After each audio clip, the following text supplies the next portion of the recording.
Yep, all ready. How about you two? Green and good to go? Paimon's ready! Haha, feeling nervous? Don't blame you. We're all a little out of our depth with this one. Okay, so, some time ago, Columbina was ambushed by the Doctor. It all happened pretty fast, and the last thing you saw was her vanishing into the moon's reflection. Yes, though at the time, all that the rest of us saw was the Doctor using some kind of power. The next moment, Columbina had disappeared, and you were falling into the sea. We have to get Columbina back. And whatever the Doctor's plan is in seizing the Three Moons Authority, we have to stop him before he succeeds. The Frost Moon Scions consider it our duty to rescue the Moon Goddess. I wasn't expecting so many others to come to our aid. So I want you to know that you have our utmost gratitude. Great. Well, first things first. Wait. Someone's here. We heard your footsteps. Although... You've been here for a while now. I take it you followed the Traveler, but I don't sense any ill intent in you. Come on.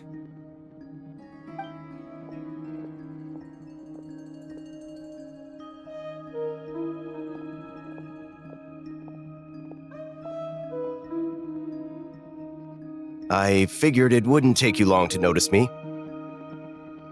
I come bearing news from my lady, the Knave.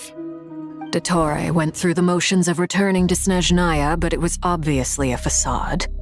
However, he has not returned to the Kuvaki Experimental Design Bureau, nor has he made an appearance in Nasha Town. Well, in that case, he'll be in his lab way up north. I always wondered why he applied for his own private pad. He was planning this all along. Tell them that Sandrone and I will go on ahead. If they still intend to pursue this matter, they should meet us at the research center in the northern tip of Nodcry. Nice of Columbina's two best friends to think of us. We appreciate the heads up. Our sincere thanks to the Fatui for your aid. Lady Damselette may have left our organization, but at least some of her colleagues remain genuinely concerned for her well-being. Not to mention that the Doctor's increasingly cryptic conduct gives us great cause for alarm. We have crossed swords many times before, but it's not personal. We're just on different sides. We don't lack humanity. And so, as fellow friends of Lady Damselette, it's only right that you should be in the know about this. Arlecchino's situational awareness has saved us a lot of trouble. I'll leave the map here with you. If you do decide to head to the research center, please proceed with caution. And remember, at least while you're in Nodcry, Lady Arlecchino's subordinates are your comrades if you want them to be. This is very accommodating of you. We can't thank you enough. Just doing my duty. I shall take my leave now. If you need us, you'll find us at the Experimental Design Bureau.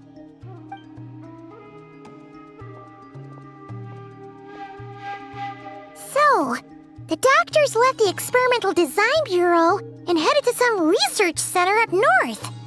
Marionette seems to think he's been planning this for a long time. But when did it start? Before he even arrived in Nodcry? It seems his loyalty to the Tsaritsa is lip service at most. Behind the scenes, he may even be working against her. Whatever his motives, we know that he's decisive and incredibly ruthless. Facing him unprepared would be a recipe for disaster. At this stage, it's difficult to predict his next steps. I suggest we split into two groups. We need some people to stay behind and guard Nasha Town. Well, as much as I'd love to help, infiltrating research labs isn't really my area of expertise. But at least take Cool Your Jet's Ducky with you. It should be some help during the battle. And as for Miss Inefa, I suppose you will stay to protect Miss Aino? Detecting operational logic. Protect Aino. Priority. High. Just in case, Servarka, I think it would be best if you stayed behind as well. You can leave the research center to us.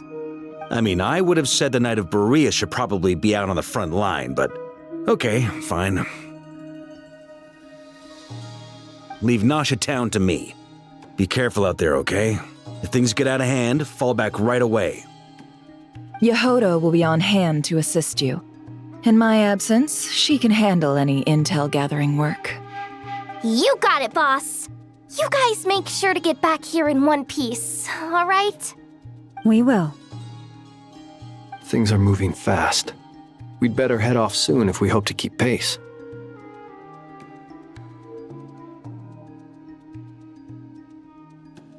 So, it's infiltrate a secret research facility, or... Yeah, alright.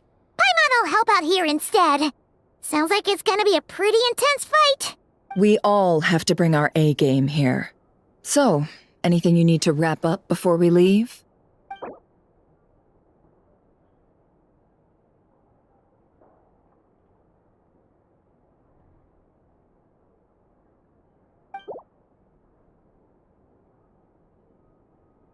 Then you'd better get going.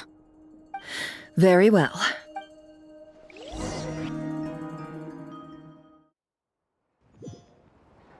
All these broken machines on the ground. Someone got here before us. Could it be Arlecchino and Sandrone?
That's quite a welcome party.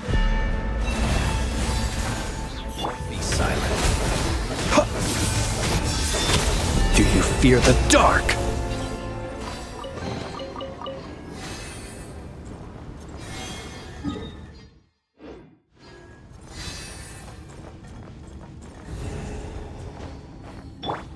You poor lost lamb.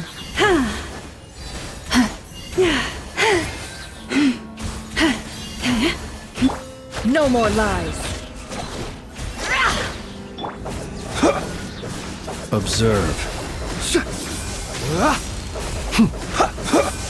Close your eyes. Leave this place.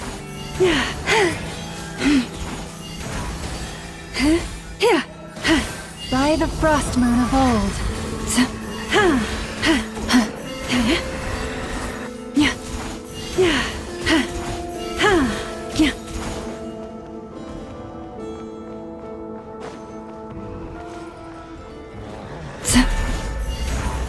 Can't hide the truth. Be silent. Observe. Do you fear the dark?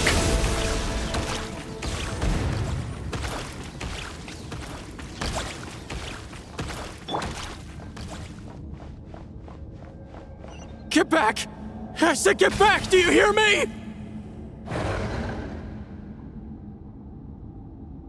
Why isn't it working? No! Don't come any closer! Don't!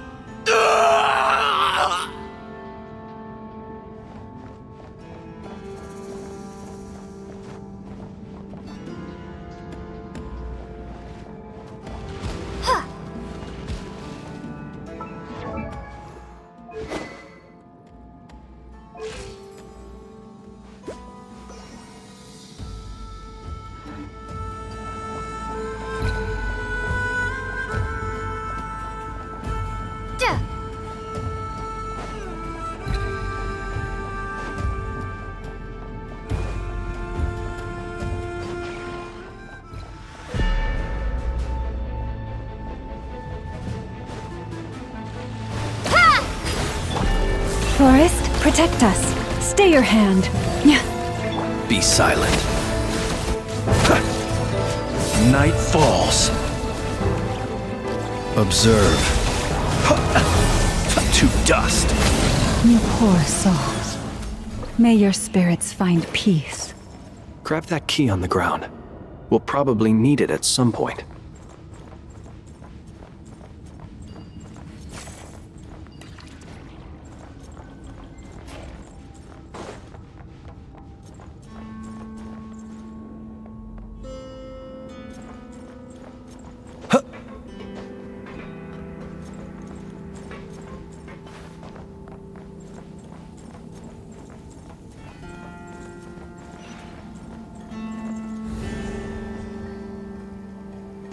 Watch out.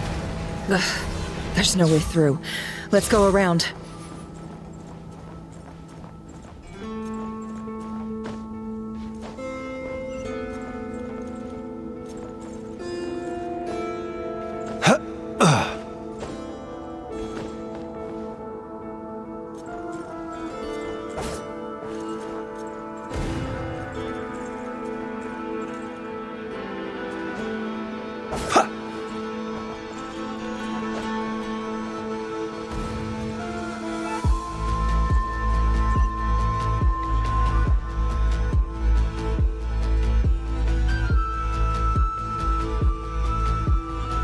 What the?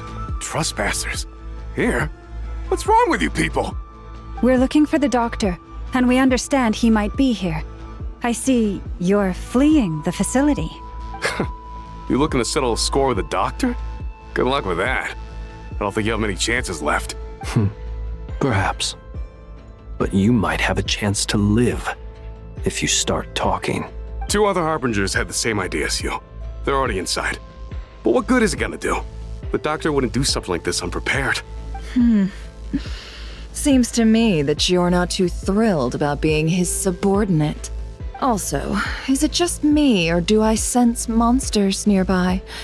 If you prefer their company to ours, that can easily be arranged. We need to know what the doctor is up to. Please, if you know anything at all, tell me. This is about more than us versus the doctor. His actions could have consequences for all of Nodcry. And perhaps even your homeland, Snezhnaya.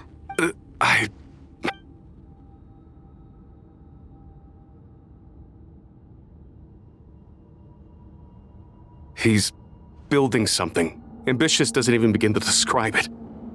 Feels like this could be the big one. God knows how long he's been planning it. A while back, he told us he'd be returning to Snezhnaya. We weren't expecting him back so soon. This time he brought some gemstones with him, or something. 2 of them. The moon marrow spheres. He stole them from their rightful owner, Columbina. Oh, Lady Damselette? Last I heard, she left the Fatui. Before she went, she told us she'd finished what Her Majesty asked of her, and wished to focus on some personal matters. I remember thinking that leaving us might not be the best choice. I mean, I always looked up to the captain the most, and... Back when this all started, the higher-ups dispatched 3 units to Nodcry to execute their plan. They were led by the Doctor, Marionette, and the Damselette, respectively. I was a part of the Damselette's unit to begin with. She never really interacted with us much. In fact, she seemed sort of detached from everything. Not because she was distracted, just felt like she was indifferent to the world around her. Like she had no stake in anything that happened. She always seemed like she was staring off into the distance. Almost as if she didn't see anything worth living for in the present, so she had to look further afield. That's right. She always used to stare up at the sky. The doctor used to stand nearby and watch her. Apparently they got along well at first, but somewhere along the way, she grew wary of him. Started avoiding him as much as possible. After she left, everyone in our unit merged with the doctors. He's similarly indifferent to the world, except when it comes to the moons. He seems to have big plans for them. Right now, obtaining the 3 moons is his #1 priority. He even said, if he can only get his hands on 2 of them, he'll create a 3rd one himself. How would he create an artificial moon marrow? Maybe the knowledge he gained from the Hyperborean phantoms has something to do with it. Thank you for cooperating. We appreciate the level of detail. I get the sense that you'd serve under Columbina again if you had the chance. Would that be fair? No, she's no longer a harbinger. As a member of the Fatui, my loyalty will always belong to the Tsaritsa. I'm only telling you all this because I don't completely trust the Doctor. His actions do not align with the goals that first brought us to Nodcry. I understand. We'll do everything within our power to stop him. The Knaves unit is based at the Kuvaki Experimental Design Bureau. Maybe you can seek refuge with them. Well, now we know what's going on here. Artificial moon marrow. He's likely well on the way to completing it. Dottore's technological capabilities are far more advanced than I thought. I fear this could get ugly. Everyone, prepare yourselves.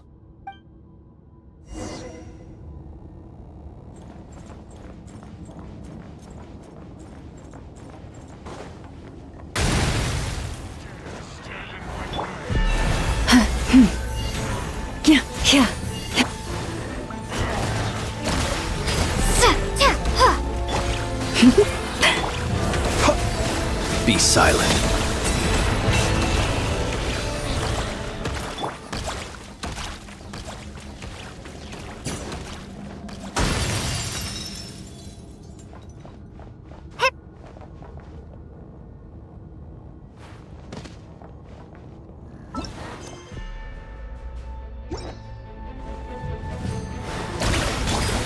Observe. Night falls.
Welcome, one and all. I've been expecting you. I hope my humble research facility is to your liking. Yeah, we really appreciated fighting our way in through a horde of monsters. The gall! You expect us to believe you've just been patiently waiting for us? Of course I have. Should I be worried about something? Everything seems to be going quite smoothly so far, and you've shown up right on schedule. First Sandrone and Arlecchino, now you. Quite a surfeit of guests I've had today. If you were looking for them, I should probably mention that Arlecchino disappeared as soon as she entered the facility. As for Sandrone, why, she stood right here only moments ago demanding answers from me at the top of her voice. Hardly out of character. She never was one for basic courtesy. But I have to admit, I was a little surprised to see her showing concern for someone besides herself. Does everyone you associate with undergo such a change in temperament? Speaking as a researcher, I have to say, it is not a change for the better. It threatens one's ability to remain objective. Well, since you ask... So you've got your hands on the moon marrow, and now you're claiming godhood. Don't you think that's a bit of a stretch, Dottore? I must protest what you are insinuating with that phrase, claiming godhood. I am not claiming anything. I am stating a fact. You're a researcher. I'm sure you appreciate the distinction between the two. Huh? Wait, you really think you're all that? You'll excuse me if I'm not being a polite little lady for you. We're colleagues. We both know what kind of person you are. By the same token, I knew you'd respond along those lines. You and I both understand that facts speak louder than words. To that end, I've had my people send you a small gift. It should go some way toward helping you understand my present position. What gift? Where have all your troops gone? Who knows? Perhaps they are already marching toward a new world, following in the footsteps of an unknown god. As vulgar and arrogant as you may be, dear Sandrone, I have no intention of taking out my displeasure on your subordinates. They will enjoy equal rights to my own. You sent your people to the Experimental Design Bureau? That's a Tsaritsa's property. Yes, and I am very mindful of Her Majesty's instructions. But you know full well that they do not conflict with my present goals. In which case, all I'm doing is conducting another one of my experiments. Is there a problem with that? Now then, you have a judgment call to make. Am I simply lying to stall you? Or is it possible that every word I am saying is the truth? In which case, your subordinates really are in danger. So now you've turned on fellow Fatui soldiers. You're completely insane. I have set a new rule for myself. Each person gets one chance. Naturally, that includes you, Sandrone. If you wish to leave, I won't stop you. We are colleagues, after all. Scumbag!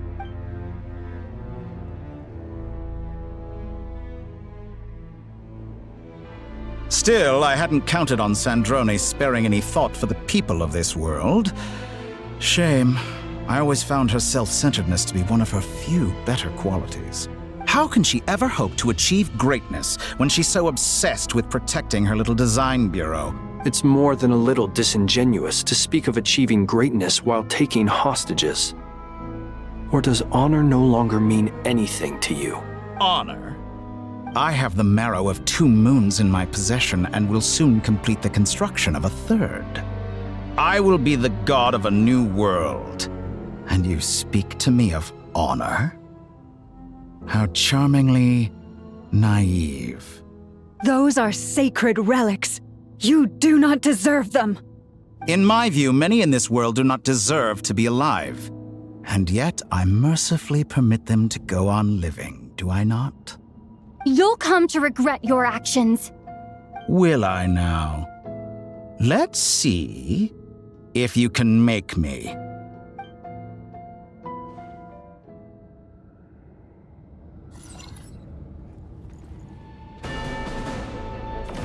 Lush as the moonlight for the everlasting forest.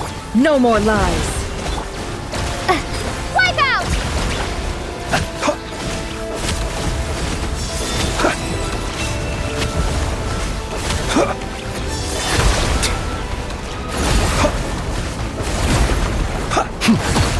Actions betray your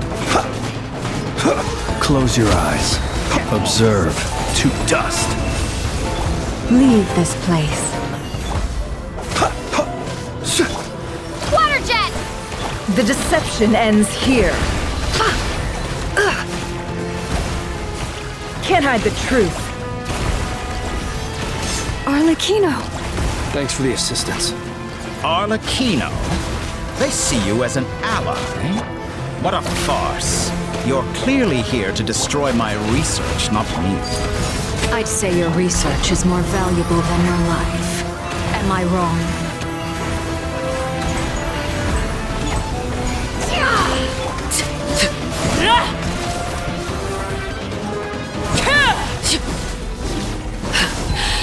My turn. This is where you fall. Oh! Forest, protect. No more lies. Seek within.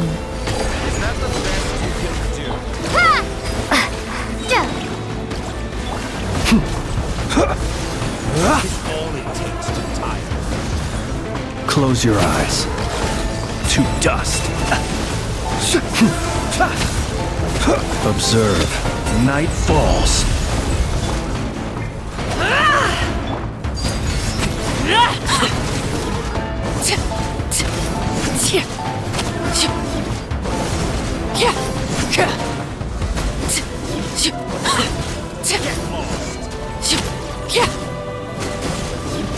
Transfix!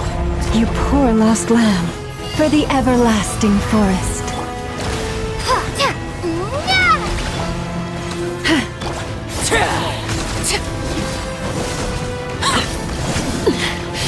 Commendable. Everlasting as the moon. Overruled.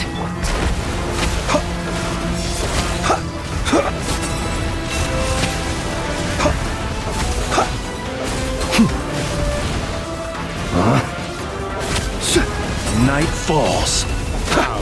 Disappointed. Water jet! Forest, protect us. Dottore is too powerful with the artificial moon marrow in his arsenal. Fighting him is futile. Quickly!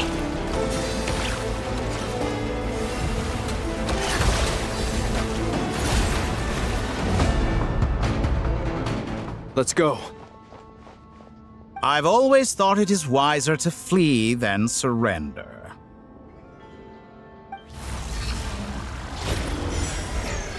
Watch out! What the? Forget about me! You should... Where's the Traveler?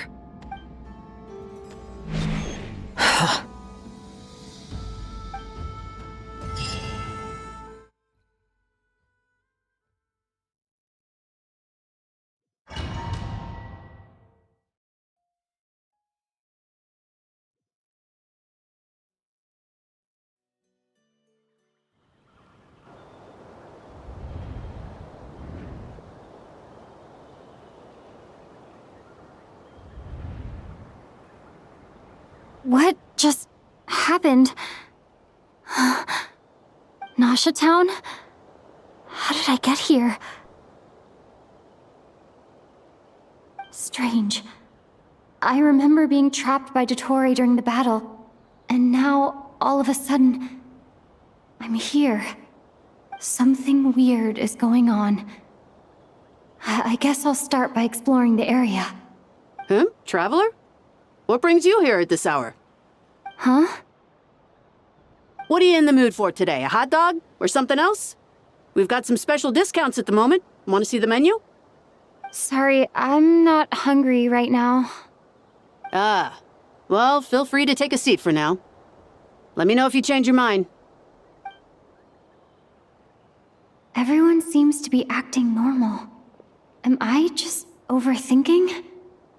Oh, darling, look who it is. One of our regular customers. Get the Traveler something to eat, would you, dear? Wait. Why is he talking like that? Well, I'd love to, but can't serve a customer unless they order something. Anyway, I take it your business is wrapped up? Yes, thankfully. It was a long trip, and it's left me feeling pretty exhausted. But the upshot is, I won't have to leave again for a good while. We can have some quality time to ourselves. Wait. These two are a couple? I see some kids around too. I didn't know they had a family. Hey there! I haven't seen you in ages! What's keeping you so busy? I've been looking forward to playing with you again.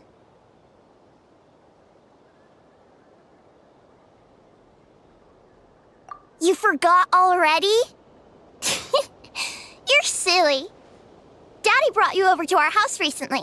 We had some snacks together. What is she talking about?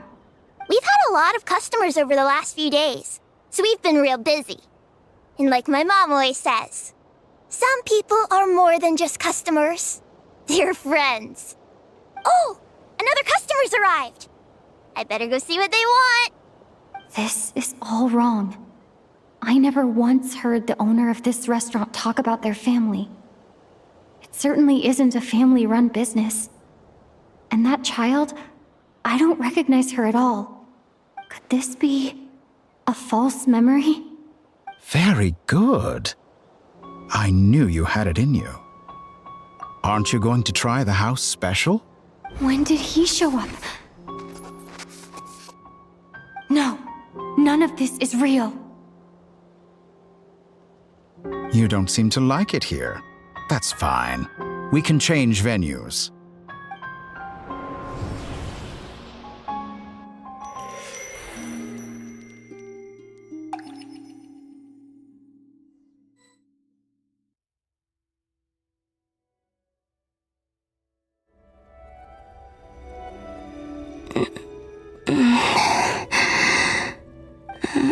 I'm still alive. Where is this place? It took all my strength to open the moon gate, and then I leapt into it.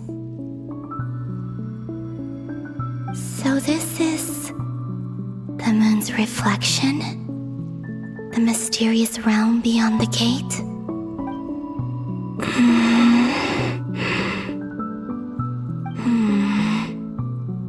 I can't sense anything. I guess I could try opening the gate once more.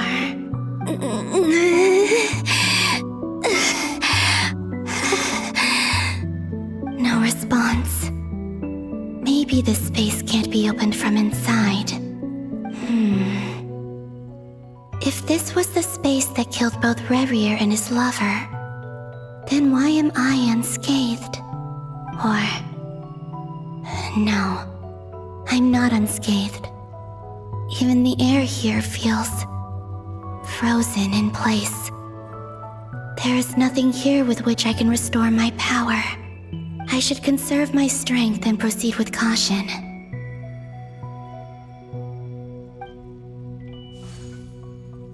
I don't believe Dotori's scheming will stop just because I escaped. If there is any chance that I can get back to the others, any chance at all, I must return.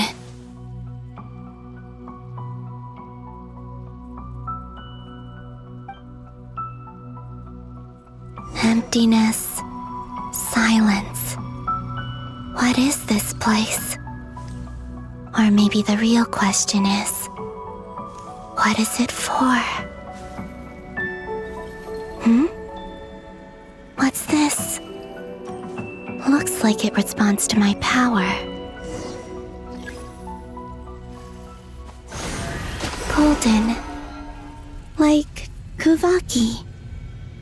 Is it some sort of guide? And why does it feel so familiar? I might as well follow it.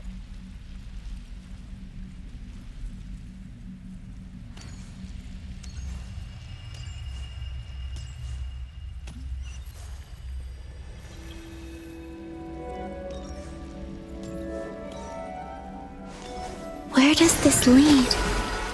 Could it be the exit?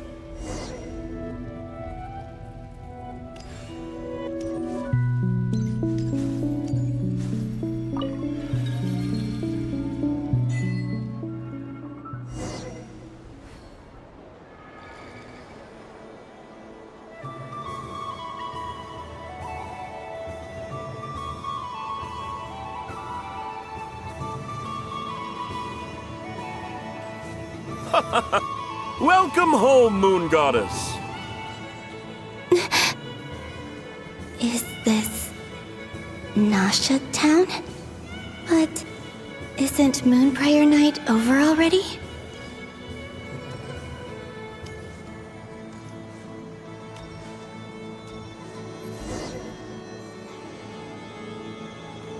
Goodbye for now, Columbina. I hope you have a wonderful night. I will. Lama, everyone else, and me? Are these my memories?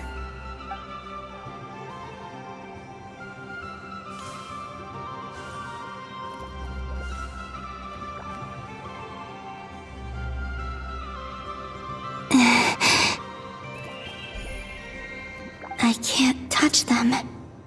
It's as if we're separated by some impenetrable power.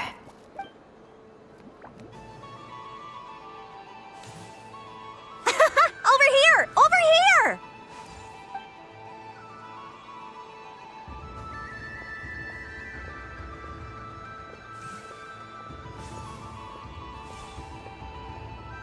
But the people in these memories pass right through me. Just like when I disappeared. If only I had known what would come to pass after that.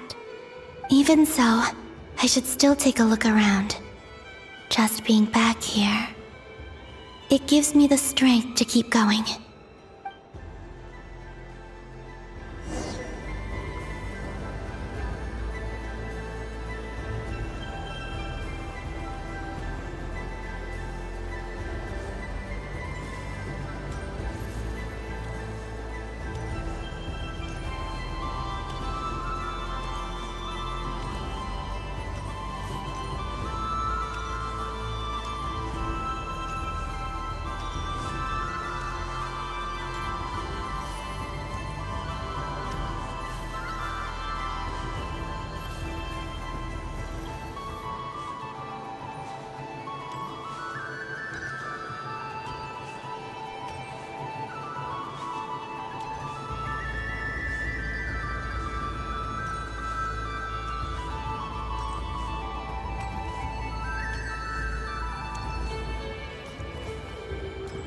Welcome home, Moon Goddess.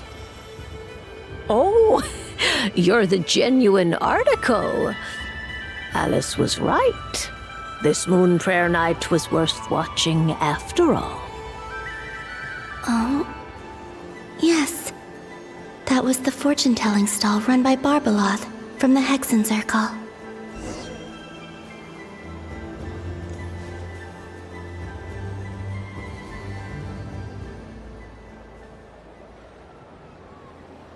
Please, draw the first lunar arcana.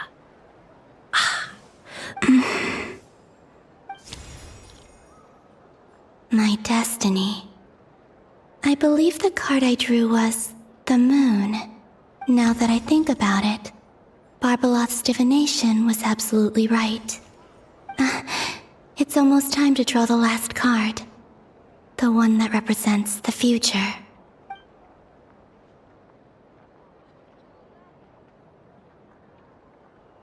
That was the card that popped out on its own.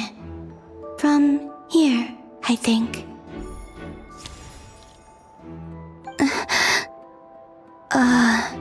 Kuvaki Pulse? What? Fascinating. I've never encountered this before in my role as a diviner. What's going on? Did that card leave the deck? Because of my influence? All I did was try to touch it, and then... Maybe this memory space is not untouchable after all. Are there weak points in the barrier? Or is it possible that there's more to this space than my memories alone?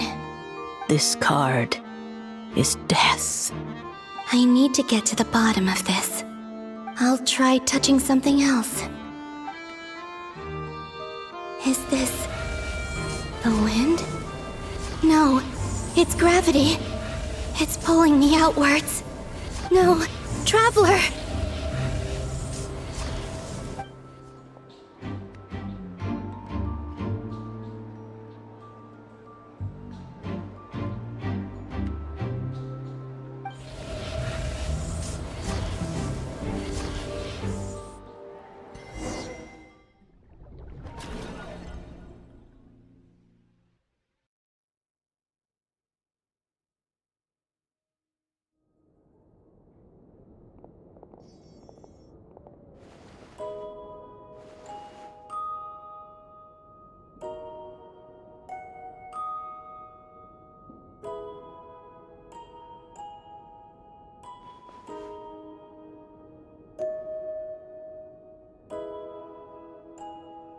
Haimon, listen to me.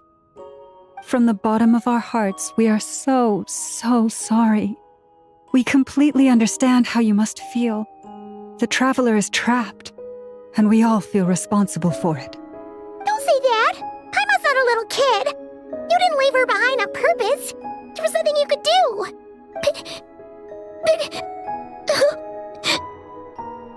She's all alone in there! What if something happens to her? What are we gonna do then? We've barely spent any time apart since we met. Is she gonna die? We must find a way to rescue her. We were all involved in the operation where she was captured, and we do not abandon our comrades.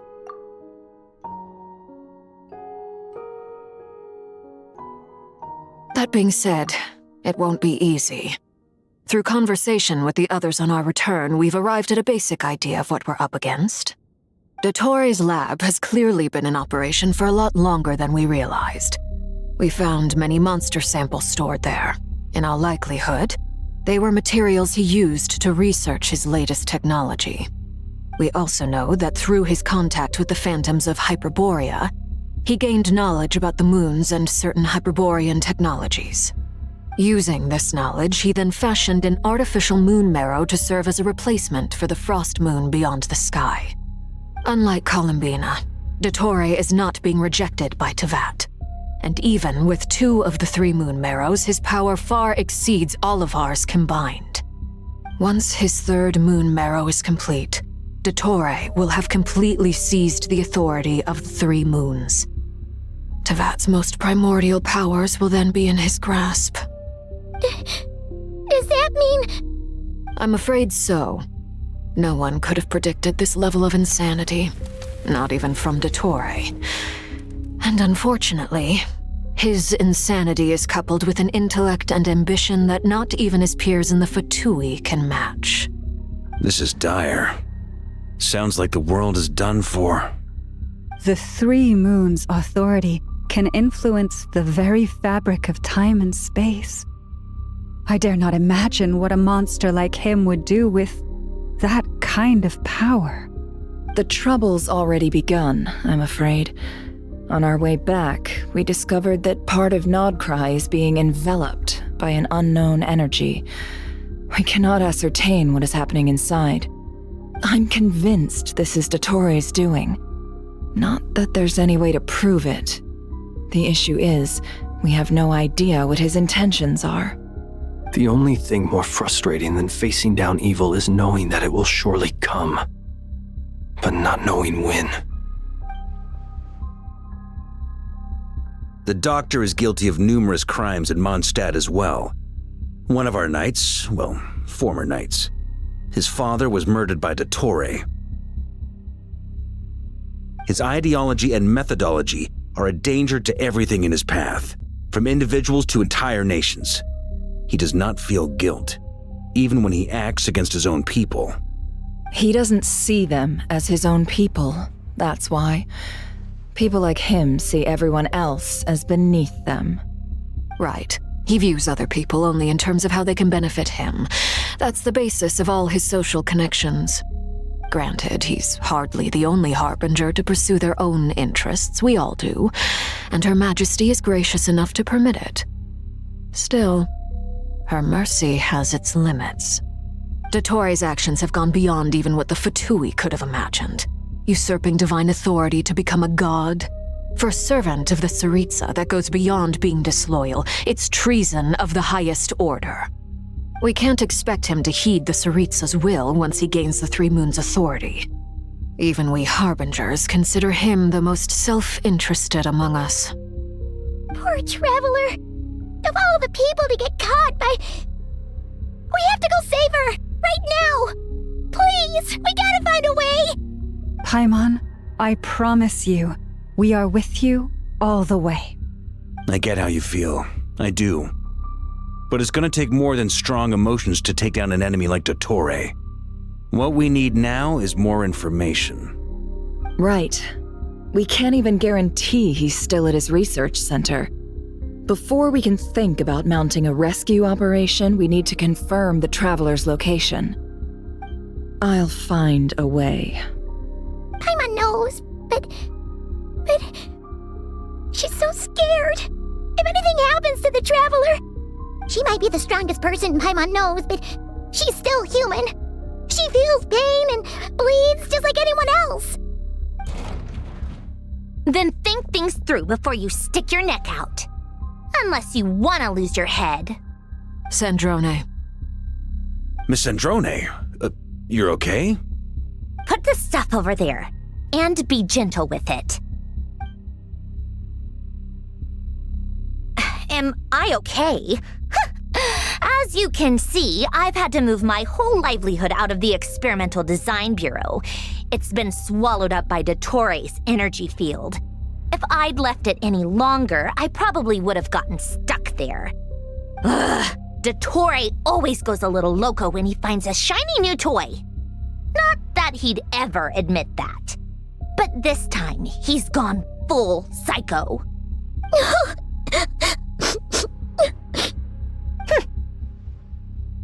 Just go ahead and cry already. Sorry. Paimon's not trying to make a scene. It's just, she can't. Oh, Paimon. Let it all out. There's no shame in it. When you're overwhelmed by fear and despair, crying can help get it out of your system. You'll feel better for it. Okay then, while the baby of the group is having a moment, how about the grown-ups get to work? Give me your hand. You've made a discovery? Polonia, scan.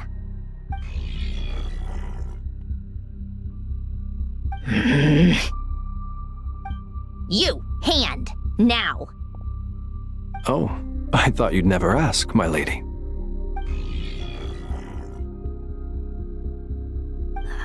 Curses! You're next, then you.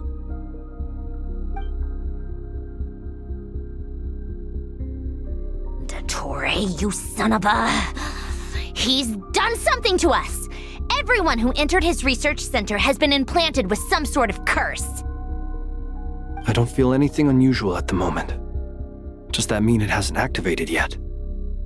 Is there a way to figure out its purpose and what might trigger it?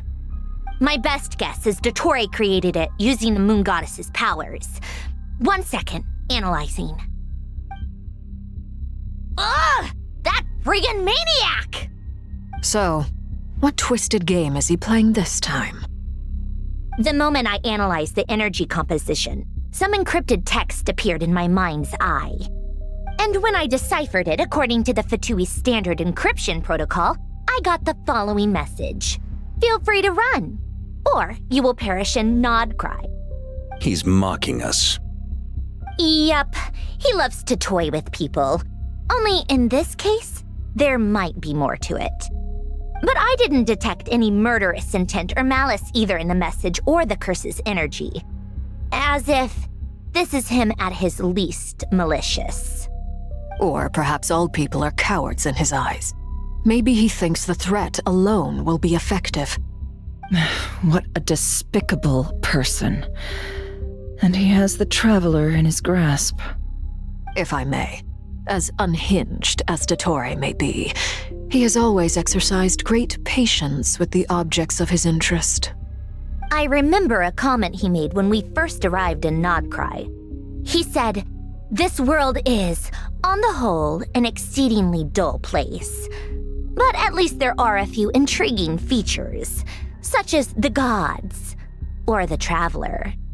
Presumably, they interest him because they're unknown quantities. He wants to understand as much as he can about them." Agreed. The Traveler is Tevat's fourth descender. All Harbingers are aware of this. Since Dottore took such pains to capture the Traveler, he is unlikely to kill her right away. Okay, but we still have to do that rescue operation. Of course. I also think we need to read between the lines with Dottore's message.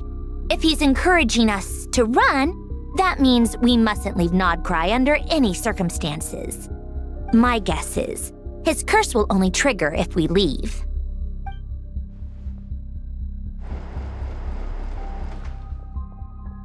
We've discovered multiple energy fields. Albedo is still attempting to analyze their structure. He told me to report back first. Each field is slowly growing, swallowing up more of the surrounding area in the process. And the pace of their expansion has increased since we first examined them. He's probably trying to swallow Nodcry whole. His nefarious ambition knows no bounds. If this continues, the whole of Tevat will be in trouble, not just Nodcry. The loss of Columbina could not have come at a worse time. Do we think she's truly gone for good? She entered the space beyond the Moon Gate, knowing what became of Rerir and Thalindus. I'm sorry, but I fear the odds aren't good. Don't be ridiculous. If I know her, she's busy finding a way back as we speak just so she can annoy me. She isn't dead. Whatever has become of her, the fact remains that we are two comrades short on the eve of a decisive battle. We need to find out the Traveler's location, but there is also other work to be done. Agreed. Whatever Dottore planning, we have to get the local populace somewhere safe. So, as well as a rescue mission, we have to organize a mass evacuation at the same time. It would be best if someone could approach leaders of neighboring nations and negotiate emergency asylum for Nodkrai's inhabitants. Can anyone handle that? Snezhnaya is one option. I'll see what I can do. This would be so much easier if the Traveler was here. No! Stop thinking like that, Paimon. Paimon will join you. She's pretty well connected thanks to the Traveler. Maybe it'll come in handy. Either way, that's what the Traveler would do if she was here.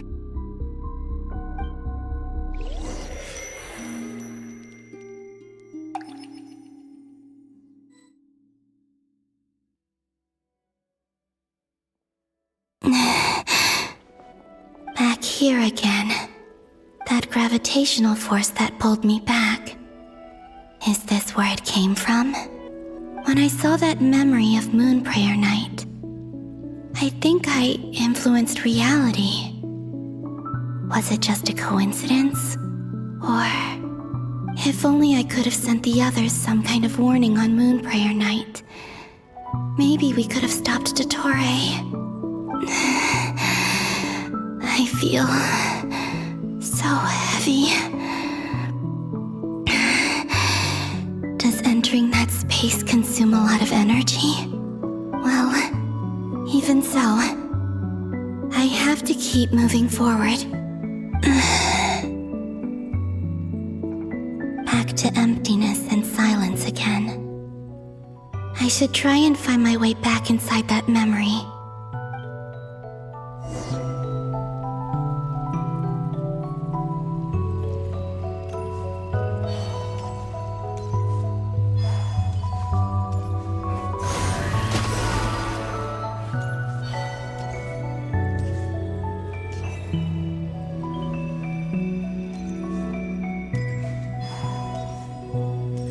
The entrance from last time isn't showing up. What am I missing?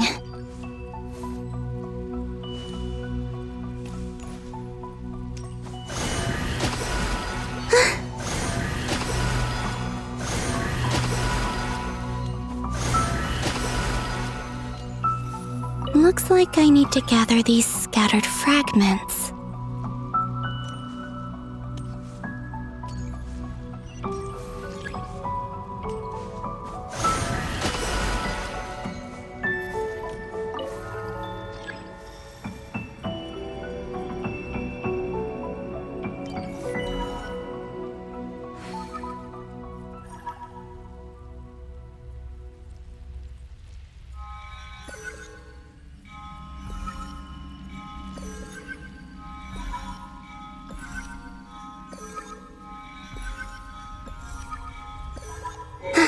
It worked! Hopefully I can stay inside for a bit longer this time.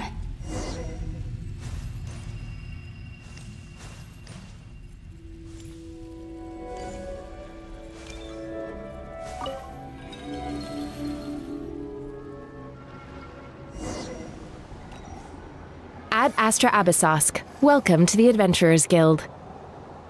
What? This doesn't look like Moon Prayer Night.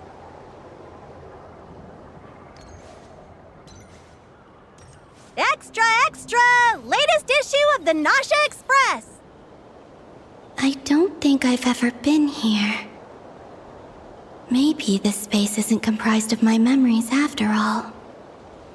There aren't any festive decorations around. Is this Nasha Town after Moon Prayer Night ended? Did Dottoro's plan not affect the town? Or is no one aware of what happened because he used the Three Moons' authority? Let me see if I can influence anyone else. So, what do we do next? Wait, that voice. Paimon? The most important thing right now is to find that mage. Lauma the Traveler and Mr. Varga are here too. I'd better go pay the Fatui a visit. Traveler!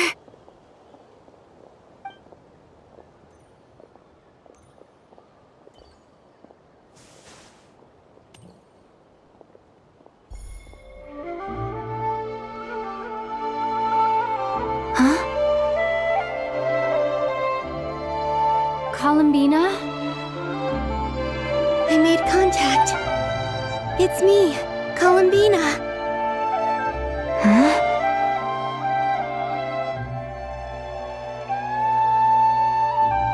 Traveler? Let's go! This is no time to be spacing out!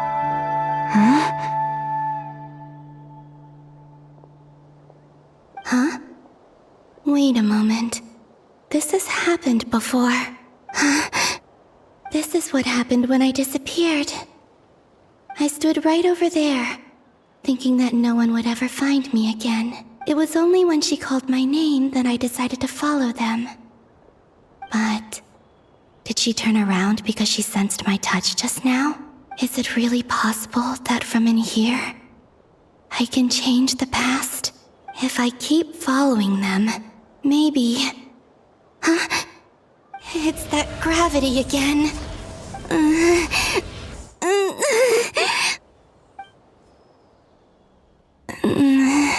Every time I influence reality within that space, this force intervenes and pulls me back. It's as if it's trying to stop me from leaving. I'm getting weaker and weaker. I'll just have to try another approach next time. Come on, Columbina. Keep going. You have to tell everyone what happened.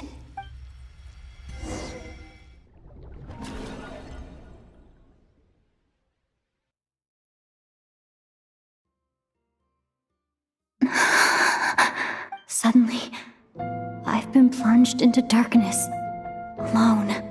It feels strange, as if something has grabbed hold of me. Is Dottore now powerful enough to interfere with space itself? Look at you, standing so still in total silence. I almost didn't recognize you. Hello there, traveler. He seems to be in a good mood. Wait, what's that behind him? Ah, so you noticed. This is the completed Trilune. 2 primordial moon marrows and 1 artificial specimen. You are wary of it. Good. Maintain that reverence. You performed well in that recent battle. Brave and reckless as always. Courage is the sign of a true hero, and impulsiveness is the hallmark of those who strive to advance. I say this not to belittle you. Most creatures are far more timid by comparison. 3 moon marrows. Does that mean the artificial one is now complete too? Well spotted. What do you think? For a replica I built myself, I dare say it looks the part. Dottore, are you planting illusions in my mind? I have no interest in fooling your eyes. On the contrary, I hope to show you the true essence of all that you see before you. Is this not a beautiful city? People live in peace and find joy in their work. The streets are safe. People can even leave their doors unlocked at night. You might say it is the Elysium everyone dreams of. All available data indicates your values and worldview conform with the mainstream. It should be quite to your taste. False beauty is deceitful. Lies are to no one's taste. I wonder, is it your moral standards that are too high? Or your expectations of reality? Answer me this. If someone existed in a sweet dream from the moment they were born, a dream in which they never once felt pain, which do you think they would consider superior? The dream or the reality? That's pure sophistry. It has nothing to do with your actions. As I suspected. You have yet to understand all of this for what it really is. What do you want from me? You sound impatient. Do you think the only reason I'm keeping you is because I want something from you? If it's not, then why haven't you killed me yet? No one can stop you if you're as powerful as a god. I'm delighted you recognize that fact. I believe we last squared off in Sumeru. Ah, the memories. How time flies. You and I have both grown. I'm not surprised that Arlecchino and Sandrone worked with you. You've always a way of slowly but surely ingratiating yourself with all levels of society. People laud you as a hero, but I suspect there's more to it than that. Oh, but to be clear, I don't say that to flatter you. Do you always give your opponent an appraisal before you deal the final blow? Call it a long-time habit. I'm a researcher, and one of my duties is to give an objective assessment of my subjects. But you misunderstand. We are not opponents. Not at this moment. I just want to talk. Think back to Tartaglia, Arlecchino, Capitano, Colombina, and now even Sandrone.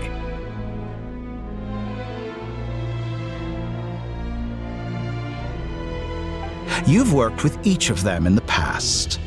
I believe you can work with me as well. What makes you so sure? Well, why not? Should the good associate only with the good and the bad befriend only the bad? I like to think we could have a more mature relationship than that.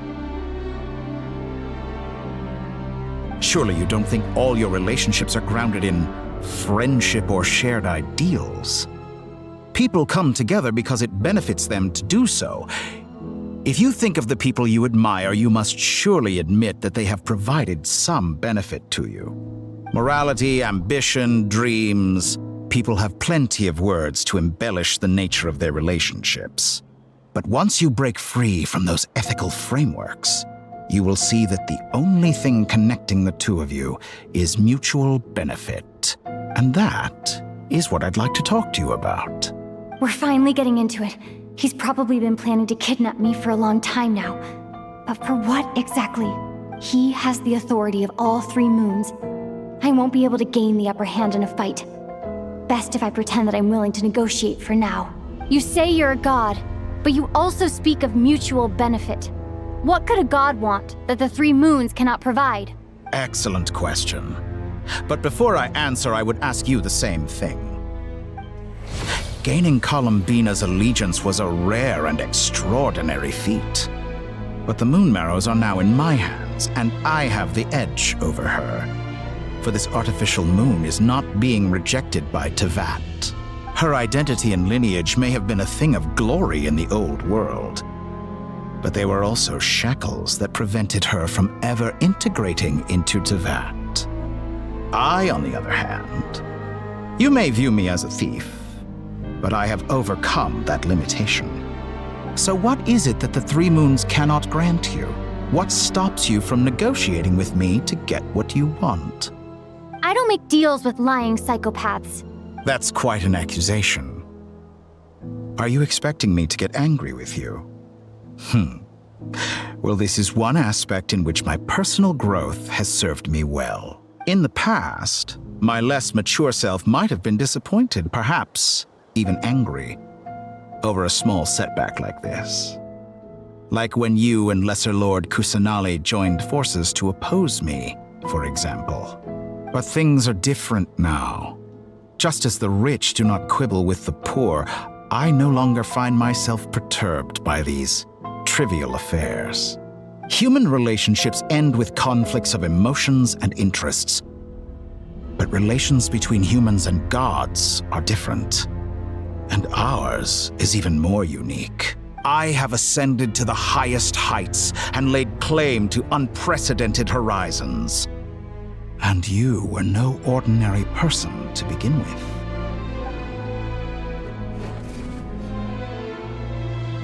Allow me to show you the world, Descender.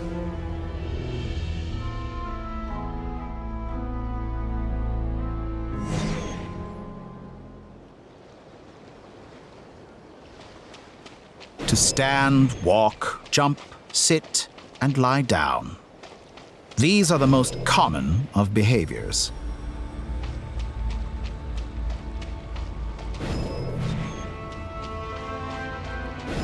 Have you ever wondered why we were born following such laws? Who stipulated that we could not fly instead of walk?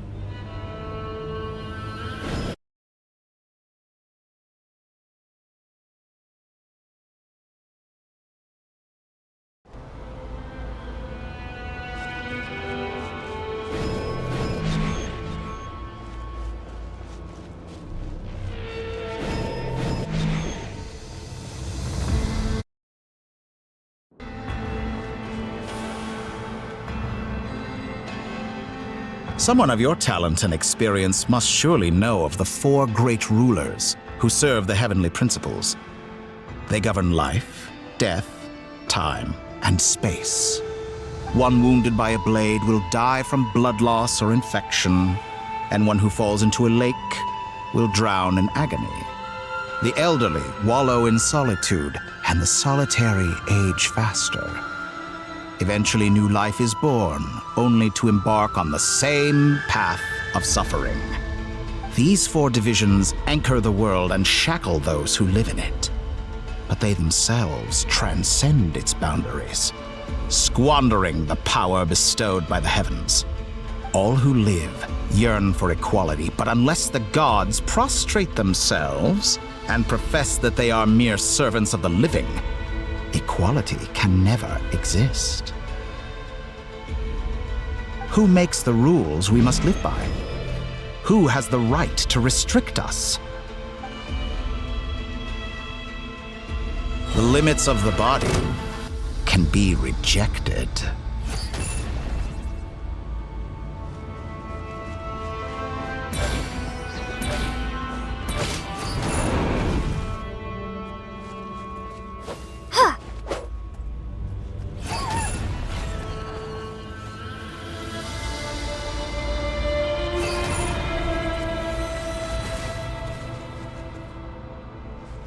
How does it feel to be among those with absolute power?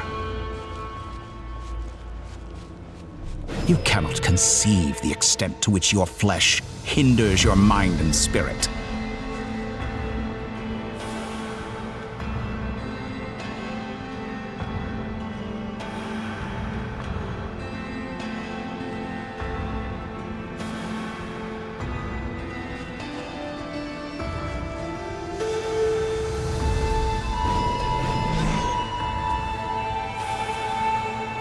Only by discarding our useless, primitive eyes can we perceive a new world. How narrow-minded we all were in the past.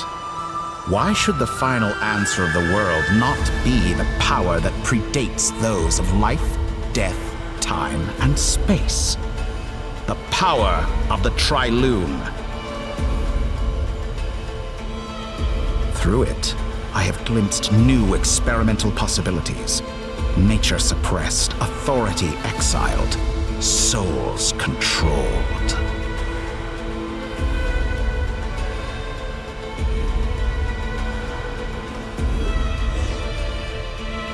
You know, I heard recently that a group of critics reviewed countless stories and drew an interesting conclusion.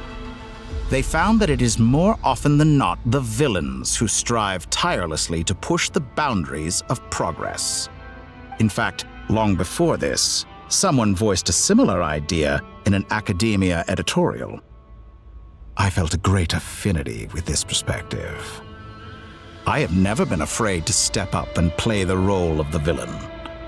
Fanatics are trampled down for their transgressions, and those who transcend are rebuked for their audacity. And so, the majority of creatures are too timid to follow my lead. But all sacrifices made during my experiments have been worthwhile, as you can now see. I can offer you something new, something unique, precisely because I am a villain. Think about it. We are eternally bound through mutual interest. Can you truly say you would never turn to malice if it could give you the life you dream of? After all, what value do perfection and purity really have? They are fragile and feeble things, utterly tedious. I say, better to be governed by a flawed humanity than a gnosis. The true seeker of knowledge is the villain who undergoes countless tribulations in pursuit of their goal. I'm sure many people have told you that you're different. Because I'm a descender? Exactly. Very clever. But what has that got to do with you? I do not conceal my wicked deeds, my selfish desires, or my greed. A true researcher must act as I do if they are to understand and speak of the truth. And yet, a knowledge seeker like myself will inevitably grow tired of studying Tevat beyond a point. You have traveled to all corners of the world and met many people. Along the way, there have been moments when you were misunderstood or even became a wanted criminal. And all the while, you have spent your days doing some of the most mundane jobs in the world. You fight and toil, claim minuscule rewards from my friend Pantalone, then you fight some more, winning some battles and losing others as your search goes on. And this cycle continues, with no end in sight. Surely you must sometimes grow weary of being stuck in this same loop day after day. We're completely different. I embrace everything that life throws at me.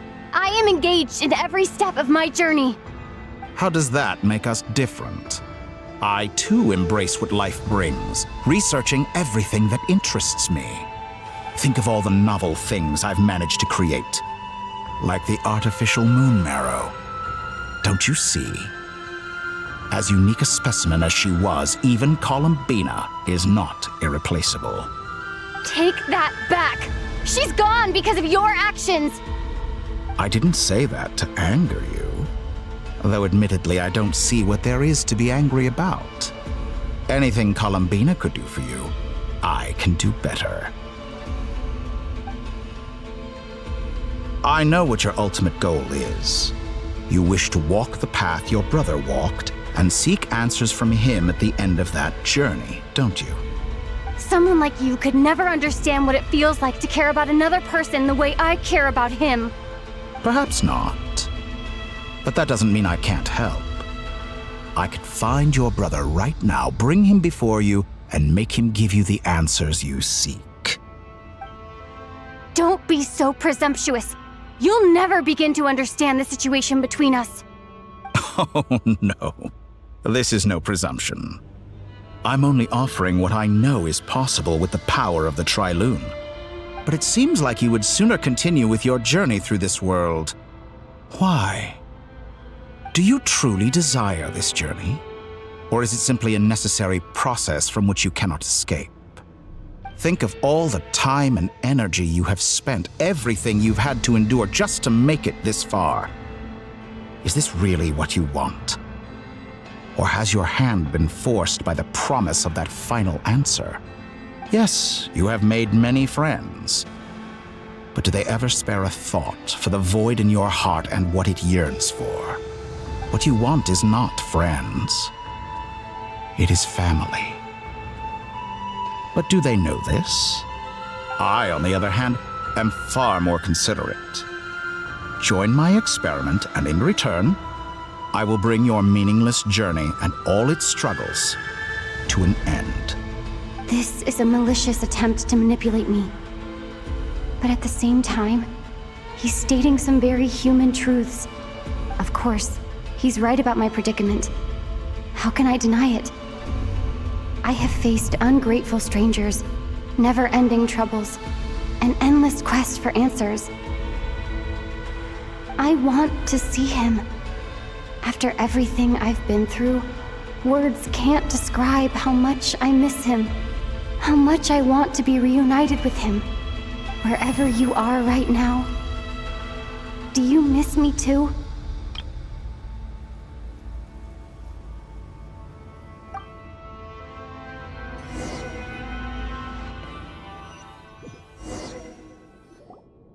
All right, everyone. Our next mission is clear. We need to contact all the major organizations, explain the situation to the public, and then begin the evacuation. The residents of Notcry are quite dispersed. The two most populated areas are the Southern Isles and Pyramida. Miss Lauma, I will leave Hisi Island and Nasha Town in your hands. I will liaise with the Fatui and Pyramida. Agreed. We will reach out to Natlan and Snezhnaya. Anyone found north of the Experimental Design Bureau should follow the Fatui to Snezhnaya. As for those dwelling south of that line, I will ask the Voynich Guild to help persuade them to leave. Then I, Mr. Varka, and the Frostmoon Scions will escort them to Natlan. The Voynich Guild has dealings with the Curatorium of Secrets. I will send them a letter vouching for your credibility. Yehoda, you should help Lauma. This is too big of a task for one person. My wish has come true. You're willingly lending me your most capable employee for the day. Well, good for you if all this only takes a day. Of course, if it takes any longer, I'll be charging a fee. Boss, wait! Don't I get a say in this? Oh, I'm sorry. Something to add, Yehoda? Well, no one's more important to me than you, boss. And remember how Lauma healed your eyes after that big battle?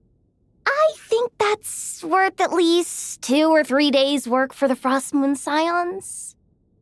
Are you completely incapable of acting in your own self-interest? Or do you simply devalue your own labor? Are you sure you don't want to come with us? Who will see to our other work if we're all busy evacuating residents?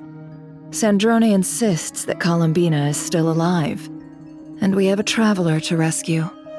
There's much to be done. But boss, I'm just worried that...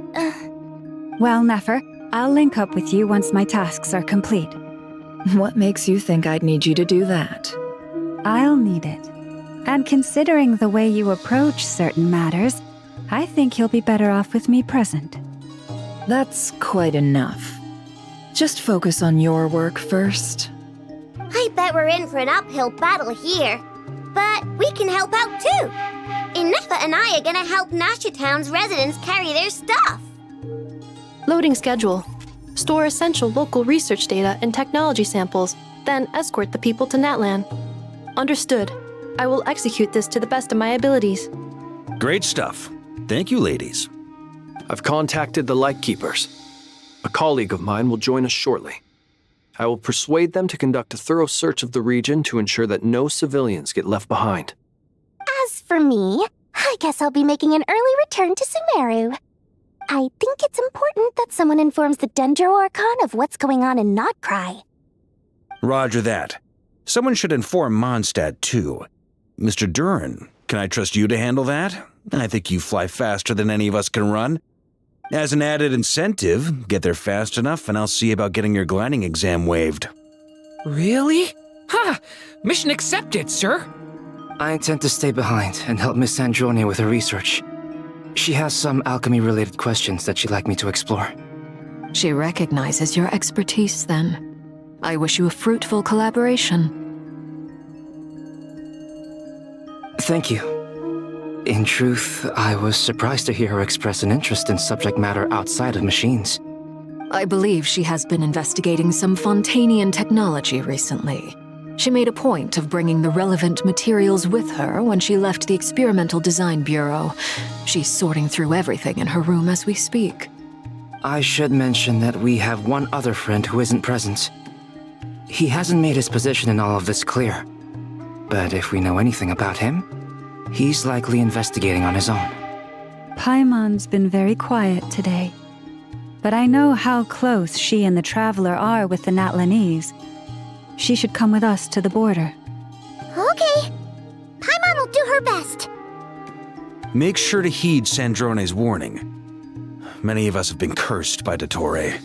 As such, under no circumstances should anyone cross national borders. Remain within Nodcry. That aside, personally I have faith in Columbina. Things look grim, sure, but who knows how it'll play out. Same goes for rescuing the Traveler. Both of them are important allies and friends. We'll be counting on you to gather intel on them, Miss Nefer. Oh, wonderful. You're all here.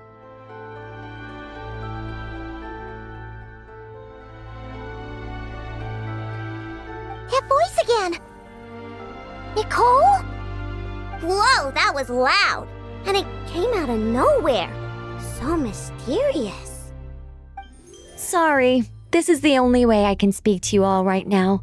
Please accept my apology. Anyway, time is short. I'll cut to the chase. We're still facing quite a catastrophe here at the world's borders. Alice has roped in every Hexen Circle member she can get a hold of, except for me. She told me I had to come and help you all out as a matter of urgency. I quote, "You love talking, don't you? Well, now it's finally your time to shine. Take these. Make sure the whole party gets one each. You'll be in charge of making sure everyone stays connected." Huh? Is this a Dodo communication device? Scanning. Unknown device. Analyzing. Unknown device. Conclusion. Cute. Affirmative. It is cute and good. I believe that I quite like it. This is no ordinary Dodo communication device. It's my very own special modified version, specifically... sorry. I almost went off on another tangent there. Anyway, help yourselves. It will allow us to communicate over long distances within Nodcry. No more worrying about shuttling messages back and forth. What astounding technology. Am I right in assuming that it relies on your personal abilities to function, Miss Nicole? Yes, exactly. Right on cue, Albedo. I'd love to brag to you all about how it all works. But no, next time. Anyway, I'll be right with you all, serving as a communication hub. That's all from me. Head off as soon as you're ready. I'll be staying here to keep watch, and I'll be sending you my blessings.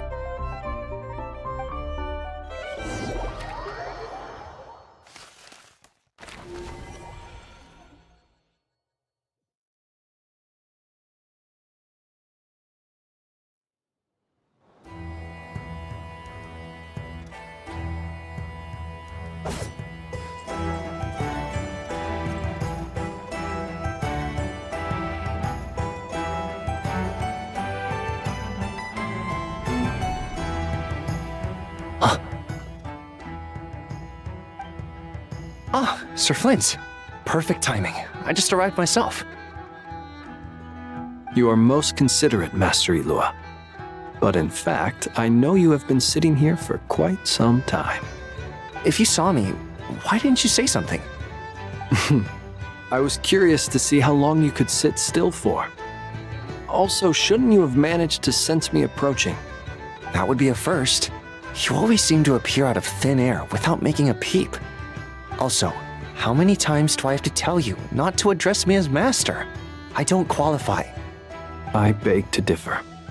Why should a young man so well versed in social graces as yourself not be worthy of that title? Please, Lord Flint's... Sir Flint's.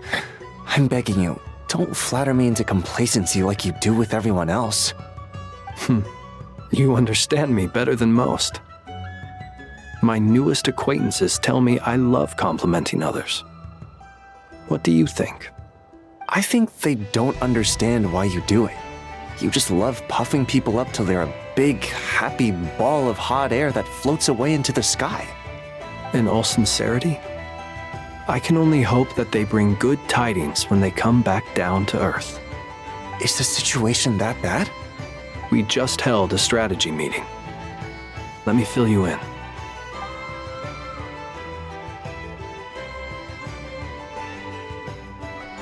In short, we need everyone gone from Pyramida. We also need a team of Lightkeepers to scour the more remote regions of Nodcry for civilians to evacuate.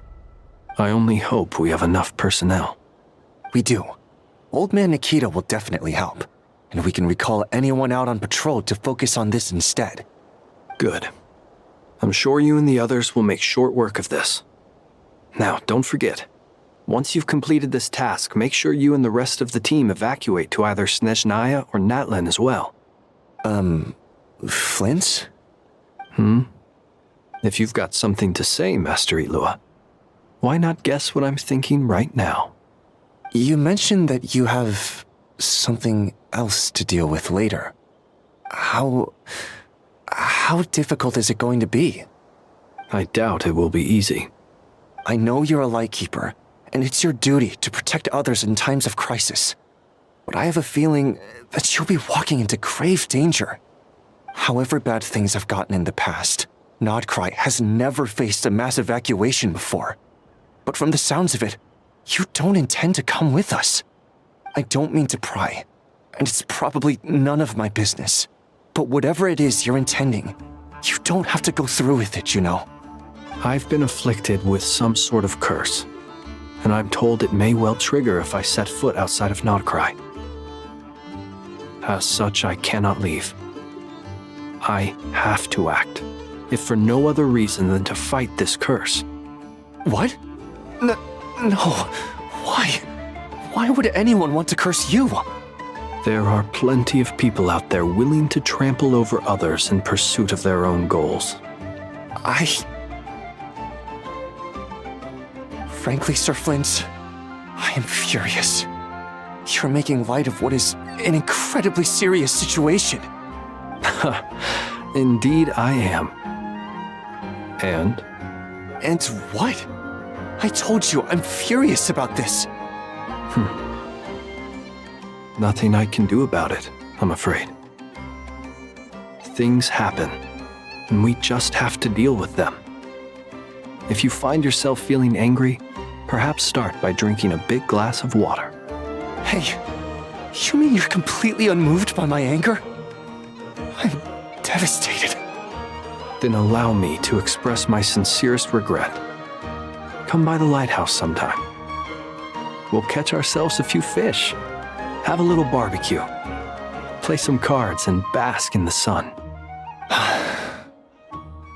Maybe I need to spell this out. Lean in a little, Flint. Oh my, this doesn't bode well.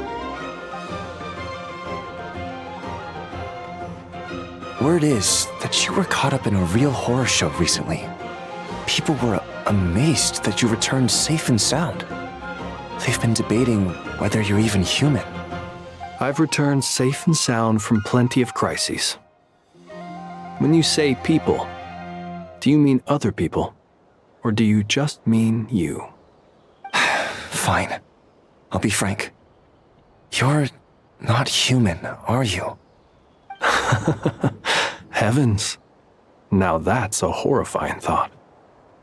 You know what? Forget it. We'll revisit this once it's all over. A sound plan. Albeit a little ominous sounding. Just promise me you'll come back in one piece. All right? For you, Master Ilua. How could I refuse? Also, please pass my regards on to our colleagues. Tell them, thank you all for your assistance. Please put safety first as you proceed with the operation.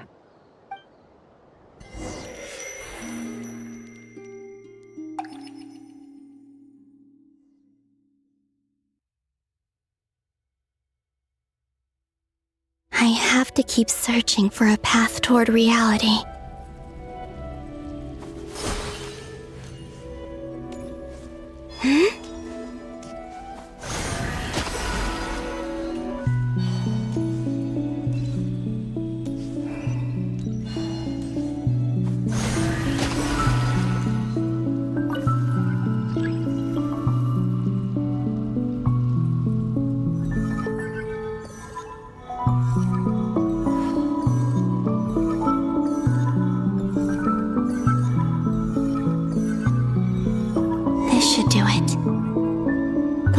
2 times I tried to influence reality in this space, it consumed a lot of Kuvaki. I'll try and be more careful this time. I need to leave key clues behind using less power. I hope everyone still remembers what I said on Moon Prayer Night.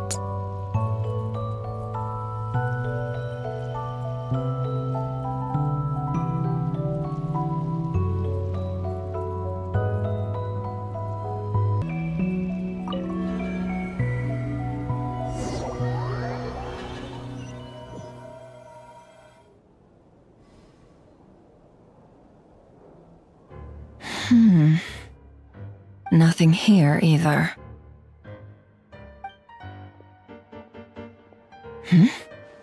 Flints? Ah, Miss Nefer. What are you doing here? Unless... I just spoke with Itlua about arrangements for the search and came for a walk nearby. As for you, why would... It appears we think along similar lines. And neither of us likes to accept things at face value. As well as figuring out how to gather intel on the Traveler, I wanted to confirm some of my own suspicions. Also, we'll need to bring a lot of force to bear against Ettore, even if we're only looking to rescue the Traveler. We can't leave anything to chance. You don't think Columbina perished either, do you? I'm merely considering the possibility that she survived, just as you are. How much can we really know about a deity like her anyway? Do you remember what she said on Moon Prayer Night? About using moonlight to send messages to us? Of course. I think that's why we're both here. Where have you checked so far? I've been focusing on the outdoors. Anywhere the moonlight shines. I checked most of Nasha Town, but didn't find anything. I checked the Curatorium of Secrets, and a few rooms where I thought I might find some leads. But no luck here either. The only places I haven't looked yet are the rooms in the flagship. But process of elimination isn't the only thing that brought me here. Oh, really? What's your other reason? After all that build-up, our mystery ally never showed up even once!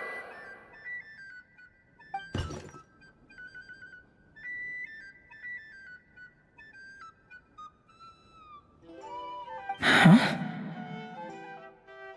Am I imagining things?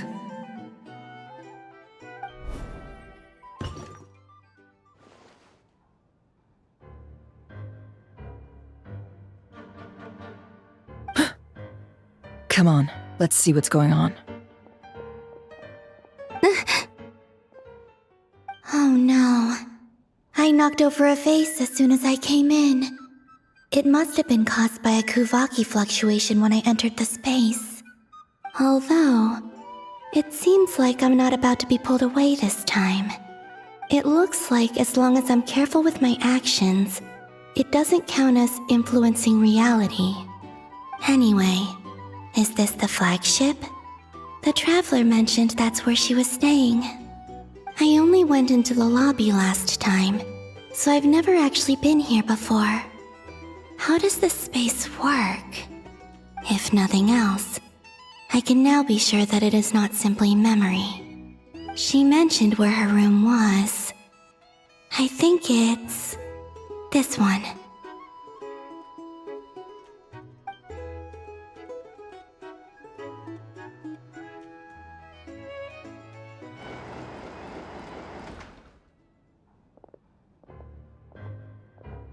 The door is closed. But if this is anything like when I disappeared, then maybe...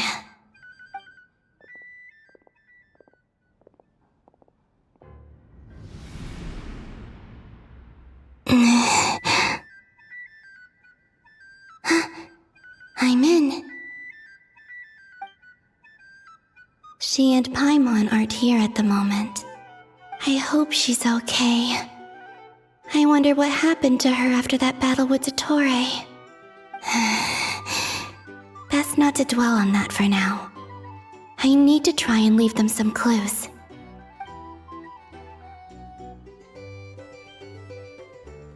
Traveler. I really hope you find this.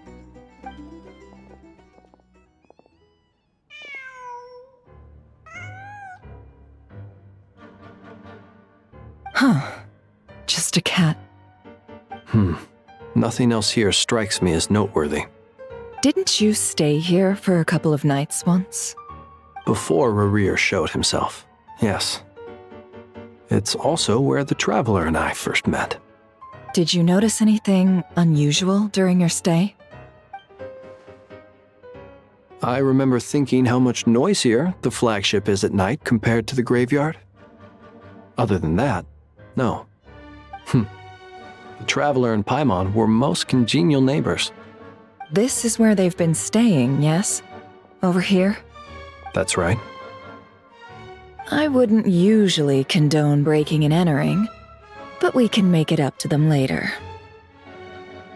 Focus now. I have to write a message on the wall using Kuvaki, just like I said on Moon Prayer Night. Simply open your windows on nights when the moon shines bright, and the moonlight will naturally flow towards the words I have written. Here goes. I'll need to carefully control my strength.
There's a noise outside the door. Is she back?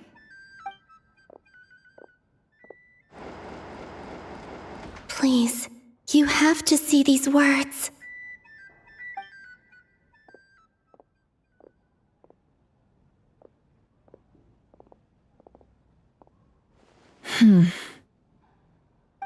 Well, do you sense anything? Unfortunately, no. And this place was our last chance. Not necessarily. We've only looked in Nasha Town so far. Miss Columbina said she would leave messages at her friends' dwellings. It's still worth checking where Miss Lauma lives and where I live. Let's try and make some time to look into those then. Wait. What are you waiting for? Oh, Paimon might have overeaten slightly. What's that look for? This is a victory feast. It's normal to eat a little more than usual. The Traveler and Paimon. It's really you. But why are they talking about a victory feast? Huh. You worried Paimon sick while you were out there fighting Rerir, so this is your chance to make it up to her, alright? Wait. So this is the night after the battle against Rerir? How did I end up here? That's quite a long time ago now. Wait. Time. That's it. Every time I've entered reality within this space, it's been at an earlier point in time. Every one of those points has been before I fell into the moon's reflection. And everything I've done to affect reality really did happen in the past. Does this mean that, within the moon's reflection, time flows backwards? Starting from the moment I fell in? Not long till Moon Prayer Night now. It's gonna be even livelier than tonight. Although, it's gonna be sad saying goodbye to the damselette. She seems like a really nice person. Paimon. No, I can't. Even if I make contact, they probably won't understand what's going on. And in any case, I'll likely get pulled away again if I do. Instead, I have to find a way to get them to notice what I've written using the moonlight. Wait, even I hadn't thought of doing that before Moon Prayer Night. They'd never conceive of that possibility. Is there truly no other way? Don't lose heart. We'll find a way somehow. Huh? Oh, you say that, but the Frost Moon is beyond the fall sky. If we wanted to go visit her, how would we make it through to the other side? We might not have all the answers now, but I'm sure we'll find a way one day. Huh. Guess someone's gotta be the optimist. The present. The future. That's right. There are still things I can do. What's your plan? Flint's, when you were staying next door, did you ever open the window? No. The rooms here are dark and damp, and there's such a buildup of dust on the windows that the moonlight can't even get in. I didn't think it was worth the trouble. The moonlight? Ah, I think I see where you're going. One moment. I'll see if the owner is available. Don't bother. Time is of the essence.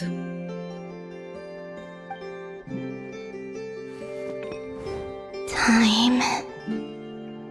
Even if no one sees what I've written at this moment, maybe someone will remember what I said after Moon Prayer Night.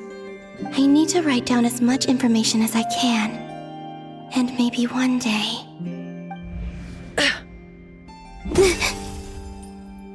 Huh? What's up with you? You can't even hold your cup steady. Are you getting tired?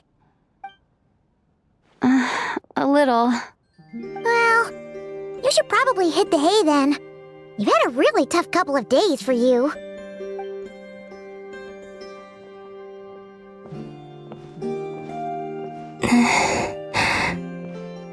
You truly have. You helped defeat Rerir, helped me reclaim my name, and you helped the others organize Moon Prayer Night. Wherever you are right now, I'm sure you're still fighting against the injustices of fate. This is all I can leave for them. How I wish I could stay here. But it's time for me to go. I hope to see you again in the next time. And if the opportunity presents itself. I will surely return to your side. Huh. Columbina. She's alive. Not only that, but she's left us an entire wall's worth of clues. She even wrote down what would happen on Moon Prayer Night. It's just a shame we found it too late. I am here. Time in this place flows backwards. I am constantly moving forward. It sounds like she's found a way to influence the past using Kuvaki. But her future is our past. So, these words have been here ever since we defeated the Ray Hero Solnari. We just never discovered them. Which came first, the chicken or the egg? Do you ever mull over questions like that? Only when I'm in a good mood and at leisure. Well, I never do. Everything that has happened already belongs to the realm of fact. As a business person, and especially an intel broker, what I do is extrapolate from those facts to try and read the future. An admirable philosophy. It's a means of survival. Let's go. We have a wall's worth of clues to share with the others.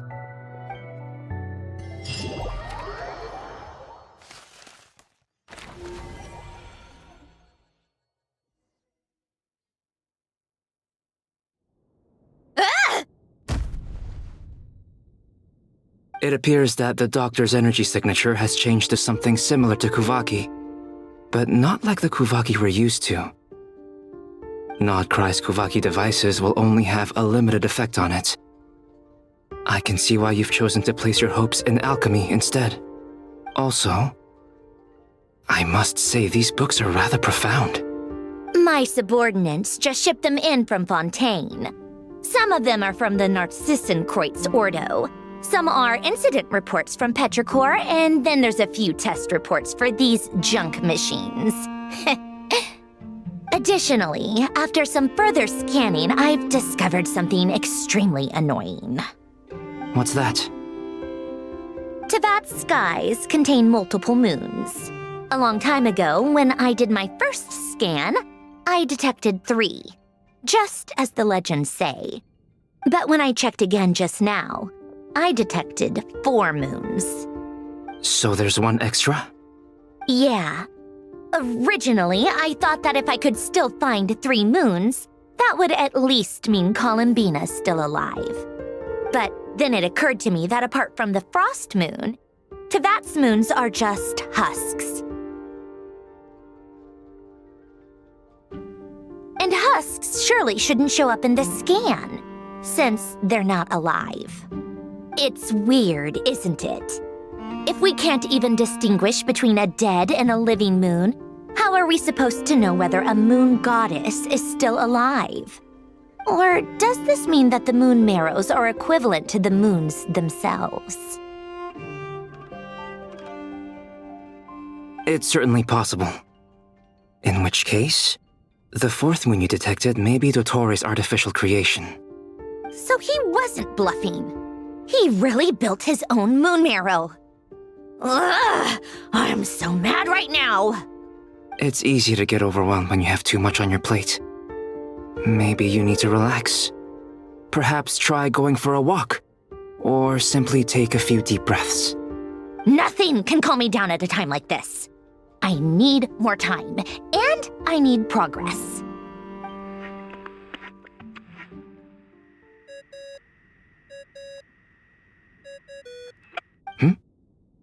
It's Mr. Flynn's. I really hate that ringing tone. Ugh. First the 4 orthants of the Narcissenkreuz, then moon marrows. Now what? Oh, sorry if we're disturbing you. Might I ask what's troubling you? What do you want? We're busy. Are you still at the Curatorium of Secrets? Yeah. Look, everyone else is still out, so there's no hurry. Plus, I'm busy, so I would appreciate if you gave me some space. Even though we have crucial intel to share? Fine, I'm listening. Do you intend to share it via the Dodo communication device? Ordinarily, I would, but this is a unique situation. I think it's best that we discuss it in person. See you at the Curatorium.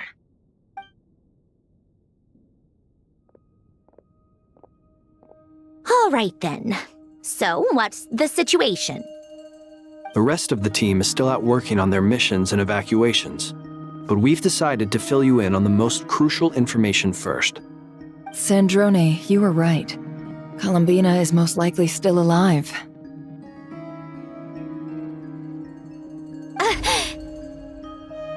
That's the best news we've received in a while, by a long way.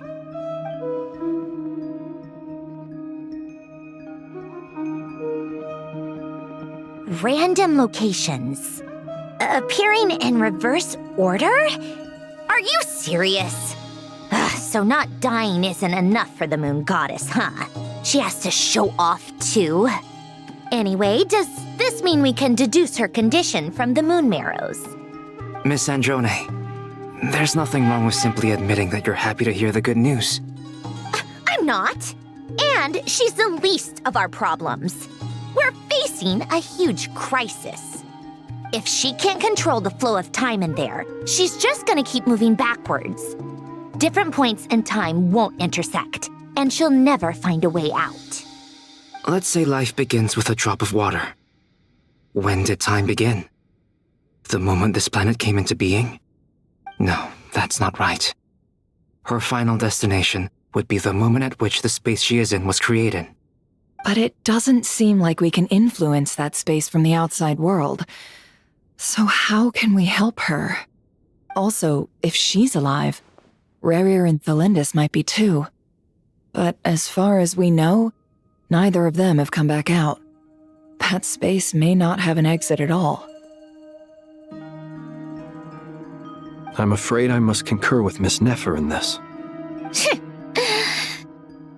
Can't exactly argue with that.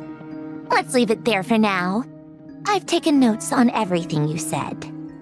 Will it help with your research? I doubt it's gonna help with breaking Dotori's energy fields. But who knows when it might come in handy.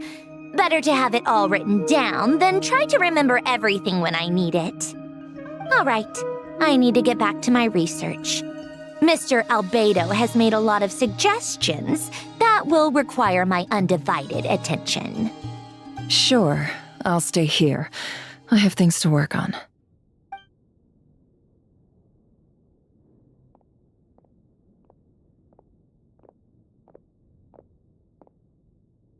Paimon, are you there?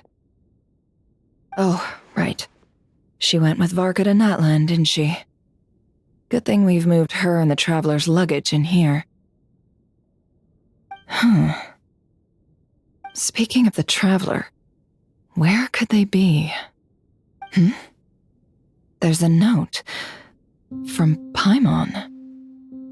Paimon here. Not in at the moment, but if anyone needs to borrow her stuff or the Travelers, go ahead and help yourself. Paimon won't be mad. Also, Traveler, if you get back before Paimon, make sure to get some rest. Paimon misses you a lot, but put your health first, all right? How sweet. Well, since you offered, Paimon, don't mind if I do. This is the Traveler and Paimon's luggage. All the items they use day to day are here. It's well organized. I wonder which of them is responsible for that. What do we have here?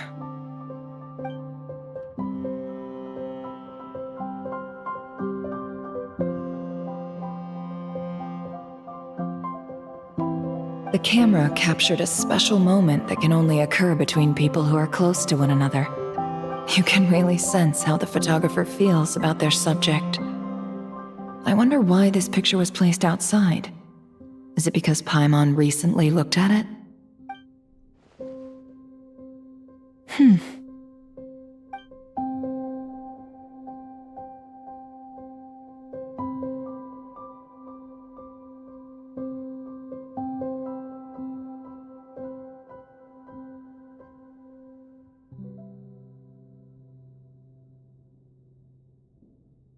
This must belong to the Traveler.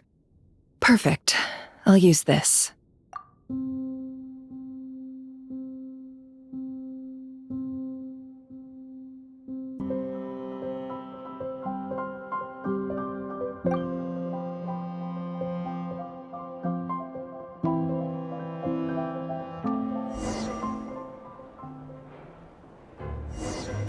Polonia. Search keyword world formula and bring me all relevant books.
Let's see. This one is on Tonki's sermon dictation concerning the apocalypse.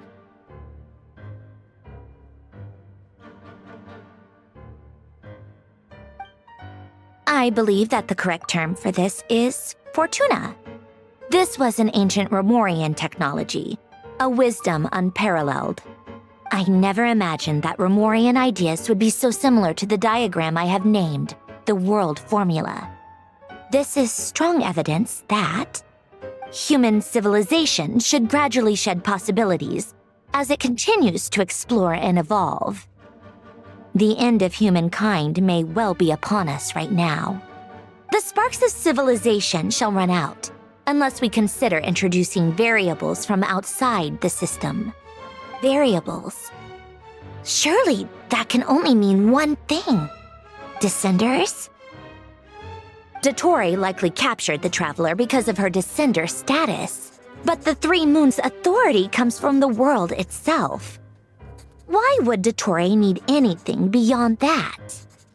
Where does this variable factor in? The world formula calculates the fate of an entire world. Introducing a variable would therefore give us...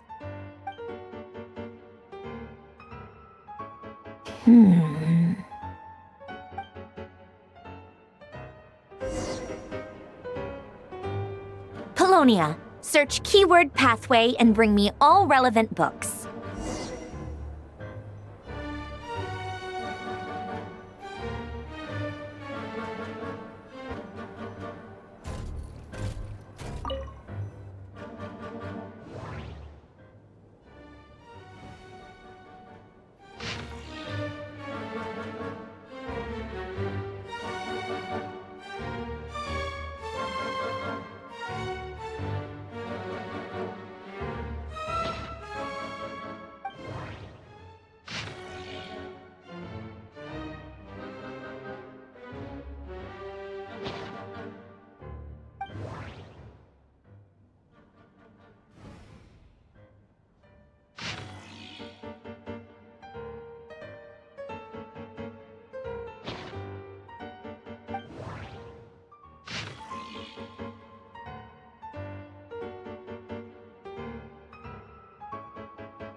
Otonki Sermon Dictation.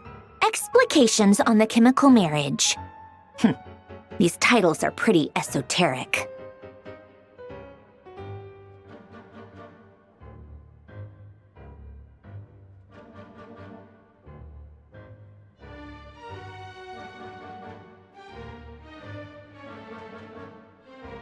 Observe and compute the pathway displayed in the guidance diagram. Deconstructing and reversing its effects could generate potential ideas. So, it's one of Renee's draft lectures. Deconstructing the pathway. I suppose that could lead to a breakthrough.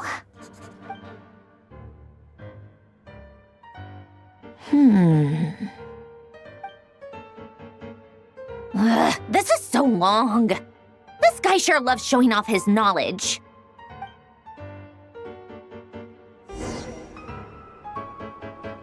Polonia, search keyword tree model and bring me all relevant books.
Most of the experimental devices proposed by the Lilia Crucis Ordo are built based on the simple and basic logical structure of a tree model.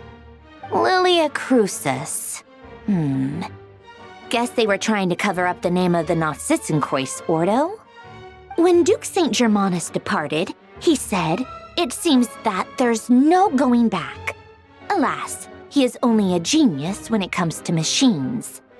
In all other things, he is but ordinary. Excuse me? I'm sorry. That's just ridiculous. What kind of book is this?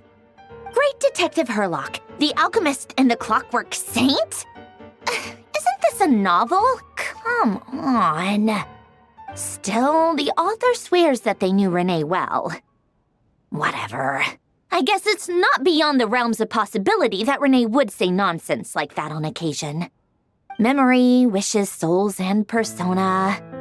Frankly, this sounds more like occultism, but if Albedo vouches for it, I suppose there must be some alchemical basis to these techniques. The way Alain Guillotin saw it, the world was comprised of machines. The universe needed machines, and thus his technologies were created. That's why I was born. René, his full name was René de Petrichor, if I recall correctly. Sounds like he and the town must be intricately connected. That place was also the source of most of our information regarding Remurian civilization. Seems like some of his projects were based on their technology. The cutting of souls and storing them in vessels. These seemingly unrelated techniques underpinned René's research. Assuming that the 4 orthants correspond to alchemical categories. The chemical marriage model? Alain would have scoffed at that. He never would have let those theories or parameters anywhere near his mathematical formulas.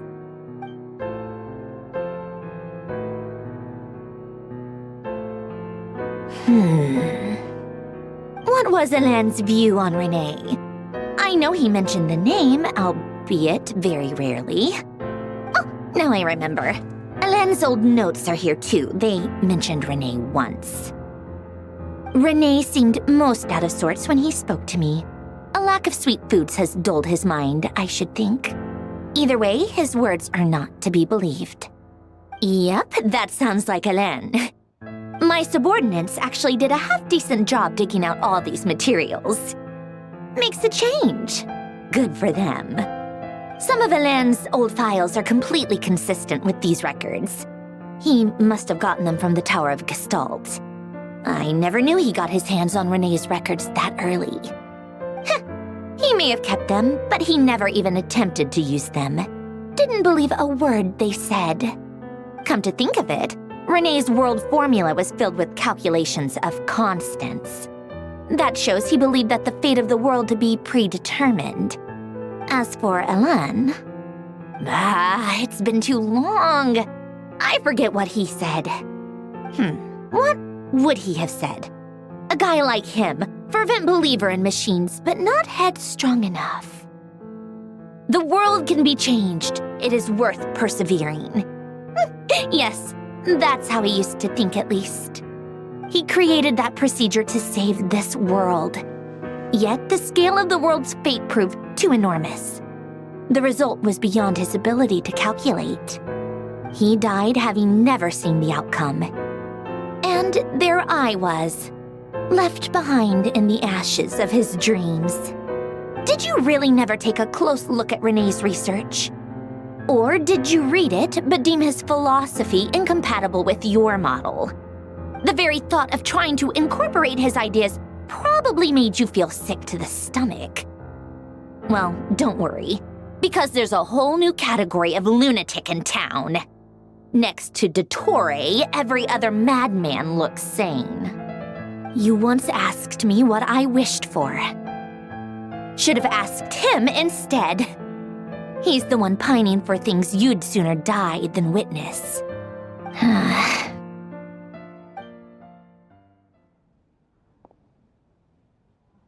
Even the tiniest variable can make big waves in the present. Now then, allow me to put these incompatible fragments together in your stead. First, establish and verify the existence of the Great Circle. Absolute nihil on one end, absolute reality on the other. Now, search between these two extremes. Then, the construction criteria. Variables. The sparks of civilization shall run out unless we consider introducing variables from outside the system. Input variables. Traverse the world, space-time, and civilization, then extract the essential nodes from the records to determine which variables they point to. The primordial power that differentiated itself from the void. The power of light. Yes, light. Records. Hyperborea. This is so horrendously complicated. After all that, I'm still missing a few variables. I need to think this through again. How do you think it looks, Polonia? Like the frenzied scrawlings of a madwoman? Fine, keep it to yourself. It's not like you can talk anyway. I'll assume you gave it a passing grade. I jest. But true madness does often start with trying to save the world. What would Arlecchino and Columbina think if they saw this incomprehensible hen scratch? They'd probably have me institutionalized. So would Rosaline. She's been dead for a while now. When I close my eyes and think back, I can still see her face. And that enormous dress she used to wear. Such a bizarre choice. What possessed her? Oh, and the clack-clack of those heels used to drive me insane. No one's asking me, obviously, but I hope you all know that I never wanted to save the world. I'm not crazy. I don't have delusional ambitions, and that's a clinical fact. The world needs a solution, but I don't need the world's validation. It's the world begging me for answers, not the other way around.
Oh, cookies to go with the tea. Let's see. They must be from that person who brought those documents. I see they're from Hotel de Boer. Something's written on the box. We are proud to present this homage to the Fortress of Meropede's fun-filled mill collection system. Fortune cookies. Have a lucky start to your day. Sounds like a dumb gimmick to me. Be early to bed and early to rise. Get plenty of sun and drink plenty of water. Then things will surely go well for you. What? Are you kidding me? Somehow I doubt that an early night and a glass of water is magically gonna save a world on the brink of existential peril.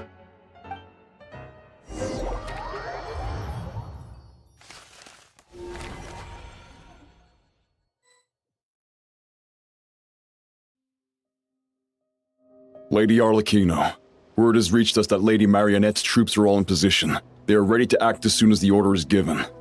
Excellent. The only thing is, they are fewer in number than we expected. It looks like many of them must have lost their lives at the hand of the monsters released by the Doctor. Can't be helped. Allow them to join our ranks and keep in contact. As you wish.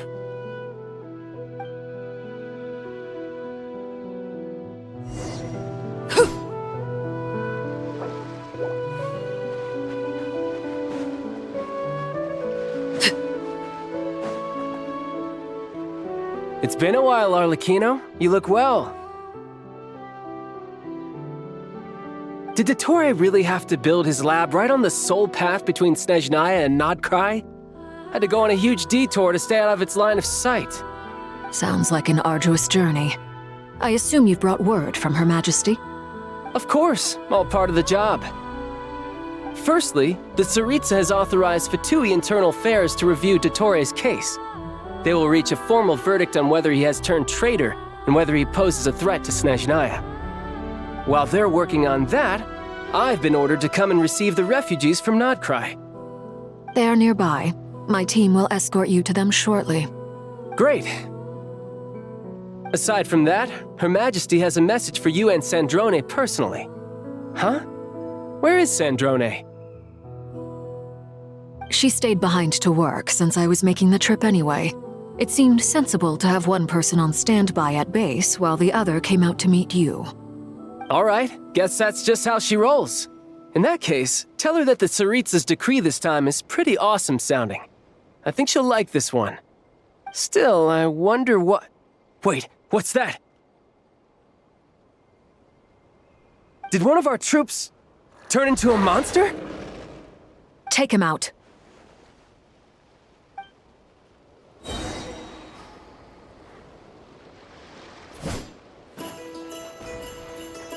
Laid bare. Zah! You can run, but you can't.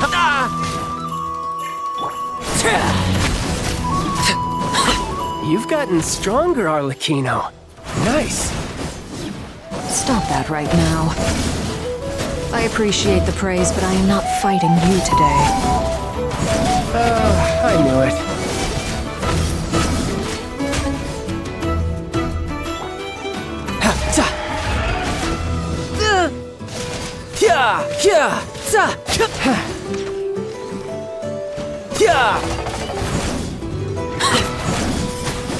Overruled.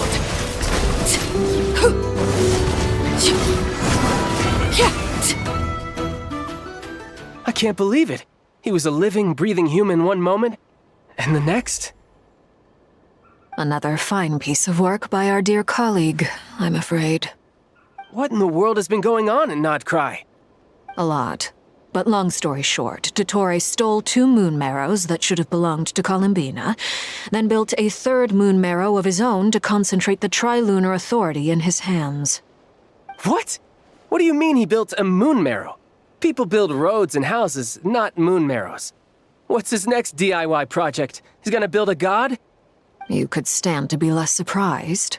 We are harbingers. The work we are engaged in makes the creation of gods seem mundane by comparison. I tell everyone who asks that you once crossed swords with Rex Lapis while serving as a key supporter for Rosaline's plan. But right now, you're acting like a common adventurer.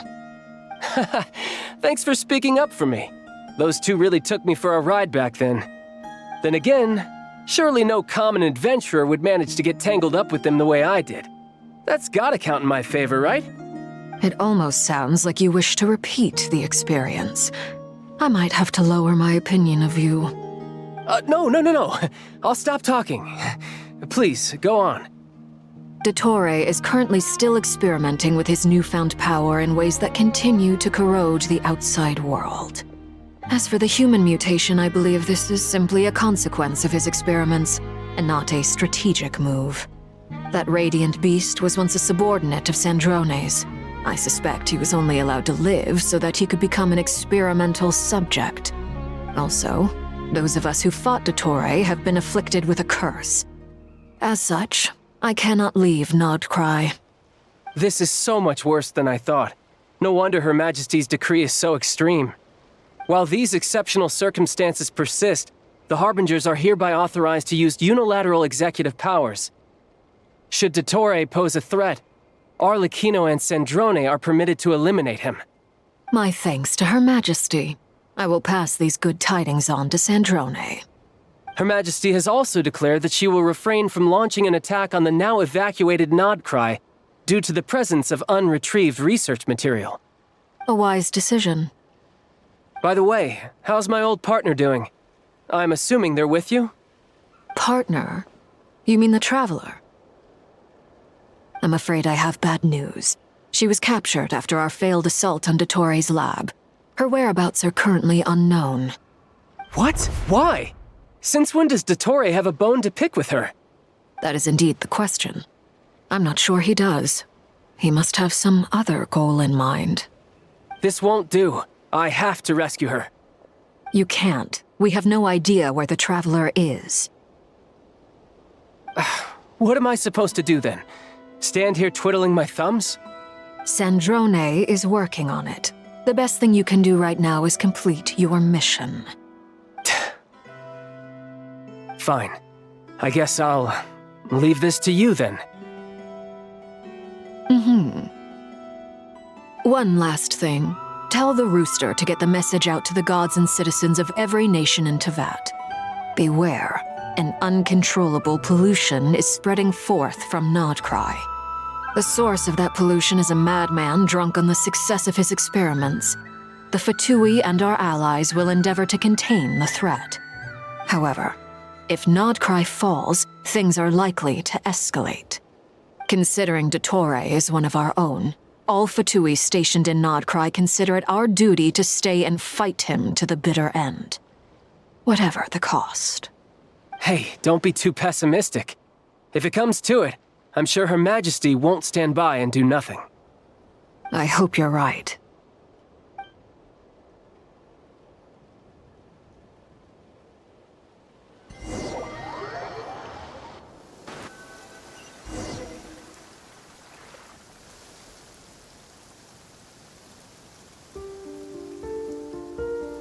You're right on time. Thanks. Hey, do you think I'll get that gliding exam exemption? I made sure I was on my best behavior in Mondstadt. I landed well outside the city and walked in through the gates. I'll help you apply, don't worry. For now, let's see what we have here. What are the doctor's energy fields even made from? The usual attract and repel principles that govern Kuvaki don't seem to apply to them. They are very mysterious, but ultimately, they appear to be comprised of energies from the three realms. Thanks to research by Master in the Hexen Circle, we know that Teyvat's 7 elements are derived from the more primordial power of the Light Realm, which is antagonistic with the power of the Void Realm. Since you have the power of the Dragon Durin within you, I'm sure you can already tell that this energy field contains no abyssal energy. That's true. It's not abyssal energy. It's something pure, wild, and untamed. I've been thinking about something. Do you still remember the device that Dory supplied from the Academia when you and Miss Columbina fought Raria? That was one of the most marvelous feats of ingenuity I've ever seen. The design, the craftsmanship, the material selection. I couldn't fault any of it. Not to mention the operating principles. Surely the most ingenious feature of all. Dory didn't go into detail on how it functions, but I have a working theory. The clue was that Miss Columbina was somehow able to use the pyro energy that you provided, despite the fact that As a moon goddess, she should only be able to use light realm energy in principle. Now, all elemental energy is, of course, derived from light realm energy to begin with. Hence, I suspect that the device works by restoring elemental energy to its original state. This presumes a theoretical model of the 7 elements akin to that of light refracted through a prism. Perhaps it is no mere analogy. Maybe there is indeed a prism in this model. I almost wonder if the idea for the device was conceived based on direct observations of said prism. It would explain how such an ironclad design concept was achieved. It is at once a masterwork of engineering and a groundbreaking application of the Academia's latest elemental theories. I suspect only Lesser Lord Kusanali herself could have devised such an ambitious technology. But back to the energy field before us. If this is pure light realm energy, its relation to elemental energy is one of integration versus division. Or you could say that the former contains the latter. Could this mean that elemental energy can dilute the power of the light realm? Should we give it a try? We should.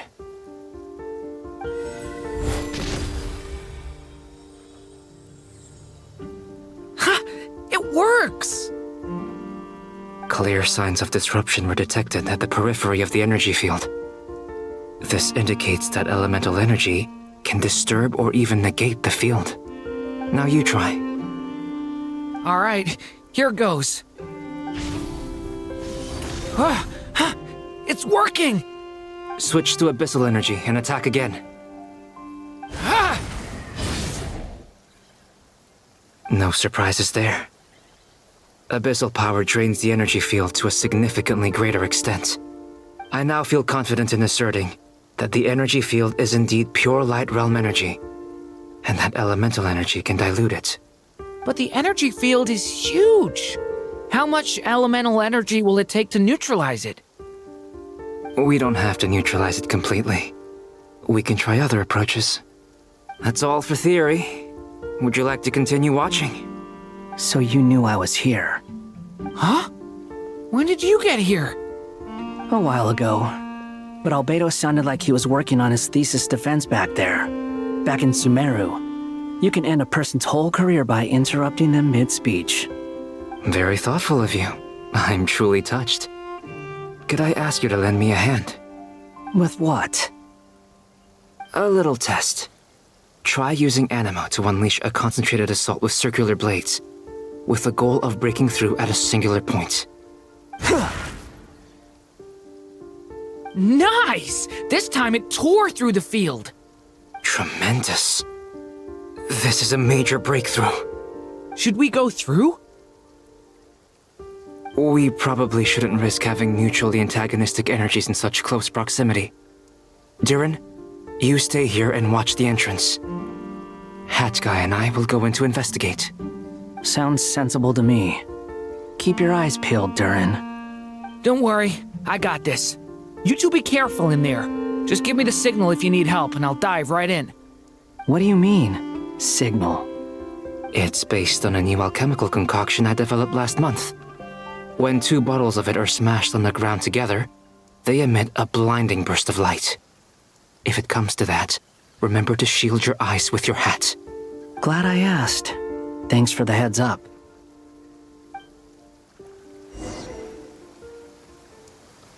Yeah.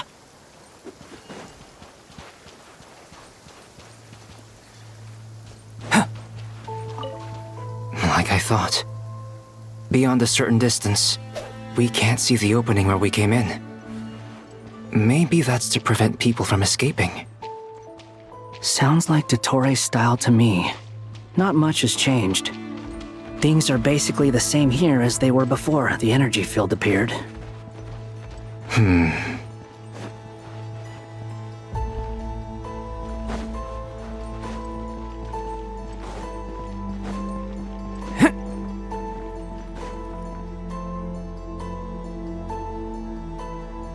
They have no heartbeats and they're not breathing. We can only assume they're dead. But there are no visible wounds. Also, there's an animal squatting next to each body. It's watching us. That's not an animal's gaze. What are you trying to tell us? Doesn't seem eager to talk. I guess maybe it's just an animal after all. Let's keep looking around.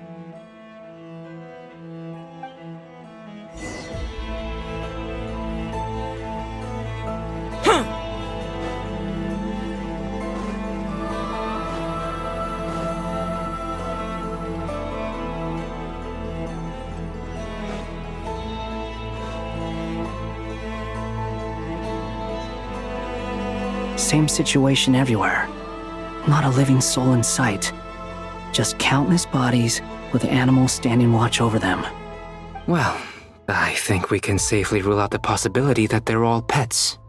Is skirting around the topic your way of showing consideration for other people's feelings? Just being cautious. I don't doubt that you can handle the truth.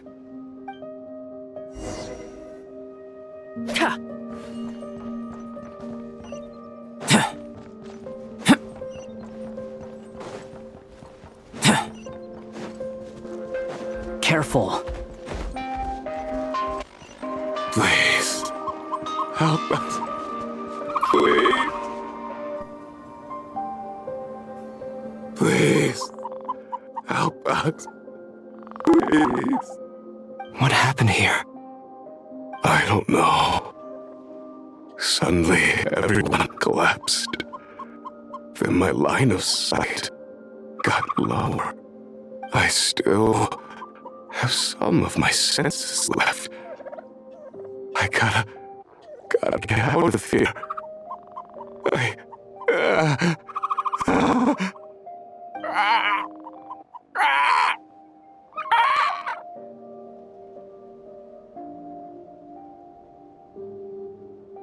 It looks like there's a huge experiment going on inside this energy field. Maybe each energy field is its own giant experiment. Vile. He's swapping human minds with those of animals. Even without the other circumstances, this would be an extremely radical experiment. Those people may have lost their sense of selves, but they are not fully animals either. If they were, they would have left. But instead, their instincts are driving them to remain by their dead bodies. We should go. No sense in sticking around here longer than we need to. Agreed. Over there, I hear a voice.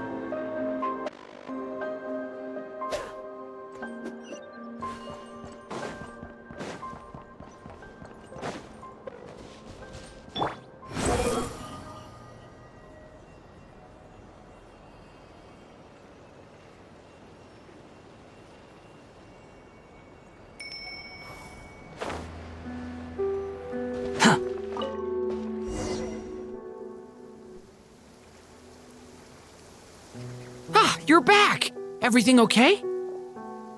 We saw some things that take a strong stomach. Otherwise, we're fine.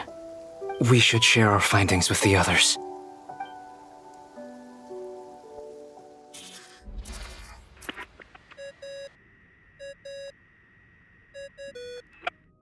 Yes? Who is it? Miss Nefer, it's me, Albedo. We found a way to break through the energy fields. With enough control, it's possible to tear them open using elemental energy. Also, we managed to take a look inside.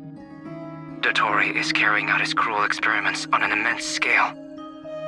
Any residents who have failed to evacuate in time will likely meet a grisly end. Sounds like he's living down to our expectations. Might I ask how things are proceeding on your end? I'm just about to get started. I'll be in touch once I have a result. Understood. Stay safe. I will.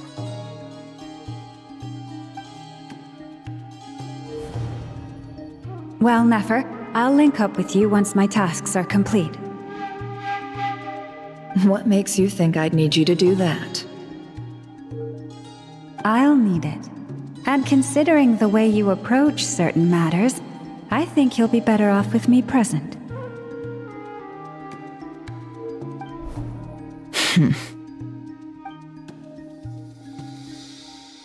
Let's begin. Entering simulation mode. A vast wasteland. Is this the traveler's inner world? I was expecting something more vibrant, to be honest. Wait, someone's there. What are you looking at? In that case, I'll look at it with you. I want to know all about everything you've seen and experienced. Is there somewhere I should return to? Or should I stay here and be the hero everyone says I am? I don't dislike my current life. Roaming the land, fighting battles, accomplishing missions, earning a living, looking after Paimon. It's not so bad. I guess the only thing that's missing is that you're not here with me. This is the conscious layer, which contains a person's true feelings. It is filled with both longing and kindness. I suppose anyone who lives long enough ends up wishing for someone who can't be there. Maybe it's the only way we can feel truly alive. Time to delve a little deeper.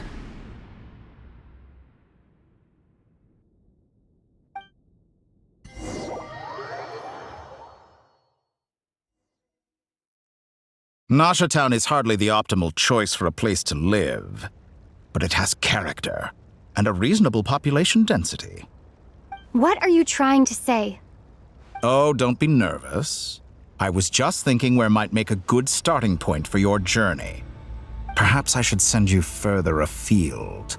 Conria, perhaps. Conria ceased to exist long ago. Once again, you fail to understand the possibilities that the Tri-Lune creates. Anything that has existed in the past, I can now recreate. You simply do not wish to see that happen. That might be because you miss your sibling and fear getting answers that you are not ready to learn. But this is not for me to judge. If we are to collaborate, we need to maintain an amicable relationship. In a moment, you will be able to... Oh no. What are you...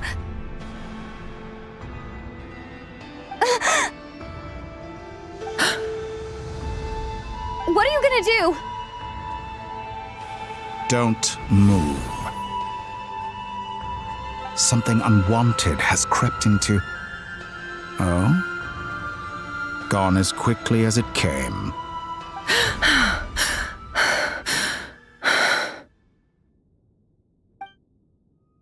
Did you save me? If I hadn't cut the connection, Dottore might have caught you from the other side and destroyed you. This was a good idea, but once is plenty. You were exceptionally brave. Excellent work. Thanks, but now's not the time for that.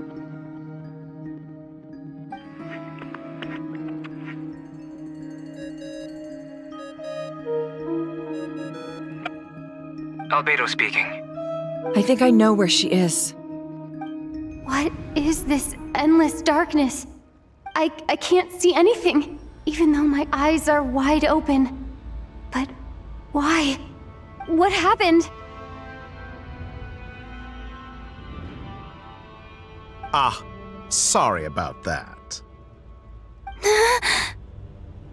I take it you didn't notice. Just now, a friend of yours took a little peek into your mind. Could it be Nefer? How did she do it?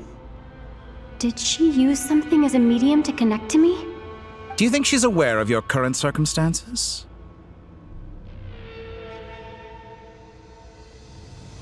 Oh dear.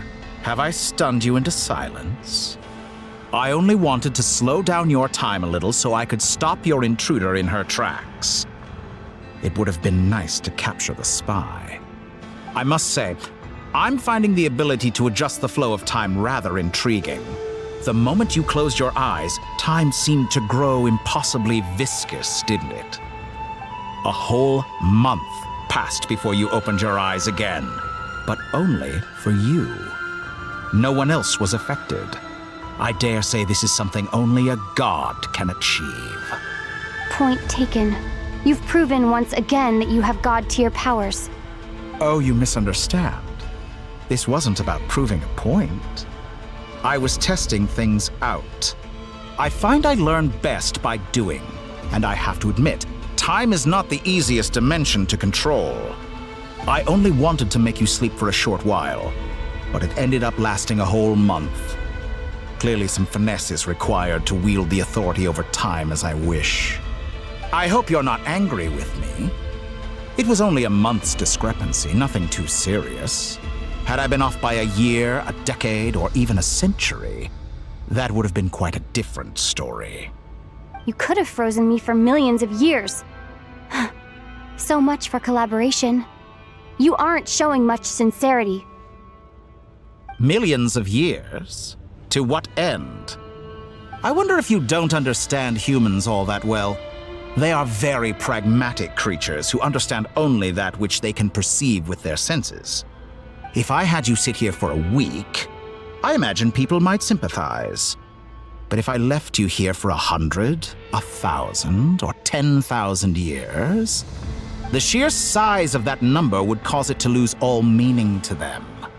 They would not have the capacity to comprehend your suffering, and thus they could not empathize. Unfortunately, while gods do exist in Tevat, it is ordinary humans that account for most of the population. Their lifespans are so limited, their bodies so fragile. Did you ever really hope that they could begin to understand someone like you? Your long life and unique origins make you fundamentally different from them. How long will it be before they start to treat you like the alien you are? Before you are ostracized, outcast? Alien. Even I feel bad for you sometimes. This world has made you into a slave. So many times you have served its will, and not once have the powers that be ever thought to grant you the one simple thing you wish for. You have been treated most unfairly. I can change that. I will grant you special privileges and give you back the status you rightly deserve as a descender.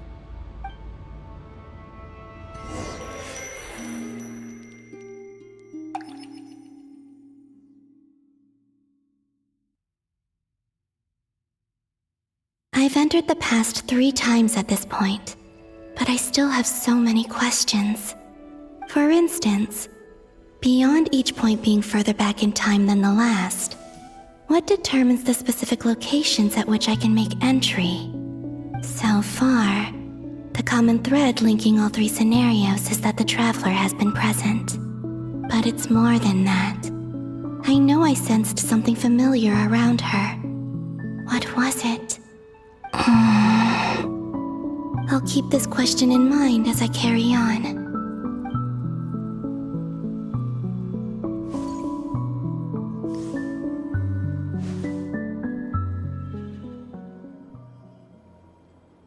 Humans, you never change. Always trying to use powers you neither comprehend nor control. This looks like Star Sand Shoal. Was this before Rerir regained his physical form?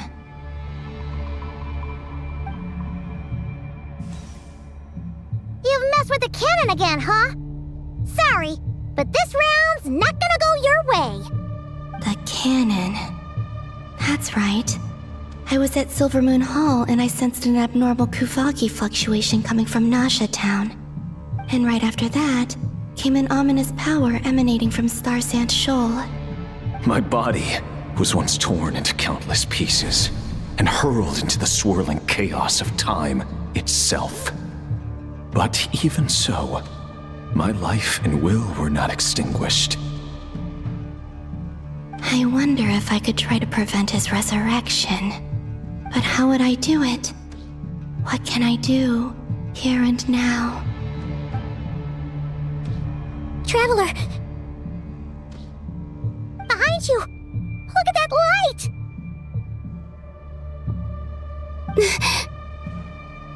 No, I won't make it in time. She's using the Kuvaki shield like I taught her. Is she gonna use it to block the cannon's beam? She's strong. I'm sure she can manage. But the force released when the beam impacts the shield might lead to collateral damage. Easy Island. The Frost Moon Scions will be exposed to lethal levels of Kuvaki. A question, if I may. Kind Miss Columbina. When the cannon's Kuvaki beam was deflected earlier, I saw several bolts of energy streak toward Hisi Island, only to be blocked. Did you also have a hand in that? Maybe that really was me after all. Well, future me. But I don't know if I have enough power left. Siki sato pasa sax, niti ipotuvtos. There's no time. Osestikos paratin tiran to risu iku, to pir to aithion feraton. I have to make it. Oh, Frost Moon. Oh, great land. Oh, slumbering moonlight of Notcry. If you can hear me, if you can sense my call, then please, heed me once more!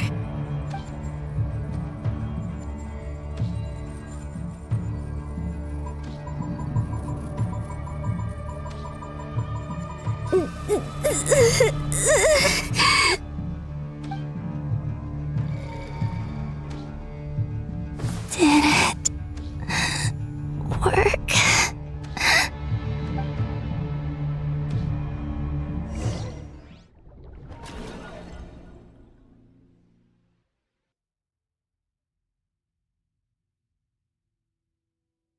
Hey, wake up!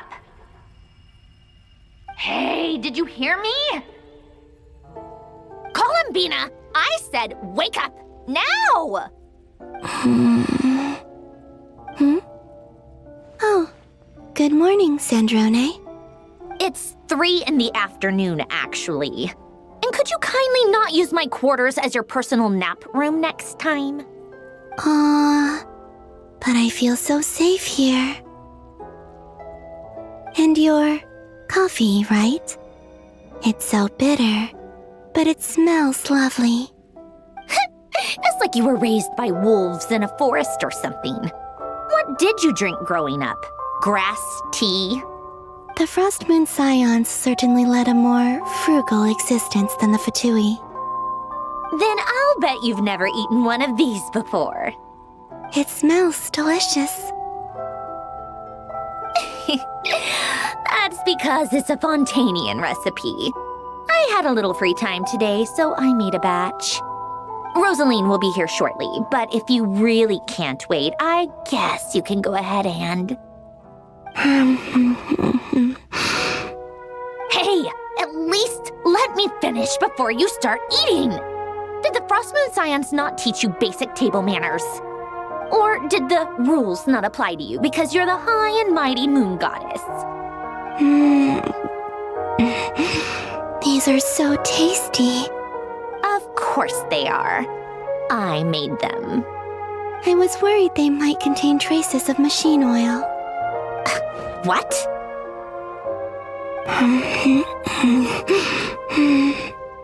You know, there's something I've always wanted to ask you.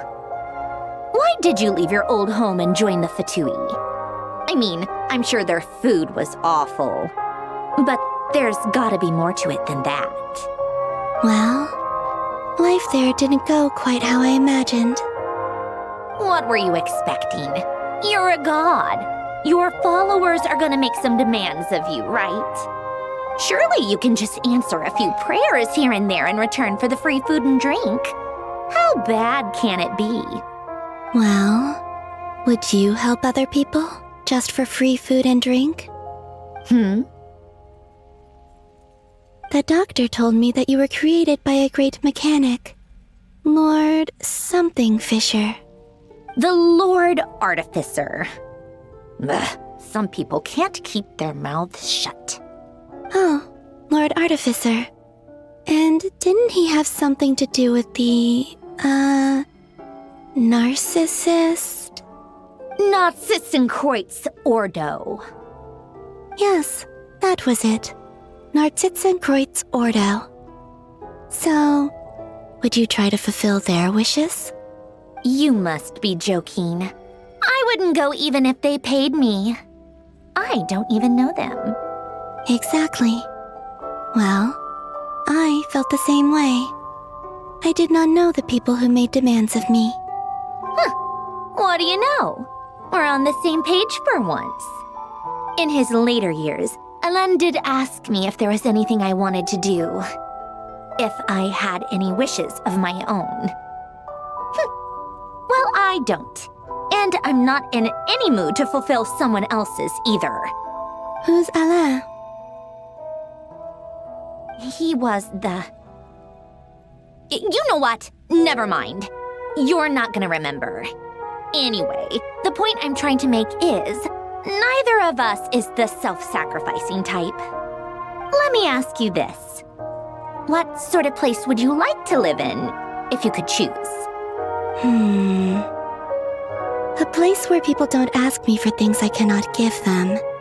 Where they don't worship me, or fear me, but just want to chat with me like a normal person. I'd also like the freedom to come and go as I please. And ideally, it would be somewhere with the smell of coffee and snacks. Not to burst your bubble, but no such place exists in the world. Now, take your snacks and scram.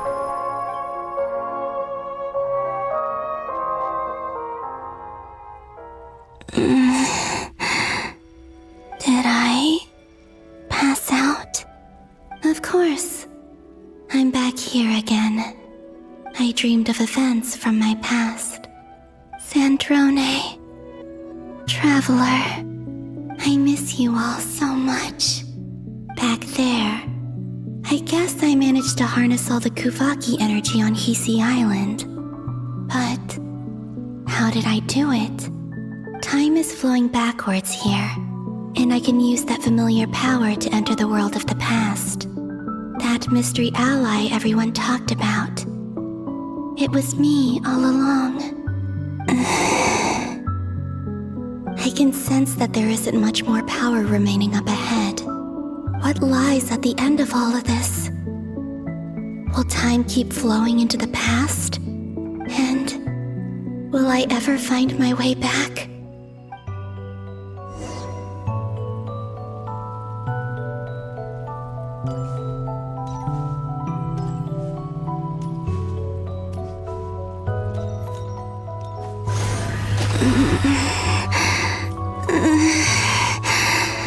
It's getting harder and harder to use my power.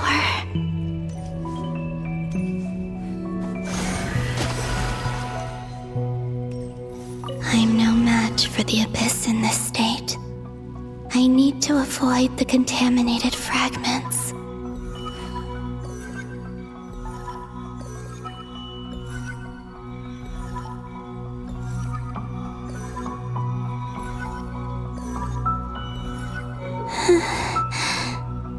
Time to go. I wonder where I'll find myself this time.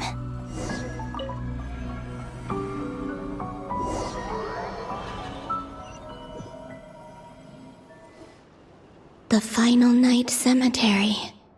This is where Flint's is based. Or not? How are we supposed to read through this many files? Difficult, yes, but it is also our most efficient option. Seems like they're searching for information. Oh, I remember. Flint's and Varga talked about some files on the Wild Hunt. Was this my doing too? To expose the true intentions of this Rarir, we need to dive into Notcry's history. Are my actions changing the past? Or are they simply completing a process? Is all of this inevitable? Or am I the one making these decisions? If I choose not to help them now, will it change how things turn out? Hope we don't land on our heads then.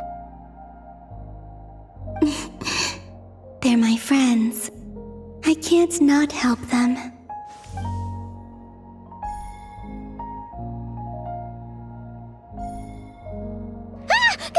Ghost! And the other one was... here. Hey! Another file's moving!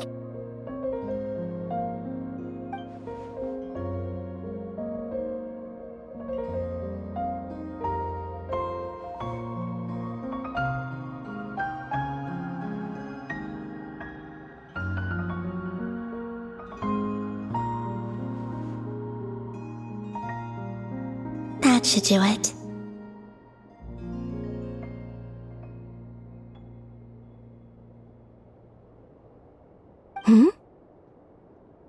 Luanatar?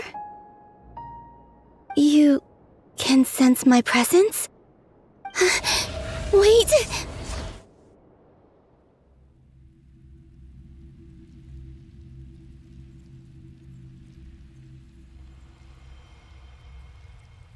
Luanatar. So she's that familiar presence I've been sensing all along. She's always been by the Traveler's side. That explains why the Traveler has been there each time I've entered the past. But why Luanatar? Is it because she has a connection to me as the Moon Goddess's familiar? If so, why not any other Kuhenki? That's...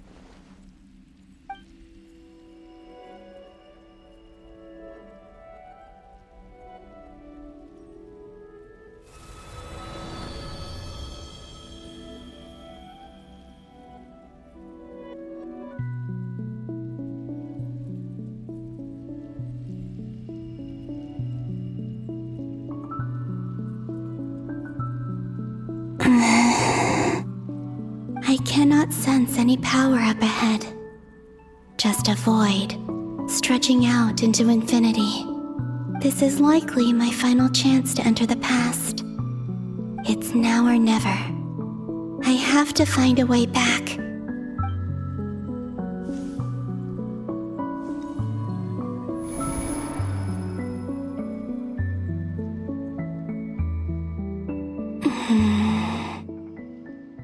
Hisi Island? How far back in time is this? Where's Luanatar? I can't sense her presence this time. Oh, seeing Enefa and Aino reunited like that sure was heartwarming. Traveler, Paimon. No, stay calm. I don't have much power left to change things. I don't even have that much time left here. Think, Columbina. How do I find a way back? A way back... to where? Do I go back to Moon Prayer Night? Or to the future that followed? And if I return in my current state, what will become of me then? Dotori's actions that day proved that he'd been planning that for a long time. He had already seized the power of 2 moon marrows before capturing me. Even if I managed to get back, how can I fight against him when he wields the Tri-Lune Authority? I can't. If I go back like this, I'll be playing right into his hands. I have to find some way of rivaling the power he has usurped. Wait. Time flowing backwards. The Tri-Lune Authority. Does that mean... I think I know what the final destination of this lunar reflection might be. I know what I must do. Speaking of homes, we must already be close to where the Frost Moon Scions live. The vibe here feels different, just like the scenery. But how do I communicate my plan to my friends? Should I write it down here? No. Someone else will see it. I need something with a close connection to me. Something I can use as a medium to tell them what's happened to me in here. Now it makes sense.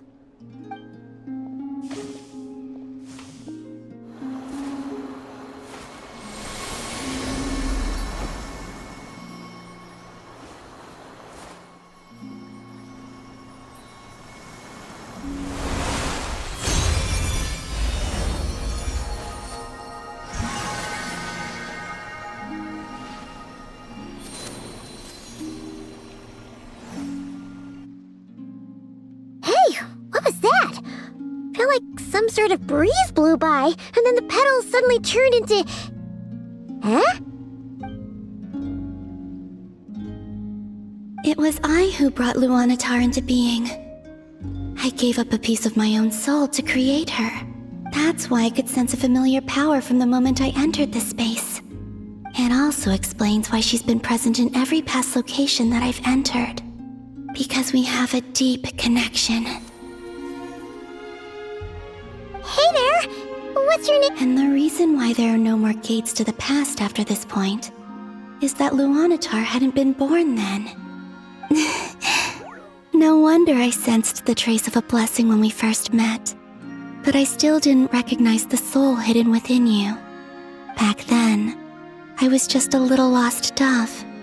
I had yet to become Columbina Hyposelenia. Go on now. We've got stuff to do. Hey, you scared it off. I'll be counting on you.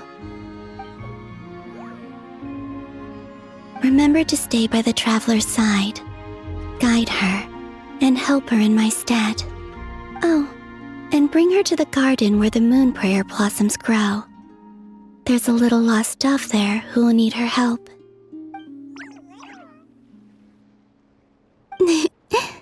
Go on.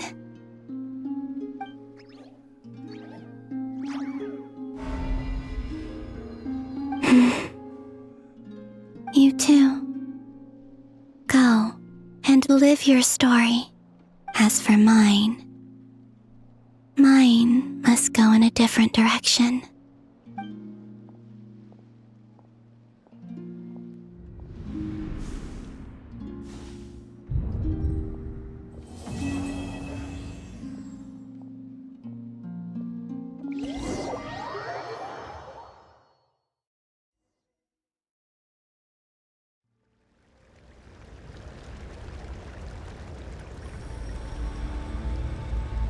How would you like to experience the thrill of never being held accountable for your actions? You could crush people like ants without consequence, or tear off their heads or limbs as you please. Believe me, such a life is but one small step away. What point is he trying to make? Freedom? But the freedom to kill? To do evil and get away with it? Why would you offer me that? The creation of a world is the ultimate scientific experiment. I have taken my research to the highest level, where I shall be not just a god, but also a servant to many sacred spirits. I shall heed the truth and perform holy deeds. A god's laboratory is the perfect playground. But it needs the right occupant to explore its full potential. Mortals are found everywhere one looks. Not so with Descenders. I'd prefer my first guest to be a distinguished individual such as yourself. And I know you could make the most of the opportunities it offers. So the condition for entering the New World is to take innocent lives. The same dilemma that Rerir once faced.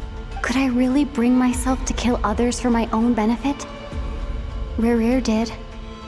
And look where it got him. Have you made up your mind? I can't do it. Your playground is no place for me. You're putting your hopes in the wrong person. But we both know I'm not quite the hero you say I am either. I have my own reasons for the journey I'm on, and they aren't all selfless. You've grown a lot since we last met, but there are still things you are unwilling to compromise on. This will only hinder you. Why don't I lower my requirements a little as a gesture of goodwill? I'll give you a little time to learn to be a less noble soul. That'll make things much easier for you. I really doubt I could live that sort of life. And yet you already sound less defiant than a moment ago. The benefits appeal to you because you can read the signs of the times. Why don't we return to my research facility? Your last visit was so rushed. There is much that I have yet to show you.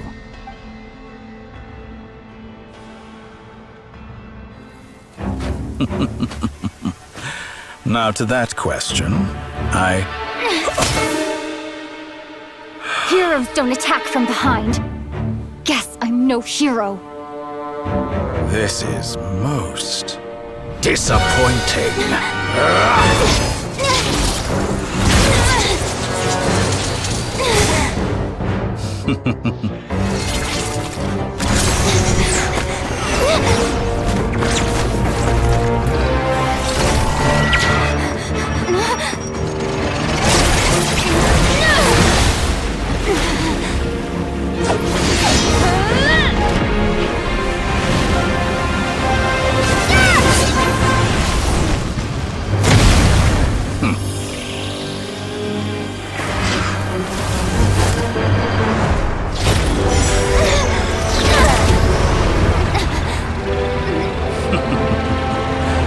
Now then.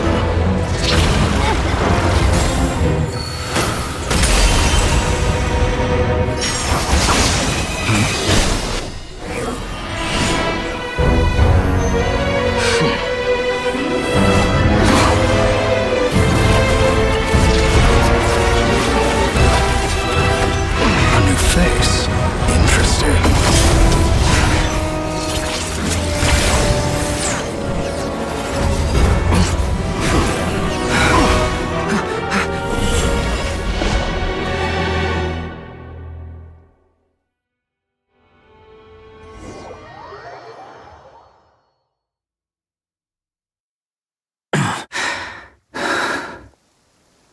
You're still gonna call me Hat Guy after that, huh? I didn't see anyone else in there who needed saving.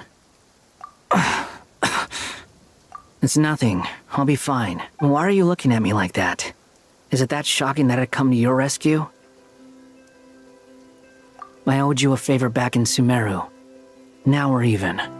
Distracting Dotori was tough. I won't lie. He's not gonna fall for the same trick twice. That was my one shot. I'd hoped to use it to take him out. Ugh.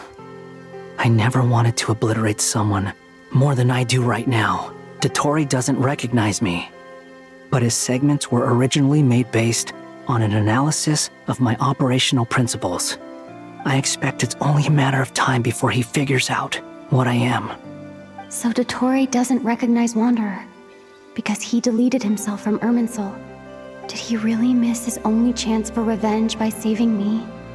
Why the long face? Hey, I'm not blaming you, okay?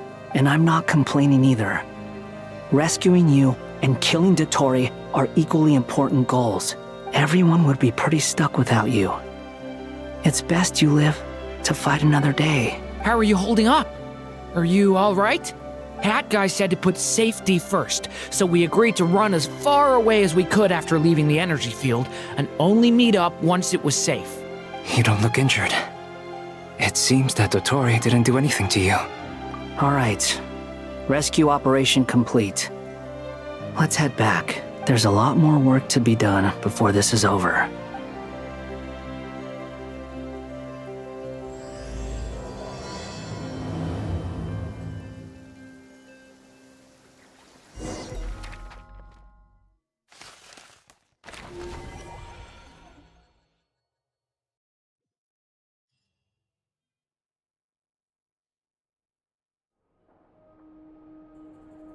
Understood. I will bear the Tsaritsa's decree in mind. I don't see what's so awesome about it, though. Does he really think everyone else is as immature as him? I'm not stooping to Tartaglia's level. I thought you might say that. How's your progress? Quite promising, actually. That alchemist Albedo gave me a few ideas. Remember how I asked you to look up some files for me? That stuff on the Nazi-Kreuz Institute. René de Petrichor and Jakob Ingold. Alain Guillotin despised René's theories and methods, but he never managed to come up with better alternatives either. So I adopted some of René's ideas. I thought Alain was like a father to you. He and René were mortal enemies, were they not? And what would you say if Lenny and his friends one day learned something useful from someone you utterly detested? I would applaud them for it. That would mean that they have surpassed me. For all we know, Alan Giltan might have thought the same thing. Not that it matters, though. He's dead, and I'm alive. So it's my call to make. Once you die, it doesn't matter how great you were in life. Only the living get to decide what happens next. Hey, come on out. They're back. Huh?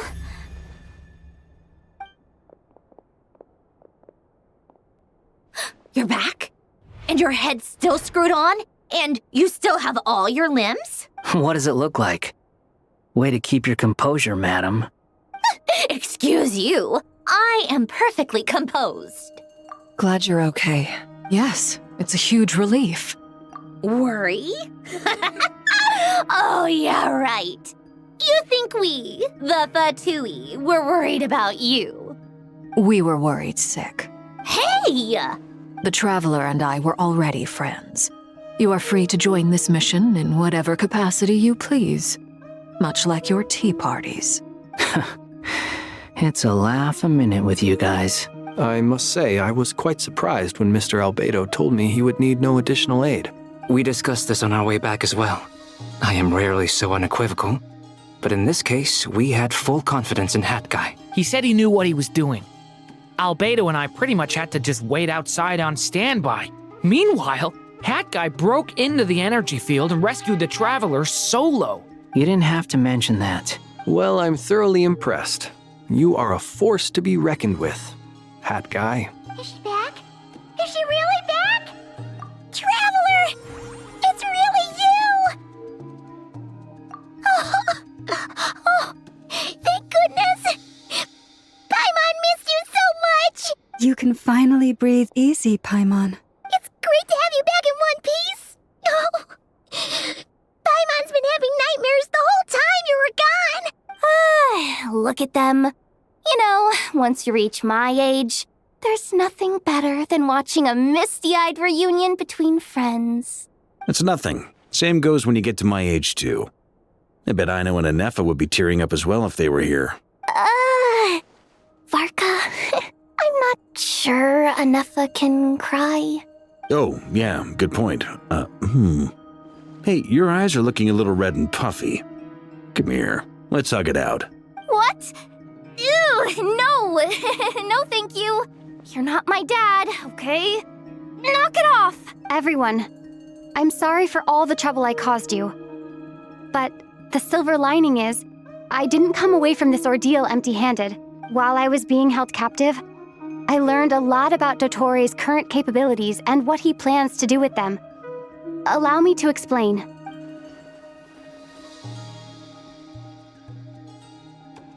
The three moon goddesses were even more powerful than we imagined.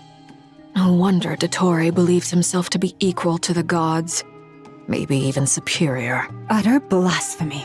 While everyone was gone, Nefer and I made an interesting discovery, and I believe Miss Sandrone has something to share too. Ma'am, perhaps you could do the honors? Called it. Getting rid of a pesky troublemaker like her is like trying to clean up after a crumbly cake. It always comes back to haunt you.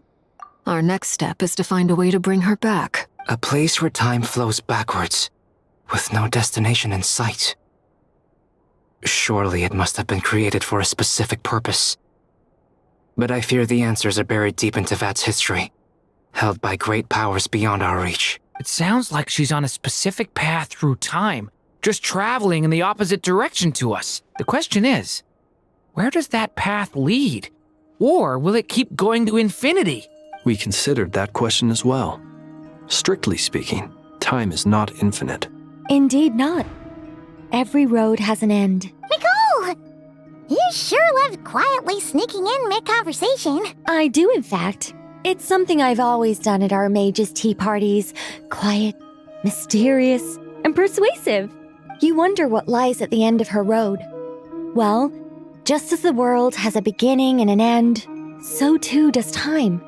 And so, the end of the road is the moment that Tevat was born. But where Miss Columbina will end up along this road, that depends on where this particular river of reverse time began. What about The original moons and the moon goddesses, do they have a beginning too?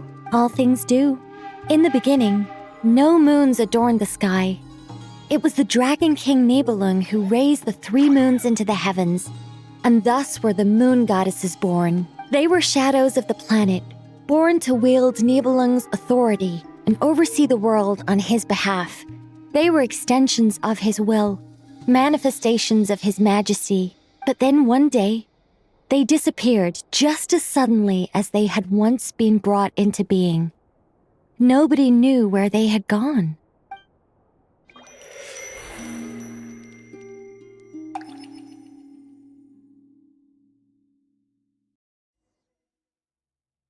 Like I thought.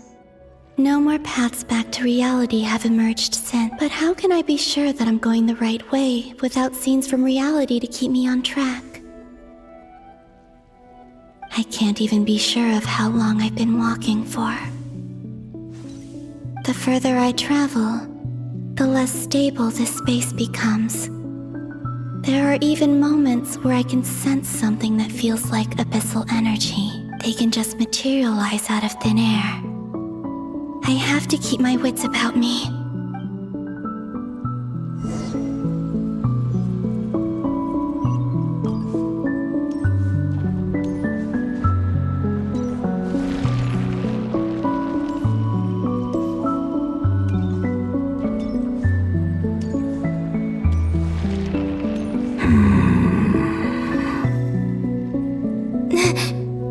Is that the ray here of Solnari?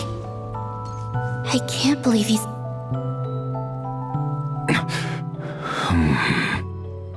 You are the moon goddess. But how? Please, there's no need. I'm not interested in fighting anymore. I find that a little difficult to believe. Yeah. Honestly, so do I. The way you used my own power against me was... It was a brilliant strategy. And then, in the final moment before I was thrown into this space, I got to see an old friend. Mr. Dainsleif. Right. It was so long ago now. But we were friends once. When I first got here, I was filled with hatred, remorse, and rage. How I cursed and devoured. I tore everything here apart. I was consumed by the desire to leave this place and have my vengeance. But to no avail. This is a place with no exit. This is the second time I've entered this space. Though I have no memory of the first. I was torn to shreds the moment I entered. But this time I survived. It must be partly because of this new body, and partly because of all the Kuvaki I absorbed in Nodcry. Are you the source of the abyssal power in here? Not all of it. Some is from when I first arrived here and tried to destroy everything. But there was already a degree of abyssal power here before I entered. And like a venomous snake baking in the merciless sun, it tried to slither into my shadow. Tried to? So, you rejected it? Yes. Because after that, the world suddenly became silent for a moment. What do you mean? The voices in my head, they were gone. And then I saw her. Her? Thelindis. My former lover. Never mentioned that she saw a memory of Thelindis leaping into the moon's reflection. More precisely, I saw her afterimage. I'm sure the real her is long gone. She was just an ordinary Conrian. She couldn't have survived here for very long. Anyway, why have you come here? Didn't you know it was a dead end? If I hadn't escaped through the moon gate, my friends would have been in far greater danger. Oh, I see. Because of your power. The power of a moon goddess. What? You'd like to know how I know, wouldn't you? The one who resurrected me said so. I could hear a deep lust for power in his voice. Do you mean... Dottore? Dottore. So that's what he's called. He'd been collecting fragments of my body for a long time, all so that he could resurrect me at the moment of his choosing. I had no interest in his research. But being as corroded by the abyss as I was, we were aligned as far as hunting the moons and recovering my strength were concerned. So that's why the Wild Hunt suddenly became so active in Nodcry. When I left the Fatui in my weakened state, Dottore must have felt that his time had come. Moon Goddess? Could I ask a favor of you? What? I know this is a lot to ask, especially from someone who tried to kill you. If you refuse, I won't fight it. But this is the only thing I desire now. Nothing else matters. What do you want? I'd like you to take a message to Thelindis for me. Thelindis? But... Yes, she's dead. But like I said, I saw her afterimage. I can sense that some part of her soul remains here. Far, far ahead. Why don't you go and speak to her yourself? I can't. I don't know why, but I can't move freely in this space as you can. All I can see is a glimpse of her, walking away. Just like the moment when I last saw her in life. In return, I will clear these abyssal obstacles for you. No, not in return. I'll clear them for you, whether you want to help me or not. It feels like something I ought to do. Why? Yeah. Why, indeed. I've been asking myself that question a lot recently. Why did I do the things I did? I'm tired of it all. Tired of the person I became. People used me. And then I turned around and started using others. I hurt a lot of people. I think I grew tired of it long ago. But I wouldn't admit it to myself. And ultimately, that's how I ended up here.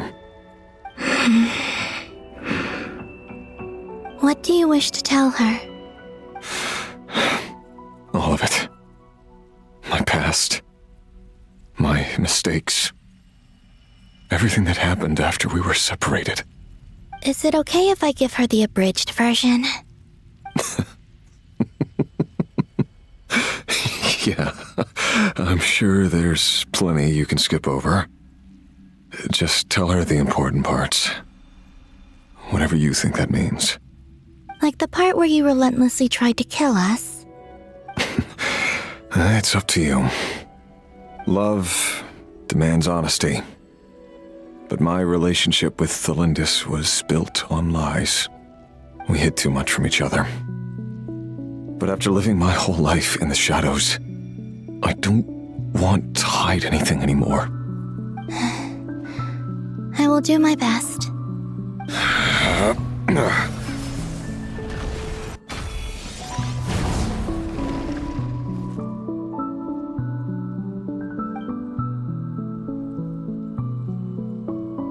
There.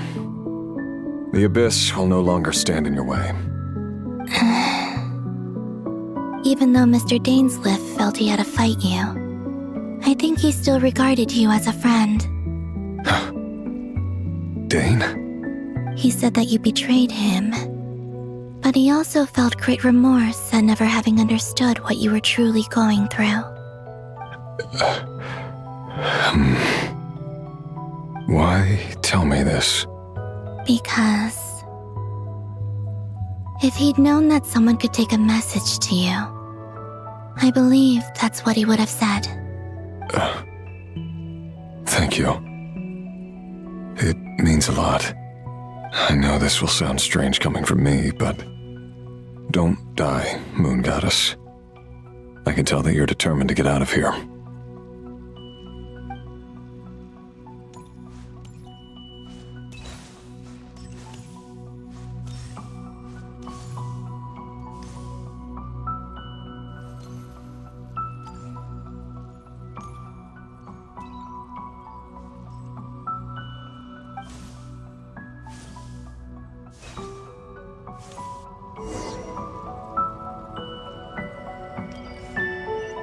He kept his word.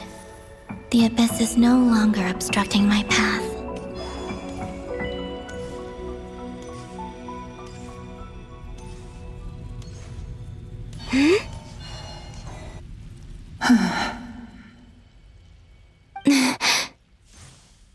Is that the Lindis? She wasn't far off at all. And yet, they can never meet. Hello, Miss Delindis. Who are you? How do you know my name? I've never seen anyone else here before. You can call me Columbina. I promised Rerir that I'd bring a message to you. Rerir? My Rerir? Is he well? He's doing better than he was. Better than he was, huh?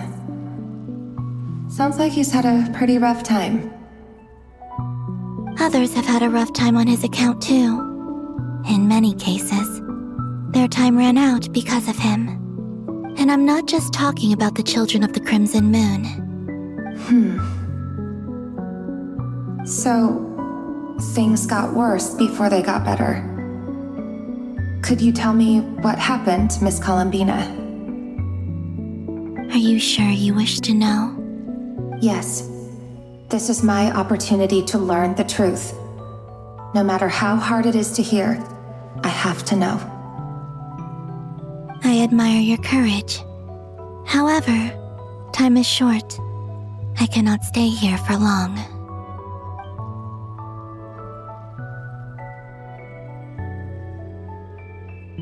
Rerir had seeds of hatred in his heart, and many people nursed them for their own ends.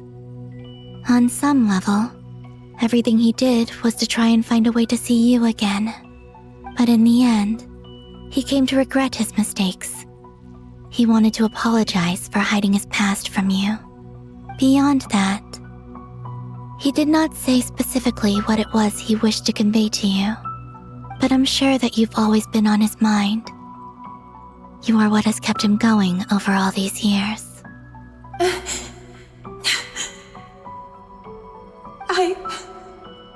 I'm sorry, Miss Columbina. This is so upsetting. I'm not sure how to put my feelings into words. It's all right. I understand. Well, that's everything from me. So, I guess I'll be... Wait. One moment. Time flows backwards here. The road ahead only leads further and further into the past. I know. I intend to reach the end of that road. Without a moon marrow, without the 3 moons' power, you won't make it far. Wait, unless... Are you one of the moon goddesses? You could say that. I see. I often think to myself, if life is like a train ride, why haven't I reached the terminus? Where am I even going? And it's not just me, it's this whole place. Wherever it is, it seems like it's existed forever. It's such a mystery. Where is it going? I must seem so ridiculous. I can't answer these basic questions, and yet I jumped right in here without hesitating, only to be torn apart the moment I entered by powerful energy currents. Only my soul remains now. Thinking back, I was suddenly overcome with fear and terror in that moment. Perhaps I too became bewitched by the abyss. I may have been the leverage it needed to control Rayrir. I used to be a researcher at the Universitas Magistrorum in Conria, researching the iridescent moon's marrow. Eventually, I came to the conclusion that time in here flows in reverse. Rayrir was one of the Finster King's retainers. With me, he was in an impossible position. It plagued him constantly. I wanted to help him escape his lot in life. I wanted him to be happy, so I thought I'd use this place to return to the past. At the time, I thought I could just go back to the day that the Finster King first found the prince. It was only after meeting the prince that the Finster King started going too far with his research into the abyss. That was the day all of our woes began. I thought I could stop the king from ever meeting him and solve everything. I couldn't kill the Finster King himself, so I had to find another way to save Rayrir. That's why I wanted to go back, to kill the person who had brought new possibilities to our realm. I'm sure it was a futile endeavor, but the abyss probably enhances the basest human desires. So I naively hoped I could change everything. But I was simply too weak, like a speck of dust against the whole universe. Look at me. I didn't even survive the journey here. Not physically, at least. I know I'm never getting out of here, but you're different. You can make it, and I want to help you. I owe you that much. How do you plan to help me? Have you noticed the golden energy that exists here? Based on my past research and my observations since coming here, I believe they carry you forward faster. I can share what I've learned and help you understand the pattern in which this energy appears.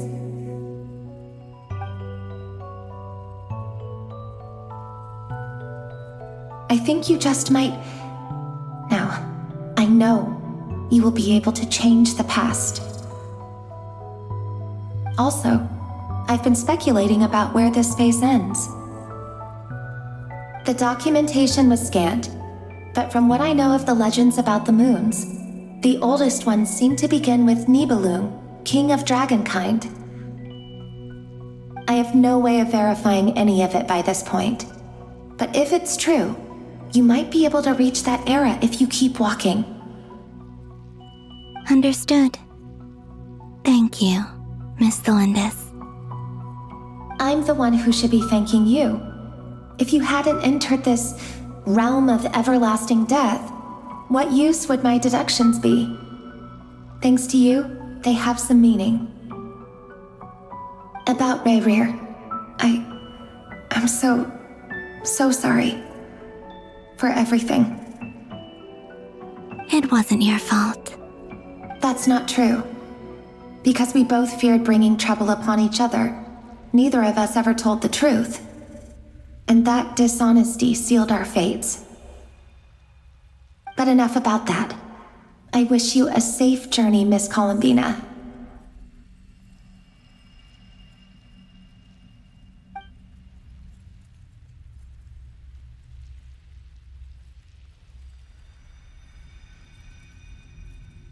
And may the outside world never have to experience pain like this again. Rayrir, you're there, aren't you? I cannot see you, because you exist in the future. I expect we'll be trapped in this prison of space-time for all eternity. But please, gaze upon the past, and then sit for a while. Let's find a place to sit down together, just like we did when we first met.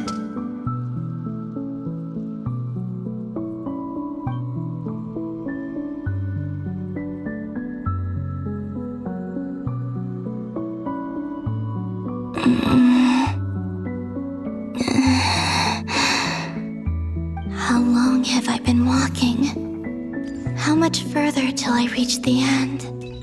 Is there even an end to be found?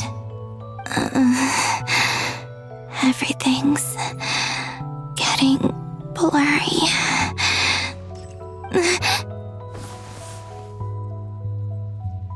Huh? Are you all right, little sister?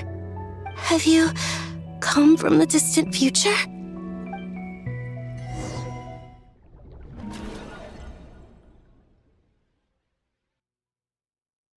So, how exactly did the moons just disappear? Shouldn't it be a little harder to get rid of major creations like moons? The world is a vast and ancient place. On a certain scale, all life lasts for but a fleeting moment.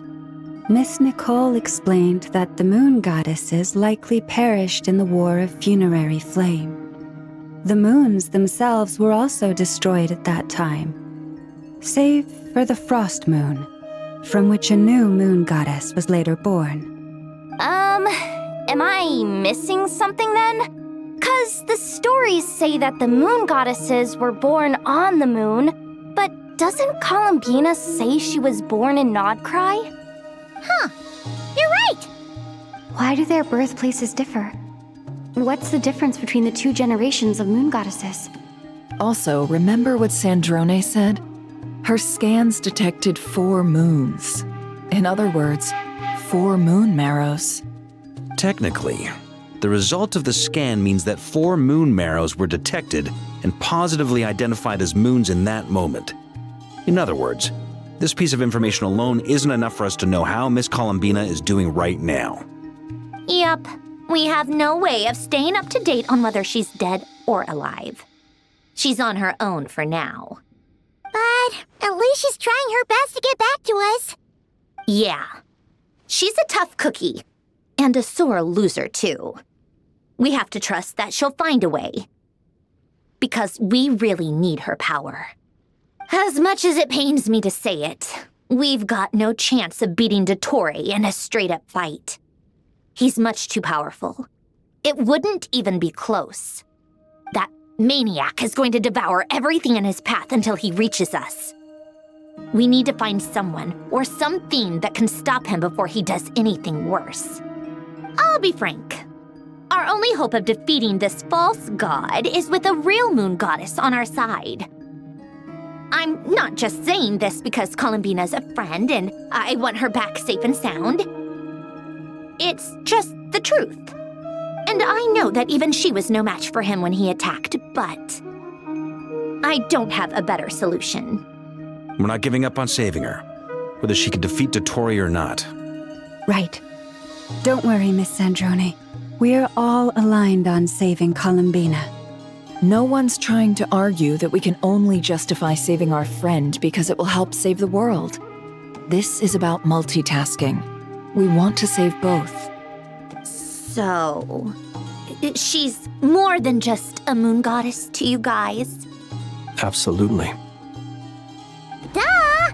She's part of the gang! And you are too, you know. Yes, I know. You don't need to labor the point. I knew that the moment I came running over with my documents that I was part of the in-group. I mean, if Arlecchino can fit in, I certainly can. Anyway, as for how we get Columbina back, I've been working on it constantly. But I think I'm still lacking certain information about the moon. I'd probably get there if I could continue my calculations, but the problem is, I've run out of computing power. Computing power? You mean you need more energy? No, the issue isn't energy, it's processing power. There's so much data to get through that the whole process has just ground to a halt. That's a tricky problem. René de Petrichor of the Nazissenkreuz Ordo once foretold the fate of the world. But I don't know how he did it. My guess is that he used the primordial sea's power.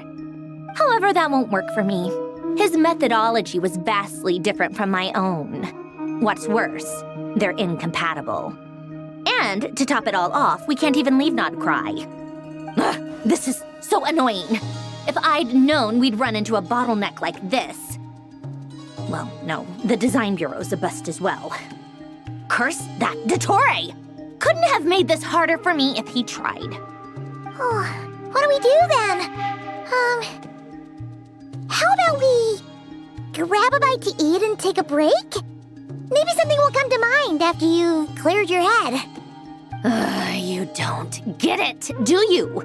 I'm trying to calculate the fate of an entire world here. And I need accurate results, not vague prophecies. Where the heck am I gonna find the computing power for that? Ahem. Anyway, time to shelve the discussion on technical difficulties. Being a killjoy isn't very ladylike, after all. Either way, we've done what we can. Rest well, everyone. Remember to let us know if anything new comes up. Hat guy? Is he hinting that we should talk outside? Let's go somewhere a little more private.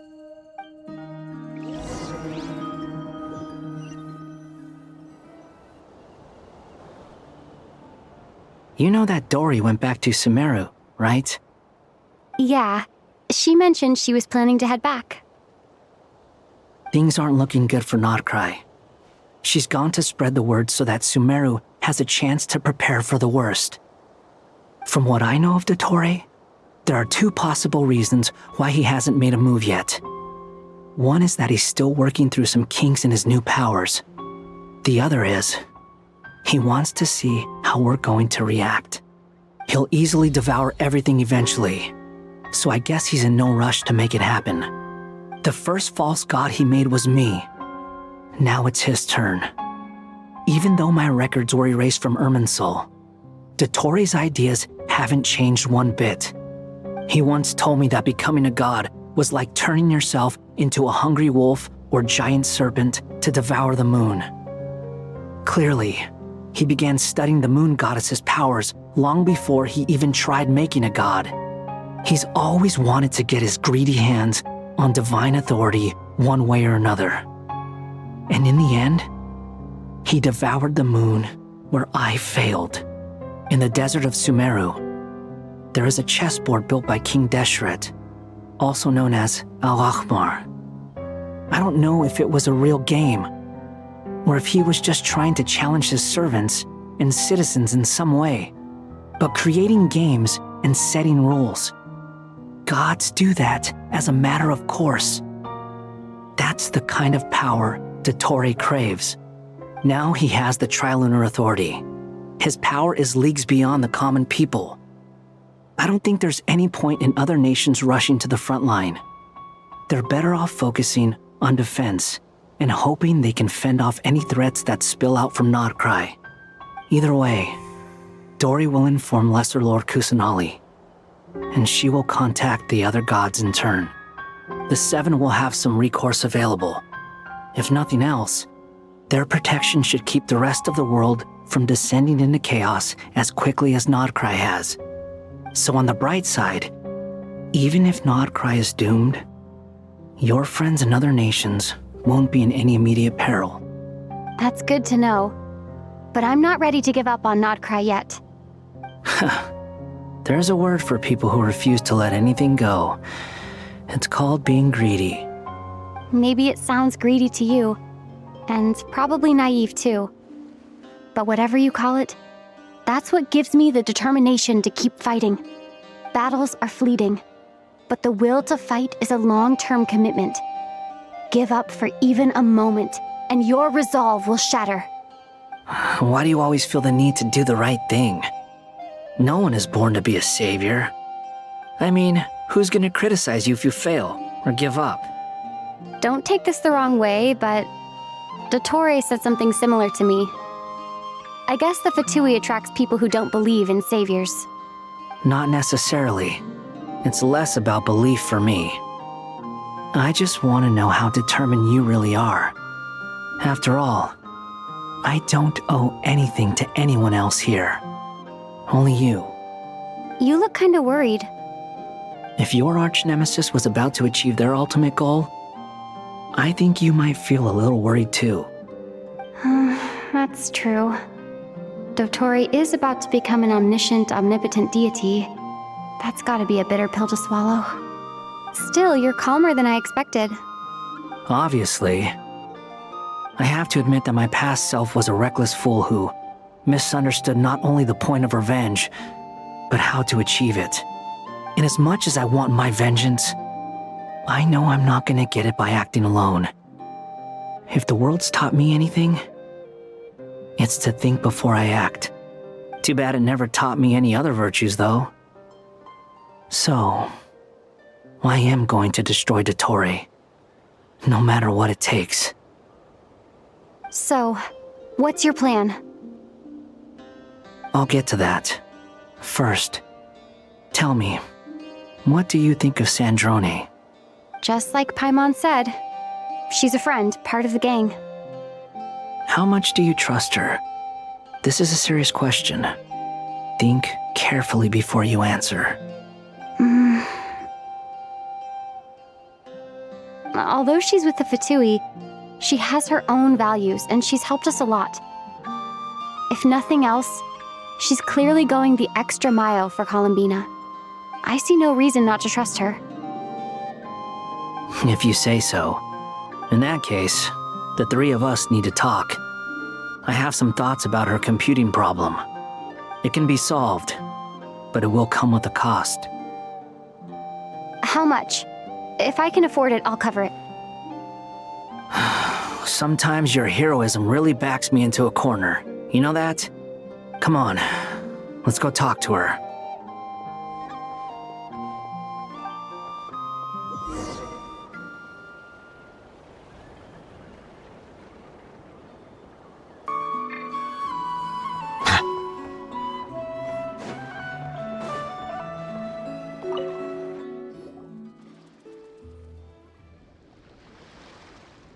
Miss Androne, Traveler. Hey there. Paimon's here too! She was just helping them sort through their things. How did your chat go? That was fast. The call only just ended. Well, you said it was urgent, so we got here as quickly as we could. Albedo, I have some alchemy questions for you. I see. Looks like my knowledge proved useful after all.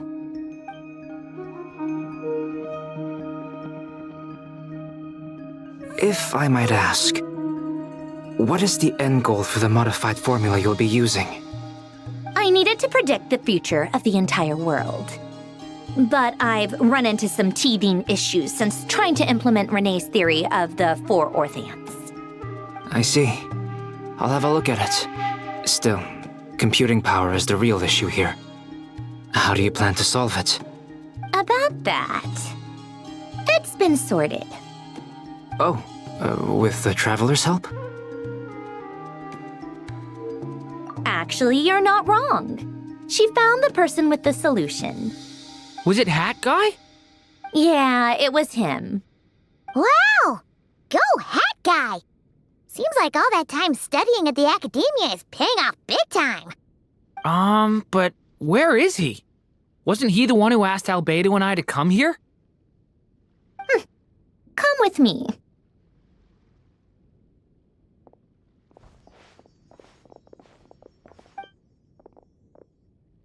Hat Guy? What's happened to him? Hat Guy! Can you hear us? No response. I guess he's in hibernation. Hat Guy mentioned that he was a puppet. It seems that his functions are currently shut down. I presume this has something to do with the solution to your computing problem. That's right. He and the Traveler came to see me. Wait, what? You have a solution? Would you calm down? Why do you always react so hysterically to everything?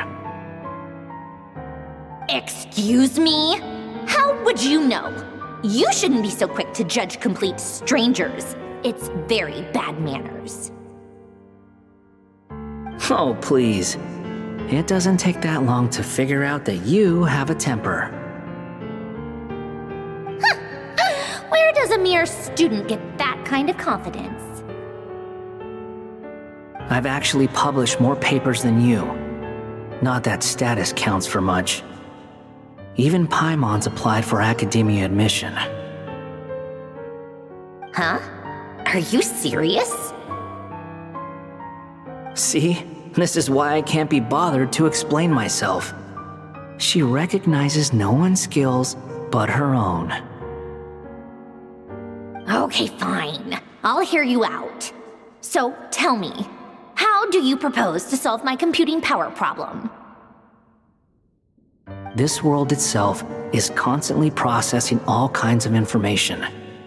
If it's the world's future you're trying to calculate, you need a processing device that's designed to cope with that volume.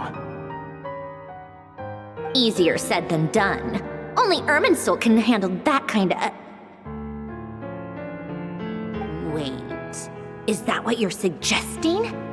But surely we can't just plug my formula directly into the ley lines. You should be able to tell that I'm not human, right? Yeah, I noticed. The technology, though, seems pretty ancient. Very different from Fontaine's. It's a completely different system. Conrian, to be precise. I'm what they would have called a puppet. Puppets need an energy source and processing power. The artisans who built them sought out the materials most suited for that purpose. You? Do you mean... The Traveler and I have talked it over. She's willing to vouch for you. So, I'll allow you to borrow my core for your calculations.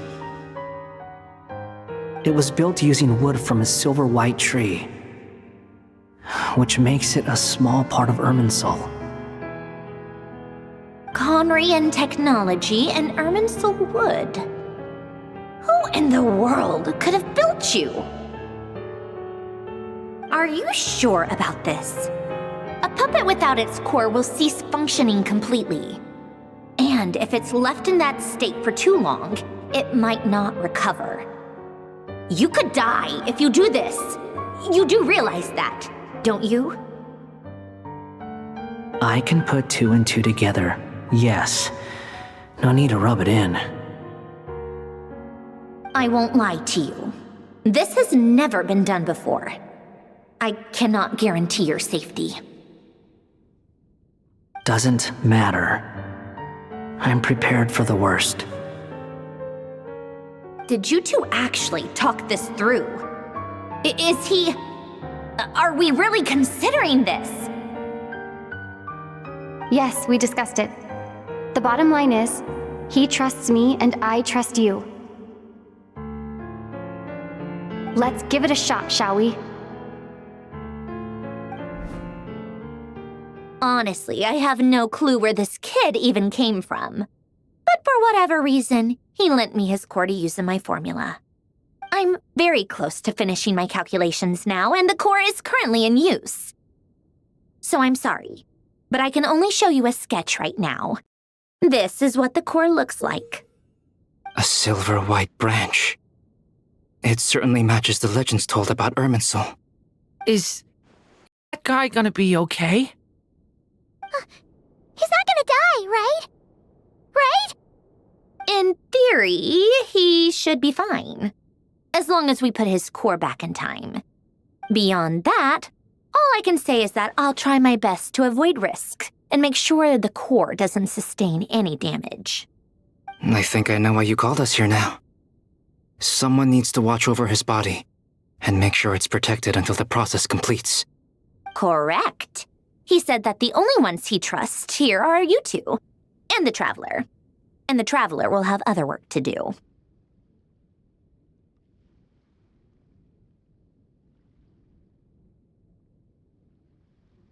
He will have our undivided attention. Aw, hat guy. On a more positive note, things are progressing steadily on my end. I'll call everyone in for a meeting once the results are out.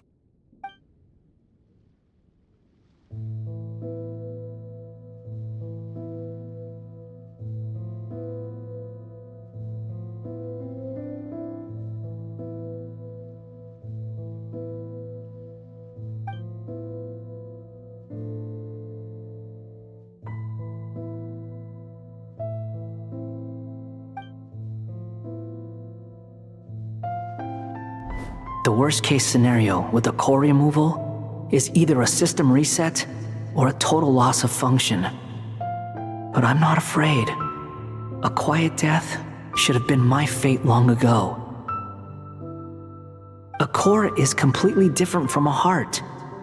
It's like another vital organ entirely. I never believed it could be a true replacement for what I sought. But in the end, it turns out the core was more useful to me. Pretty funny when you think about it. It's like the punchline of my entire life. Do you think there's any difference between a puppet and a human? If not, then this would just be another samsara. I have already experienced both a past life and a next life. Part of me wonders whether I'm only capable of making this decision because I've become a real human. What's with that expression? Isn't this a good thing? Sanjoni will succeed, won't she? She has to. She will. We all have to persevere until this is over. That's right. And I'll protect you all until the moment of victory arrives.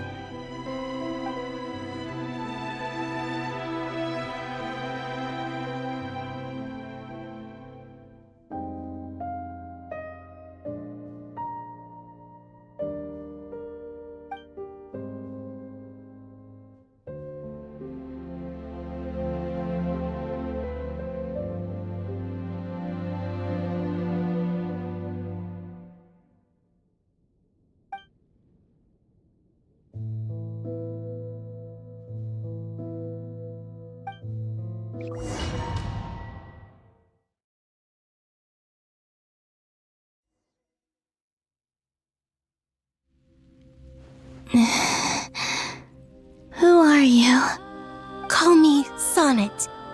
You have the same power as Canon. Sonnet.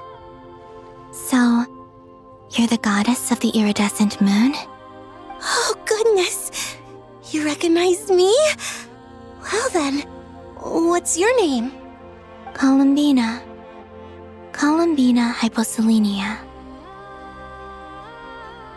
Hyposelenia? What a lovely name. Did you choose it yourself? It was a joint effort between me and my friends. Friends? You mean your friends in the heavens?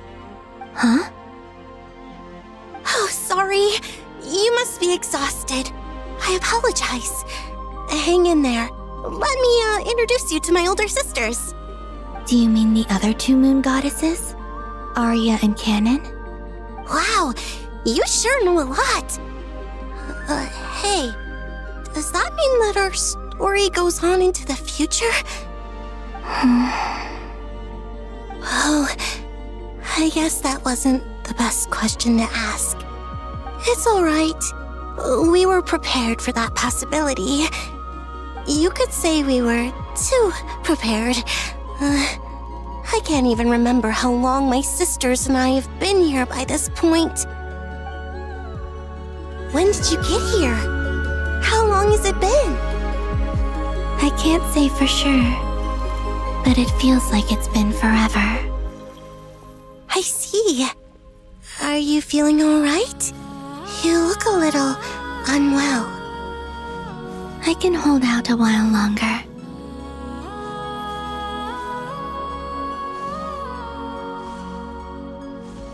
We don't have far to go. The place where my sisters and I are based is just up ahead. Don't worry, they're both really nice. I'll introduce you.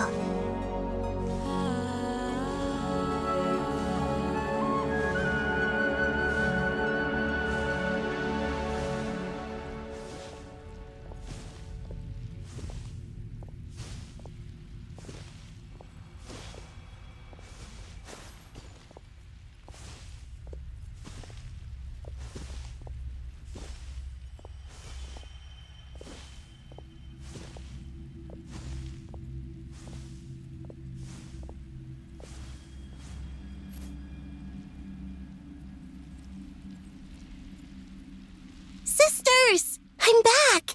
And look who I've brought with me!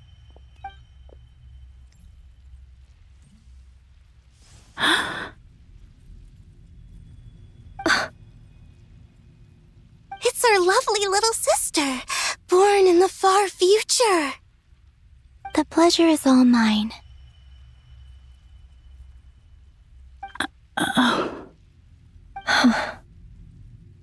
Allow me to introduce you to Columbina Hyposelenia.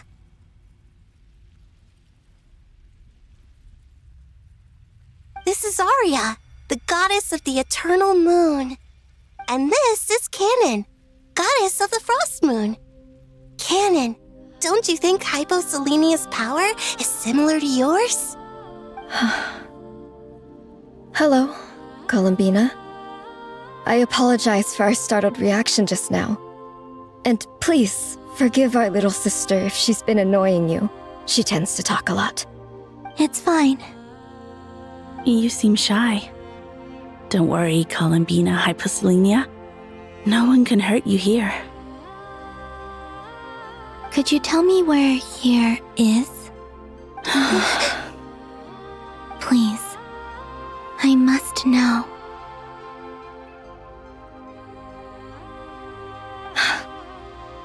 My dear sister, this is where Tevat's original ruler, the Dragon King Nibelung, imprisoned the moon goddesses. What? You're scaring her, Canon. No, I'm fine. Please, continue.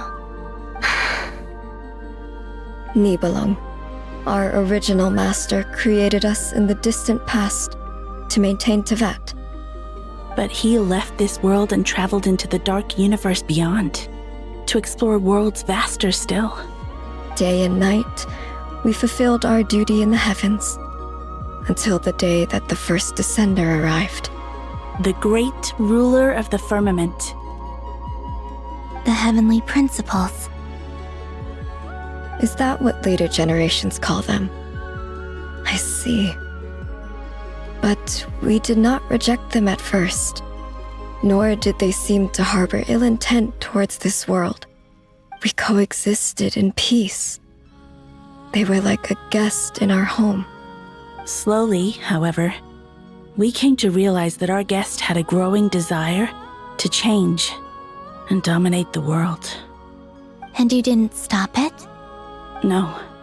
There was an order to the rules they set up that Nibelung never taught us. We wanted to know if this order would bode good or ill for Tevat.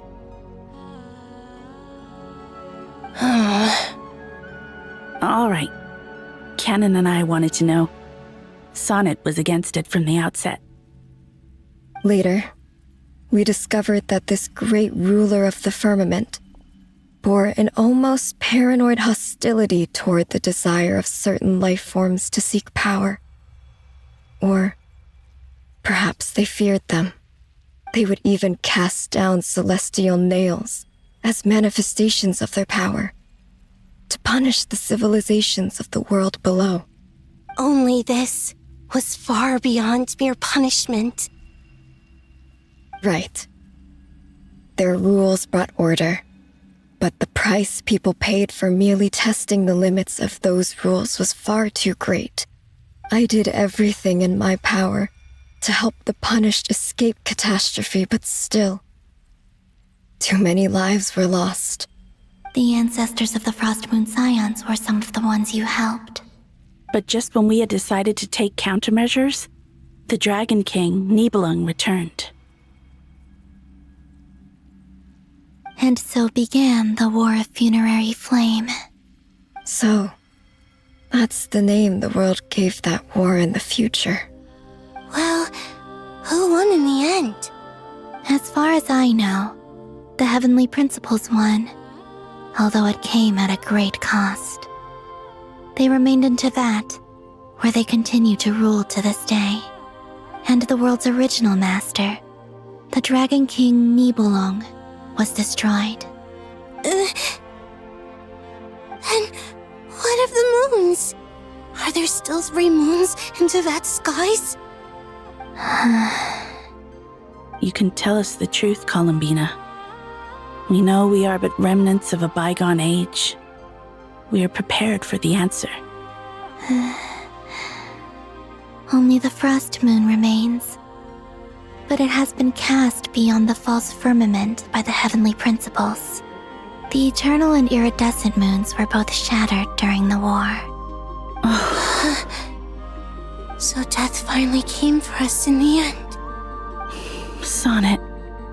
But you're still here, aren't you? A moon goddess cannot live without her moon, Columbina. She's right. That's why I began to disappear. Because the Frost Moon is cut off by the false sky. How much worse it would have been if it were outright destroyed. Our souls may endure within this lunar palace, but if our moons are destroyed, then we shall disappear the moment we depart from it. I'm sorry.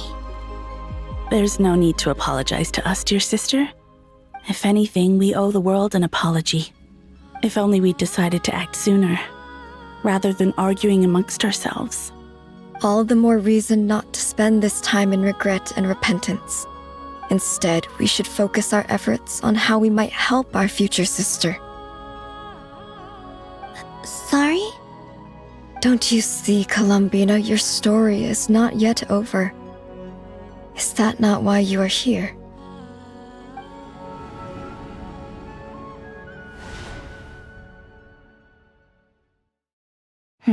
It's done. Initiate numerological array. Continue running primary process.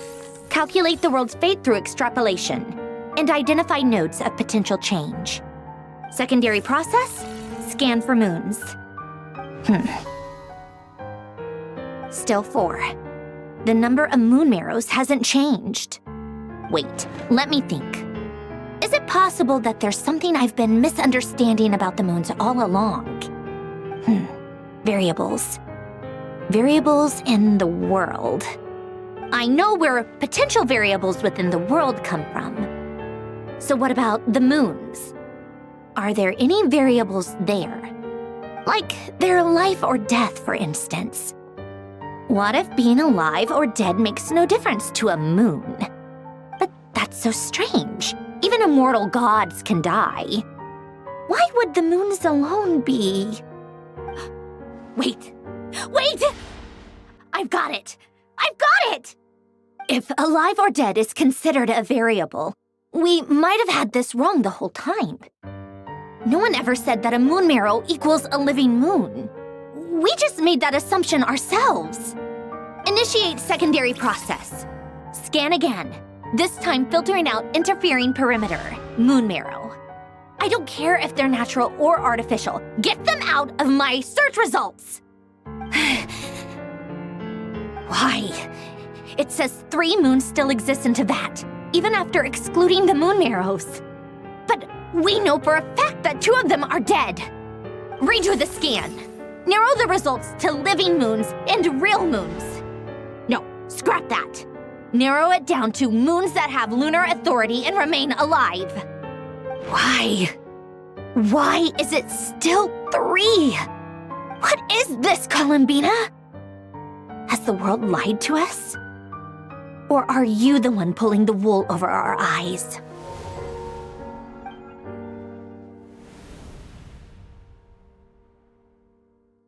So, You think that the moon's reflection might be where Nibelung imprisoned the three moon sisters?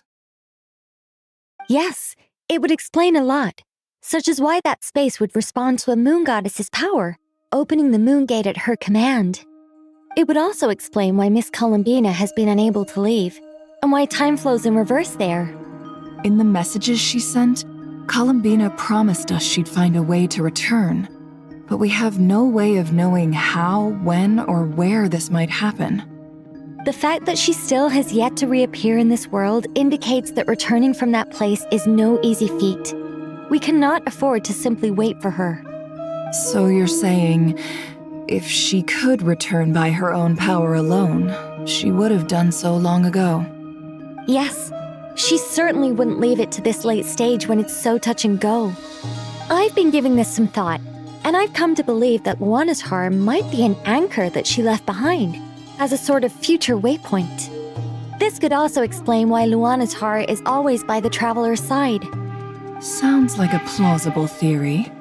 If that's the case, there must be some criteria we need to fulfill to allow Columbina to return to the present. The question is, what could they be?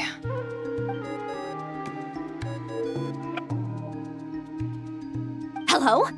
Listen up! This is extremely important!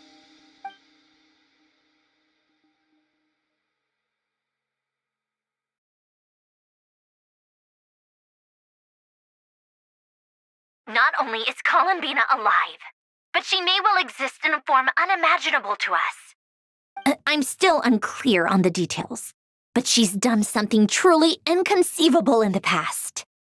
And the clue to what she's done lies in the moon and Tevat sky. Truly amazing. Oh, I'm so delighted for her. I'm sure we all feel the same.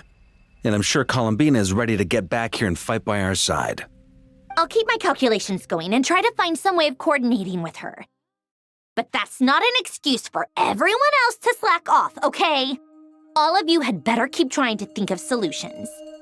How can the dead moon still live? And Luanatar?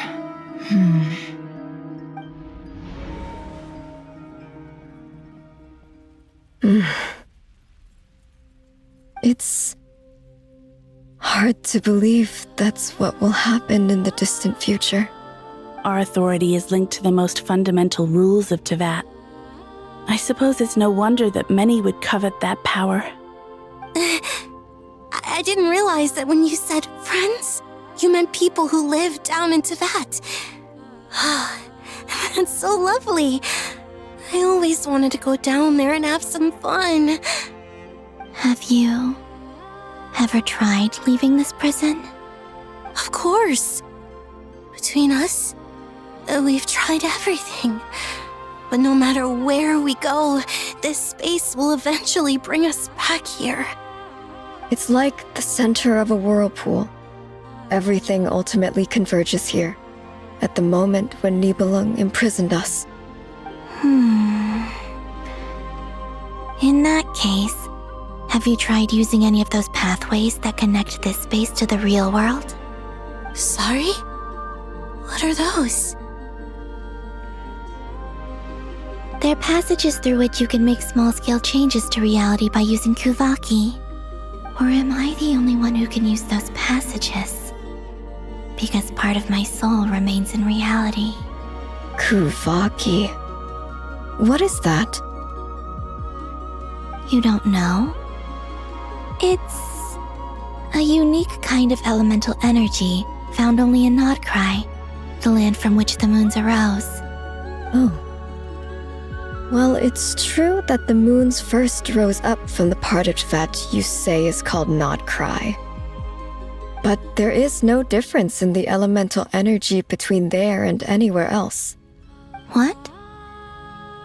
Could you show us some of this Kuvaki hyposelenia? Maybe if we see it, it'll make more sense. Okay. Isn't that just your power? What? But it's everywhere in Nodcry. In the air, in the land, Even the creatures who live there have adapted to its influence. How curious. This Kuvaki certainly did not exist anywhere in the world before we were imprisoned.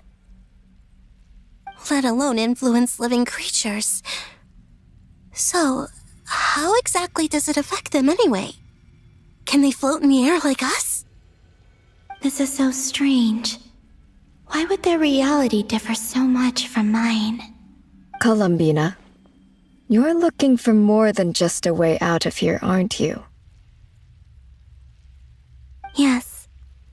If I am to help my friends, I will need tri-lunar authority on par with that of our foe. You mean... you'll need our power? This sounds extremely risky. The Three Moons' powers are not mutually compatible. Concentrating them into one goddess will be a very painful process. And if anything goes wrong, it could tear you to pieces. I know. But I'm willing to take that risk. Even so, let's say we successfully transfer our authority to you. How will you take it outside this prison? Niblin constructed this realm specifically to prevent us from using our powers to interfere in his war. No moon goddess can leave this place alive. What if I don't leave alive?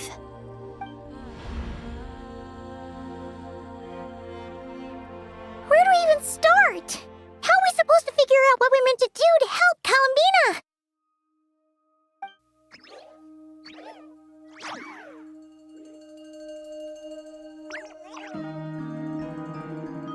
Columbina, what do you need from us? If she really got to the beginning of time in there, how do you think she'd leave us a message?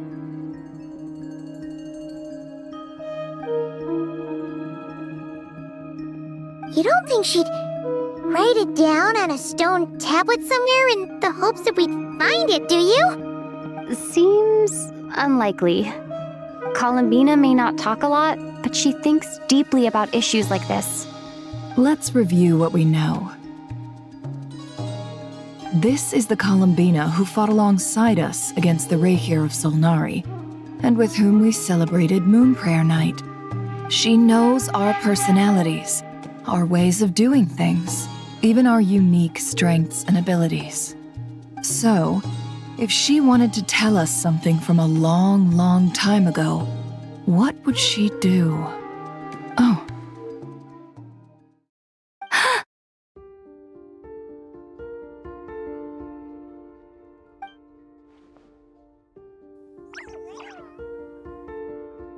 Traveler, you once said that those golden ripples also appeared when Luanatar was born.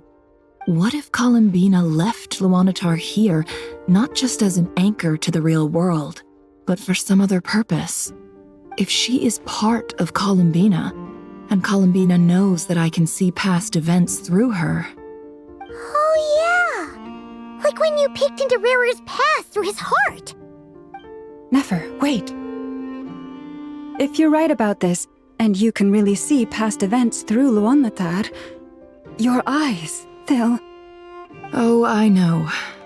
Looking at Rarir's past in Conria was already enough of a strain on my eyes. Looking this far back into the past, it'll surely blind me. But it's our only chance. This is the only way. Boss. We spoke about this once, a long time ago. Do you remember what I said, Yehoda? The day I lose my sight, the Curatorium of Secrets will be yours to run. But... What's wrong? I'd be overjoyed if I were you. This day's come a lot earlier than either of us expected. I need to know you'll honor our agreement, Yehoda. Promise me. Yes, Boss Neff. I promise. Are you sure you don't want some time to think this through? What is there to think through? I should have gone blind after our battle with Rarir. Frankly, it's almost criminal that I got away with it for this long. Then at least let me take some precautions on your behalf. And if you really do lose your sight, I'll visit your office every day and make sure you're well looked after. Oh, please, anything but that. I was actually ready to go through with this. Are you trying to scare me into backing out? As if I could ever scare you. I'll assume you're just joking to calm your nerves. All right, enough chit-chat. Let's do this.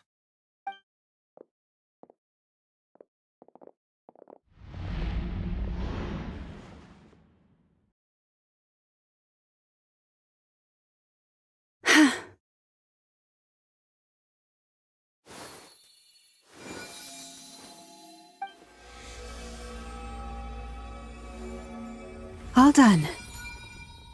Good. Now give me some space.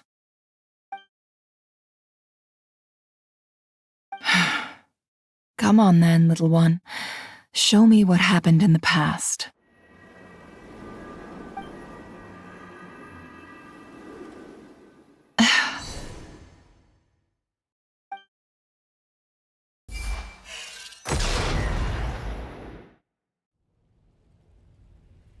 Between the Trilunar Authority, Kuvaki, and the sole surviving moon, the Frost Moon, I think I might know how to get back. But I will need my sister's help. Time to go talk it over with them.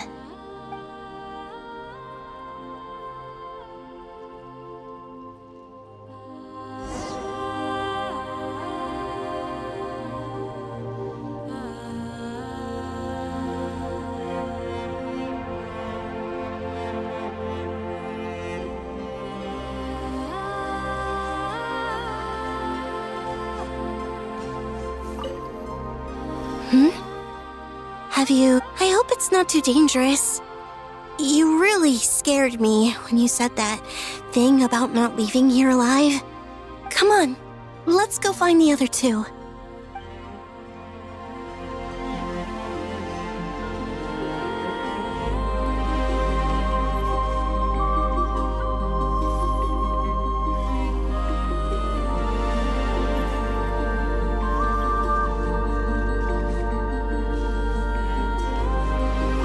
Seems you have reached a decision. I'm all ears. What do you propose?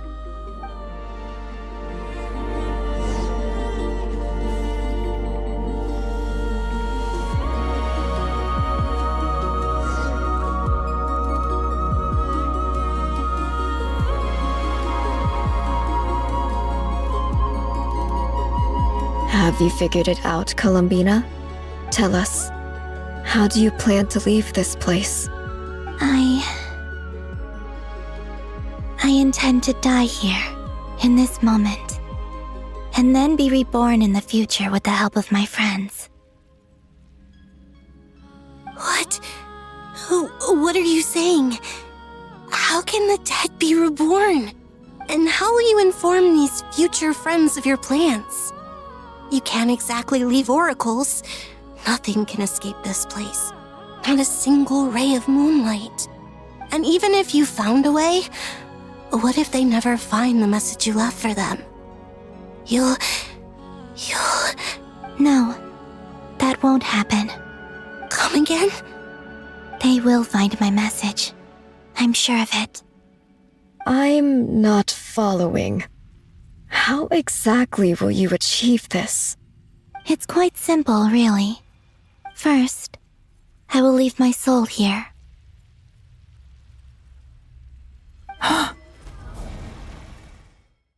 I see it. Your soul? You mean your divinity? Yes. I once left a portion of my soul in the future. One so small that this prison barely noticed anything. In this very moment, she can resonate with my soul across time. When the time comes, I believe that she can serve as an anchor to pull my soul from here back to the future reality. Just as gravity connects the world to the moon. Exactly. In the future, where I came from, the moon has been cast beyond the false sky, but I can still feel that it is there. In a similar way, I can feel a connection to the soul fragment I left behind even now. My friends can use it to detect my presence. But how do you just leave your soul here? Is that even possible? On my way here, I met an ordinary mortal who entered this place long before I did. Her body is long gone, but her soul remains. And before that, I encountered an old enemy whose entire soul survives here intact, while the power that once corrupted his body has faded away.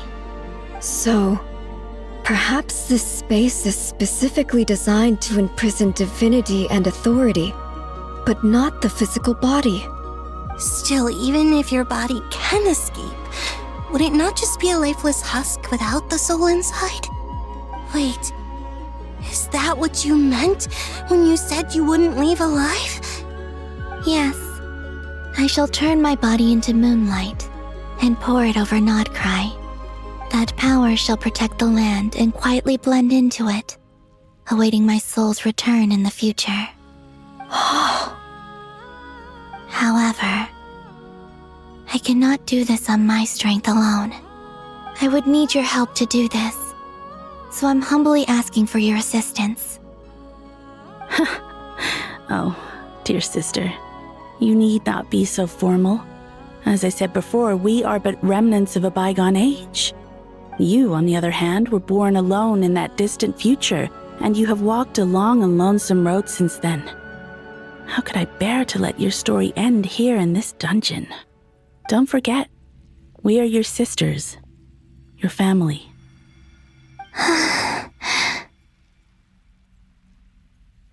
Arya's right. Actually, I've always wanted a little sister. Can you imagine how it's been for me? Getting nagged by two older sisters all the time. Now, I finally get to be the big sis. And not just that, but I get to help you return to your world, too. How could I say no to that? Sonnet. Canon?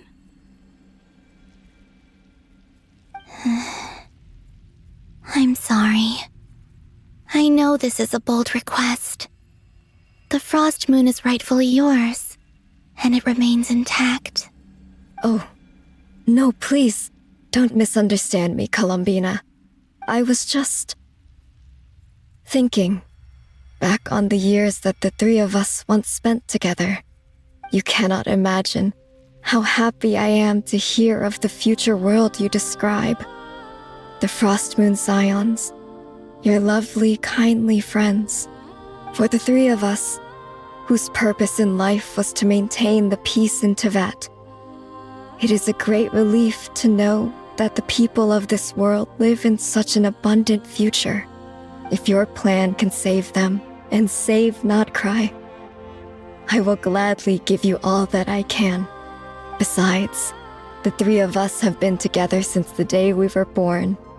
I could never abandon them to live on alone without them. Canon.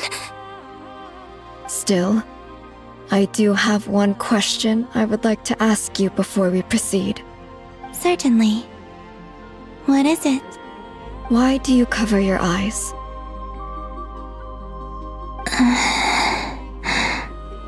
Yeah, I was curious about that too. But it seemed personal, so I didn't want to intrude.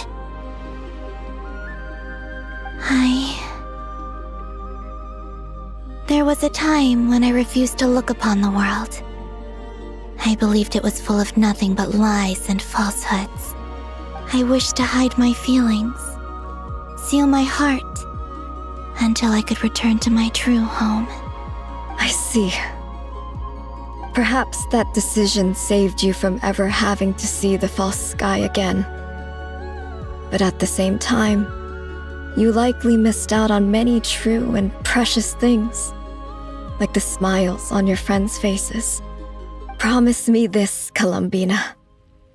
When you return to the future, open your eyes, take a look at the world around you, and see your friends. I'm sure that you know this already, given that you long to return, but that is your true home. Give me your hand, Columbina. Aria, Sonnet, you too. Okay. All right.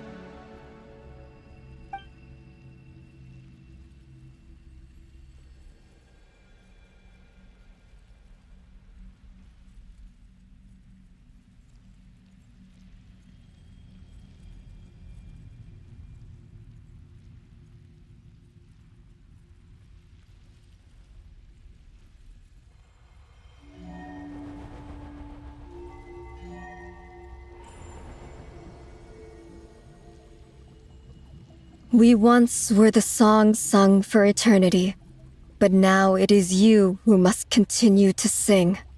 We once were the tides in the great river of time, but now we subside, and you arise. We were the messengers of madness and inspiration. But now, the lies have faded, and your truth must endure. We are souls awaiting the sun. You must return to be with those who smile when they see your face.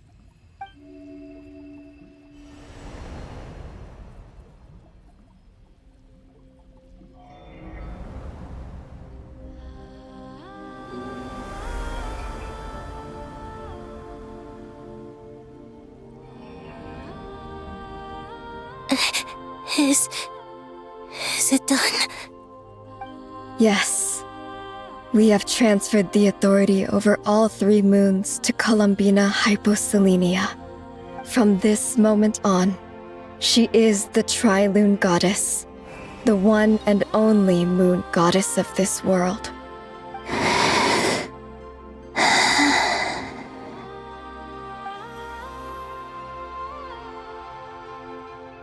Thank you. Thank you, my sisters. Now go, and do what you believe is right, Columbina Hyposelenia. Be aware that we cannot grant you the power of the 3 moons beyond these prison walls. The conflict that arose over their remains following our disappearance will still take place. I understand. Sisters, oh, my body. It feels... Now that we have given up our power and authority, our bodies are merely mortal shells. This prison is dissolving them as we speak. It's okay, Sonnet. The end must come for every god, just as it does for every human. That's all this is. The final destination of our lives. Canon and I will be by your side the whole way. We have one final request, Columbina. Could you use the 3 moons' power to send us back into the real world? Now that we have lost our powers, I doubt this space will seek to hold us further. It's just... we would like to spend our final moments together in the only place we ever called home. Of course. Gladly.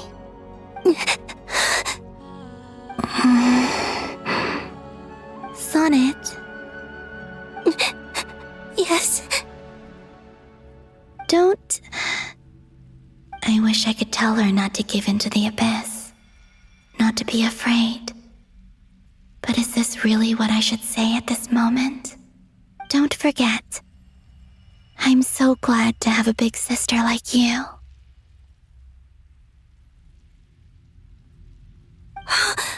No, Hypo. Thank you. I'm okay. I'm not afraid. As long as my sisters are with me, I won't be afraid.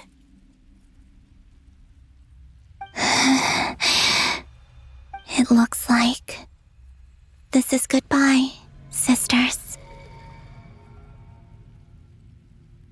Goodbye, Columbina. Take care of this world in our stead. I will.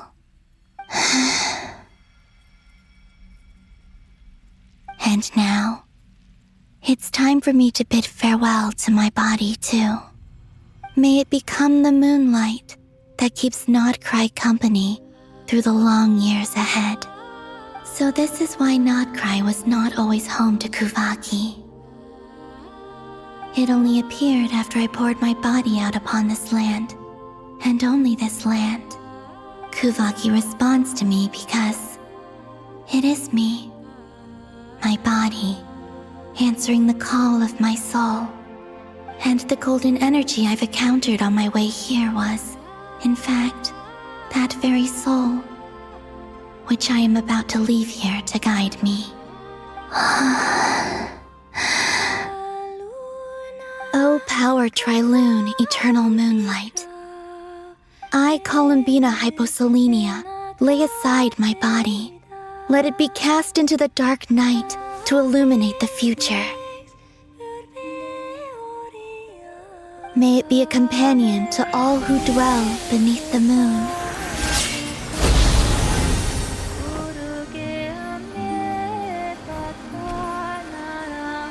Until the time comes for me to return home.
Were we even allowed to see that?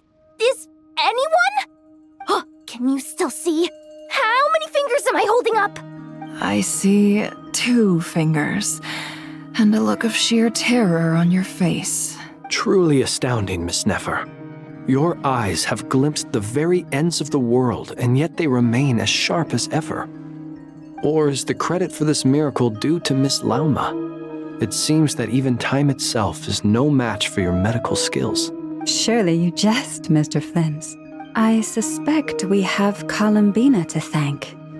She must have realized the immense toll that the ritual would take and purposely set aside some of her power in the past to protect Nefer's eyes when this moment arrived. There is always a great price to pay for witnessing the truth, but it seems that this time, Columbina has shouldered that burden on our behalf. She chose the perfect method of getting a message to us. Though her eyes were always shut, she was clearly so perceptive. She knows us well. She knew exactly how we would think and what we would try. Despite being separated by time and space, we're seeing the same possibilities and seizing the same opportunities. We still don't even know if she's okay right now. But as long as there's a chance we can do something, we'll fight to make it happen. We'll get you back somehow, Columbina.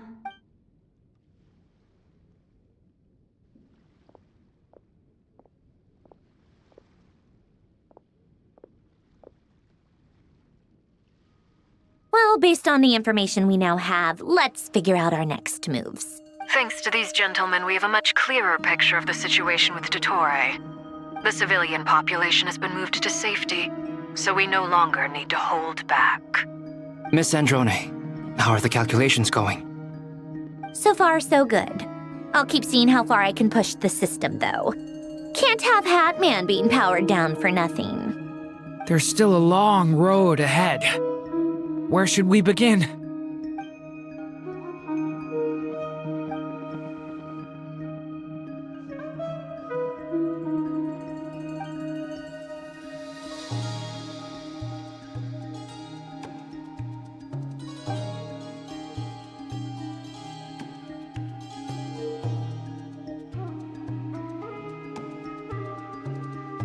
Our plan is clear. Time is short, so let's get moving. There's just never enough time, is there? Time is the bane of my existence. Ugh. Anyway, I'm gonna get back to work. All right, we'll do our part too. Yeah.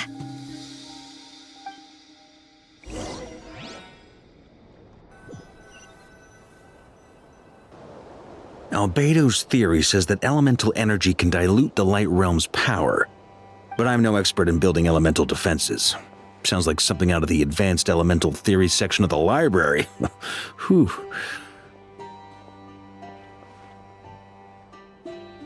You seem quite troubled. Well, yeah. I mean, who doesn't get a little flustered when they're completely out of their depth? You were the very picture of confidence back when you approached the Hexen Circle. Yeah, I could have been faking it through that whole meeting for all you know. Who's to say I'm not just a ball of nerves in a charming and gregarious package? Oh gosh, really? I'm so sorry, I had no idea. Well, you're all the braver for it. Still, I was much more in my comfort zone than I am here. At least in Mondstadt, you can cry for help from a cliff top and actually stand a chance of summoning Barbados himself. Things have never looked bleaker than they do now. If we don't pull this off, Tevat's doomed, isn't it? Oh, you think so? Actually, yes. Yes, it probably is. It's a shame. Don't put too much pressure on yourself. Tevat has faced annihilation many times in the past, but it also gave us you, didn't it? Hey, don't give me that. It's not like I'm anyone special. I disagree. Every human born in this world is special. We angels have always believed that. In that case, this humble human being has a big favor to ask of you. I thought you might say that. I'm sure Alice, in her great wisdom, sent you here precisely to help us in this difficult time, yes? Well, that has less to do with her wisdom and more to do with my power. Of course, of course. Well, the thing is, these elemental defenses we're about to build, I don't think it's a question of if they'll fail, but when. Durin's findings from his patrols make it clear that Dottore is constantly expanding his territory. First it was his lab, then the design bureau, and now this. It's not realistic to completely stop him encroaching on the rest of Nagcry. Rather, our goal should be to stall him for as long as possible. If Miss Sandroni's calculations are correct, well, they're the closest thing to certainty we have in this situation, so let's assume they are. Anyway, her calculations suggest that our best hope for victory lies in Miss Columbina's return. It's up to us to slow Dottore's advance and buy time for her to make a return. Are you asking me to help you with building the defenses? No. I'd like you to prepare for what comes next. When he eventually reaches us, we will have to fight him. You were an angel once and a mage now. I'm asking you to lend us your protection. Oh. Can I take it that you're triggering the terms you fought for during our three-way talks? Well, technically those terms were about protecting Mondstadt. But if you're happy to agree to the change in location, then yes, let's do that. You're cashing in on this much sooner than I'd imagined. Well, yeah. The way things are going, I might not get another chance. Very well. The mages have heard the knight's plea, and we will respond. To tell the truth, Alice and I had already discussed how we might help you all, so I didn't come empty-handed. I always like to be prepared.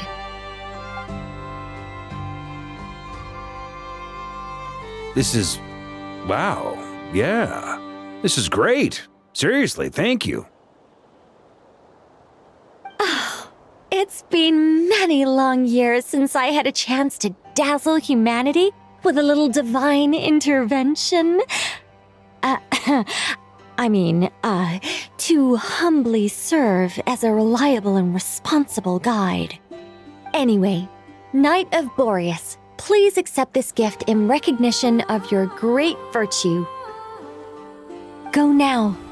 May the angel's blessing deliver you safely to your destination.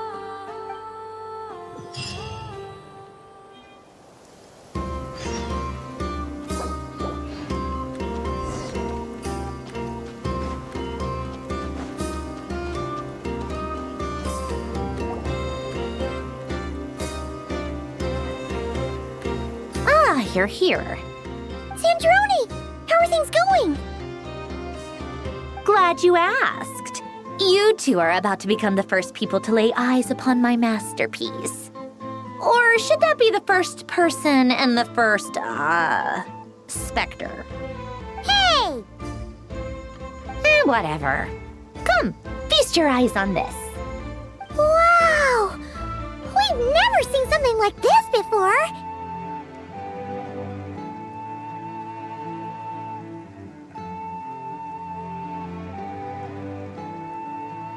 This meter displays the progress of my formula. Currently, it's still making the most important connections. Once it's finished running, I'll deliver it right to your side. And then, we can finally bring Columbina back. What do you mean, deliver it? Can't you just tell us over the Dodo communication device? It'll just be some numbers, right? Ugh, you're such a greenhorn. This isn't the kind of formula you solve in math class. It's a highly complex algorithm capable of constructing a framework of rules. Whatever. We'll be here all day if I start trying to explain it. All you need to know is the formula must be completed before we can bring Columbina back. I'll share the data with you. Nicole's agreed to let me use her information channel, so we just need to use the Dodo communication device like so. And... there. Now you can check in on my progress. Wow! Look at that! You're amazing, Sandrone! About time you recognized my genius. Took you long enough. Anyway, that's all for me. You should check on the others if you have time. Make sure we don't have any weak links in the chain. That might sound harsh to you, but close supervision is a common practice in the Fatui. Not looking to catch anyone out. I just care about everything going smoothly. That's all. I'm kinda stuck here while the formula's running, so I need you to be my second pair of eyes in the meantime.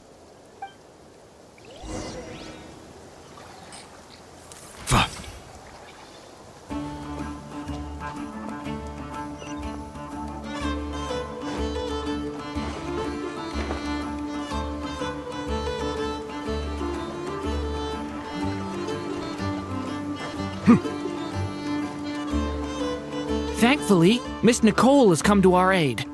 Nasha Town is now looking very well defended. Golden Flame. Yes, that's Nicole's power, all right. Based on the latest message from Grandmaster Varka, it sounds like they've reached an agreement. The situation should be more stable with her assistance. Everyone will have at least some degree of protection. Albedo! Durin! Hello there, you two. Are you well rested?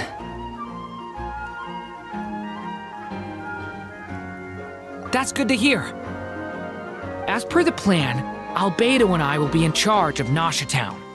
As Dotori's energy field expands, it's creeping ever closer in that direction. But we will do our best to hold our position.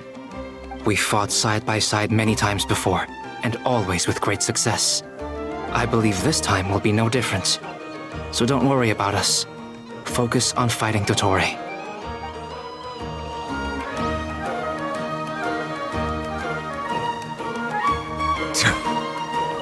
As Dotori's energy field expands, it's creeping ever closer in that direction.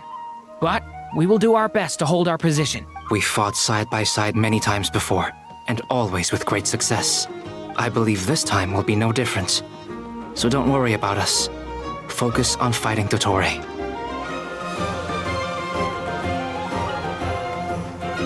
Traveler, Paimon, a pleasure to see you both. Friends! How's everything coming along? Fairly well, if I do say so myself. Personally, I am ready to confront Dottore head-on. Ooh, you sound much more serious than usual. To be honest, I am not usually fond of exercising my full strength. For one thing, it's hardly conducive to maintaining a low profile. Besides, I believe one should have the right to choose when to show their hand. I am conserving my strength until the moment of battle is upon us. Anything to boost our chances of victory.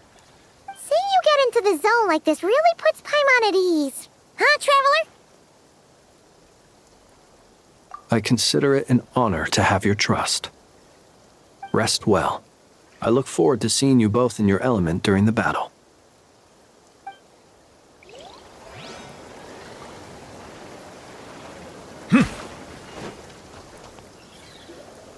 Yes, Miss Moonchanter? What are you staring at? You always address me in the strangest ways. Lady Moonchanter one minute, Miss Moonchanter the next. Yes, and? Are either of those incorrect? Not as such. It's just that I simply call you Nefer nowadays. Uh-huh. That's my name. What's your point? The point is I don't add any honorifics or titles. Meaning what? That maybe we're on friendlier terms now than we used to be. Is that how you see it? And I thought I was the one with eye damage. Never! Wilma! Paimon, Traveler. Just swinging by to check in on you. How are things going? Did you manage to get some rest? Don't worry about me. I won't slow us down. And I give my all to ensure our victory. Ah, yes. Allow me to give you two a quick checkup. All done. You're both in good shape.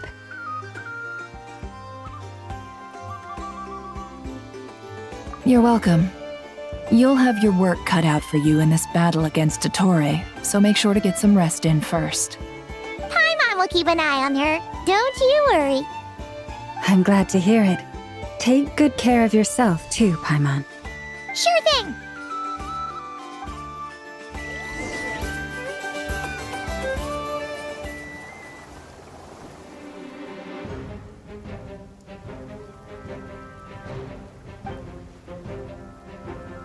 Here they come. That's quite a horde. As we expected. Get ready, everyone. Take your positions and prepare to engage. Let's begin. I'm at the ready.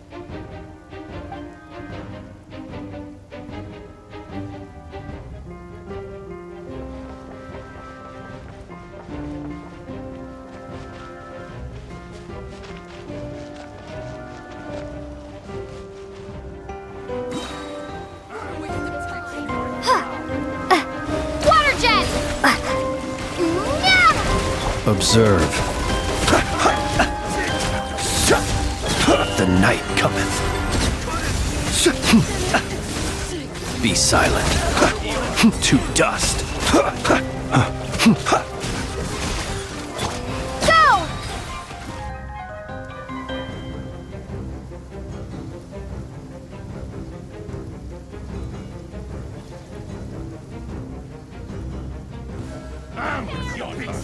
Go! Leave this place. No more lies.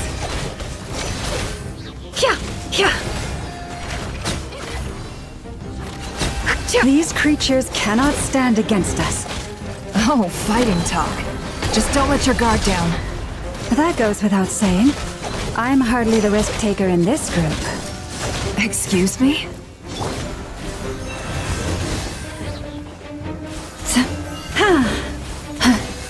With one heart, we pray. It all adds up. Can't hide the truth.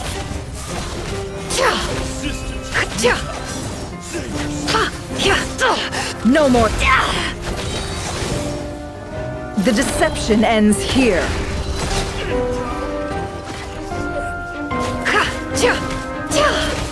You poor lost lamb, by the frost moon of old. Can't hide the truth. Let's see what you're made of. No more lies.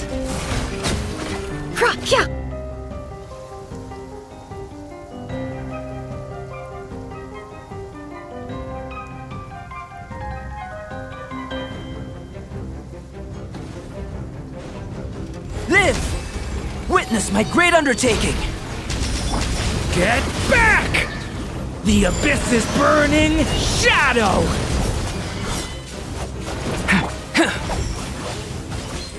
That was easier than I thought. Naturally.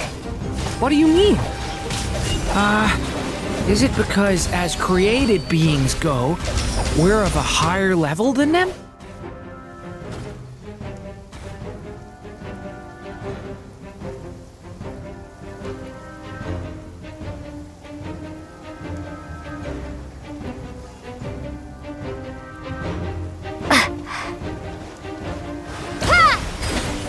Close your eyes.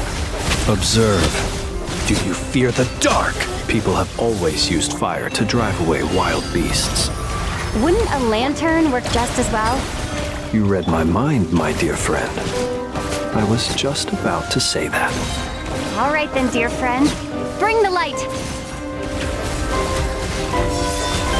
To dust.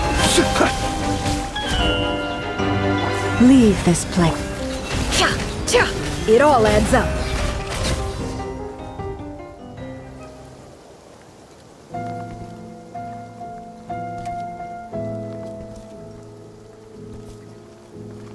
You're looking well. I trust you've had a good couple of days. Dottore. It's actually a good thing, in my view. If the subjects of my experiment were to die prematurely, it would throw quite a wrench in the works. And so, I must thank you all for your resilience. We are no longer on the same level, but you are nonetheless worthy of my respect. A creator god should be merciful and gracious after all. And in any case, it is only right that before I end your lives, the world is informed of the arrival of their new god.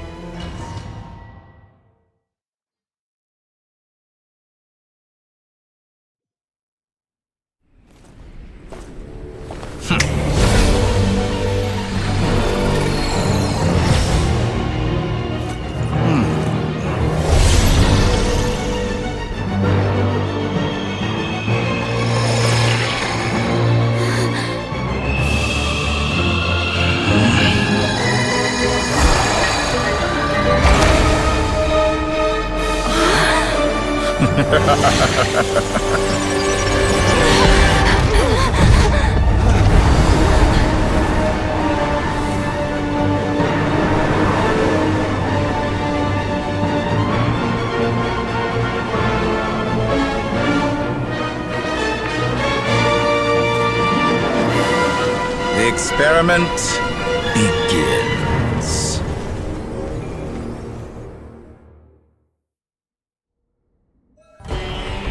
With the marrow of the 3 moons in my hand, behold the false moon's fall!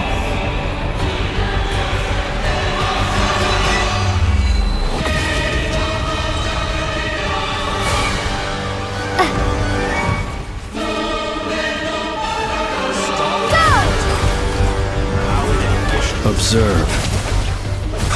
Close your eyes. To dust. Forest, protect us.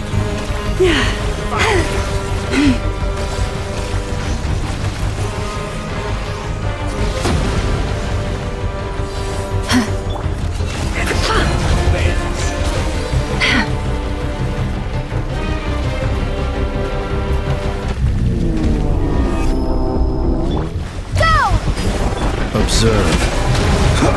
Be silent. To dust.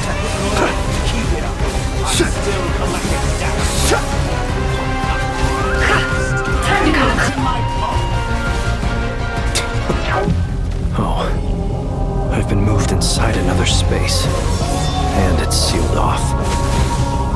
Looking at the structure of it, seems like Dottore intends to trap us here. There's no exit. Our endurance is about to be put to the test.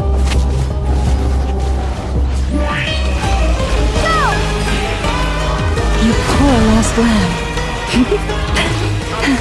Can't hide the truth. No more lies.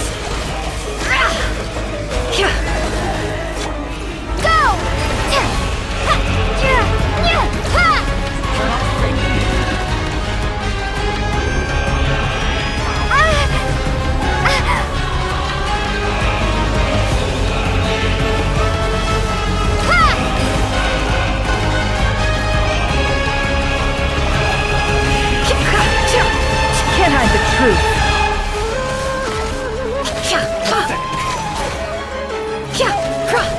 It all adds up. Leave this place.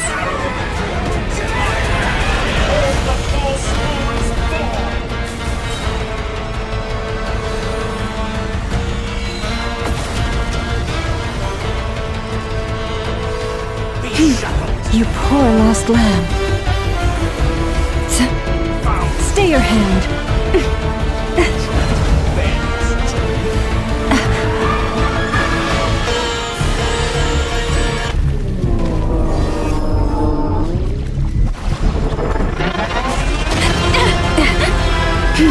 Lush as the moon.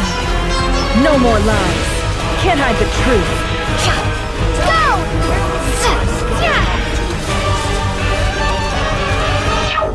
Looks like Dottore has opted for a divide and conquer strategy.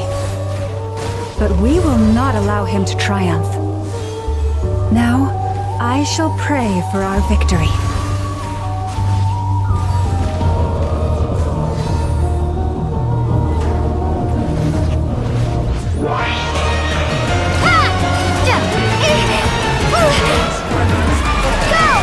No more lies. Can't hide the truth.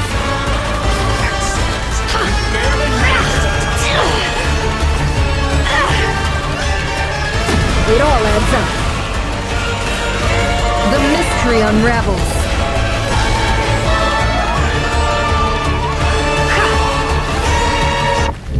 It all falls into place.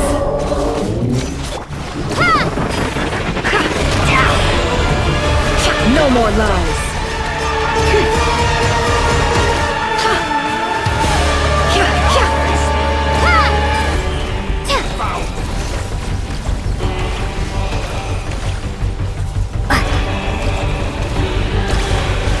Can't hide the truth.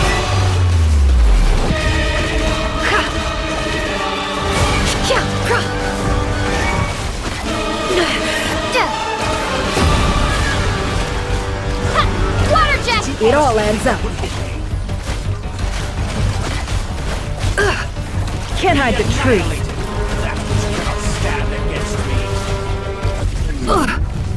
What's this supposed to be? A knockoff version of the space Columbina got trapped in? There really is no way out.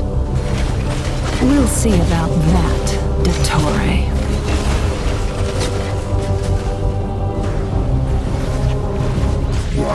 My apologies, I had not intended to take your teammates from you. But you have a choice in the matter. Obey and I can release them. An excellent deal if you ask me. Won't you consider it? Go!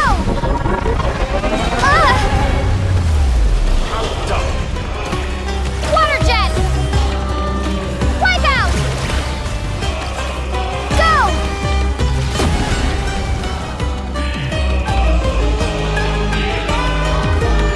I'm aware you've been working on some little tricks to surprise me with, but it appears that none of them have come to fruition. My guess would be that you're trying to bring Columbina back.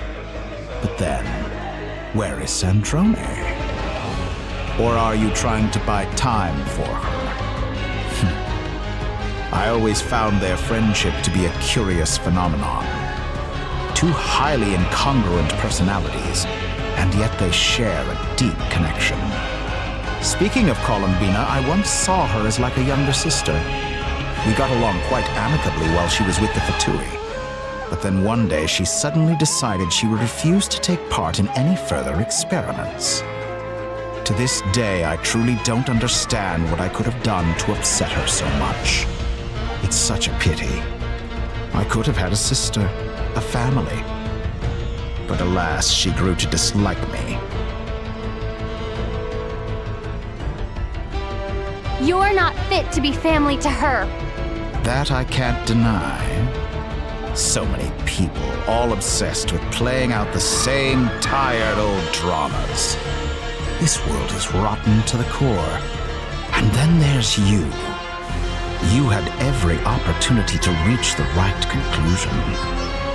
The thought of killing you off like this? But I maintain that I approached you in good faith, so I will offer you another chance. Will you work with me? You have until I count to 10 to make your choice. 1, 2, 3. Not in a million years.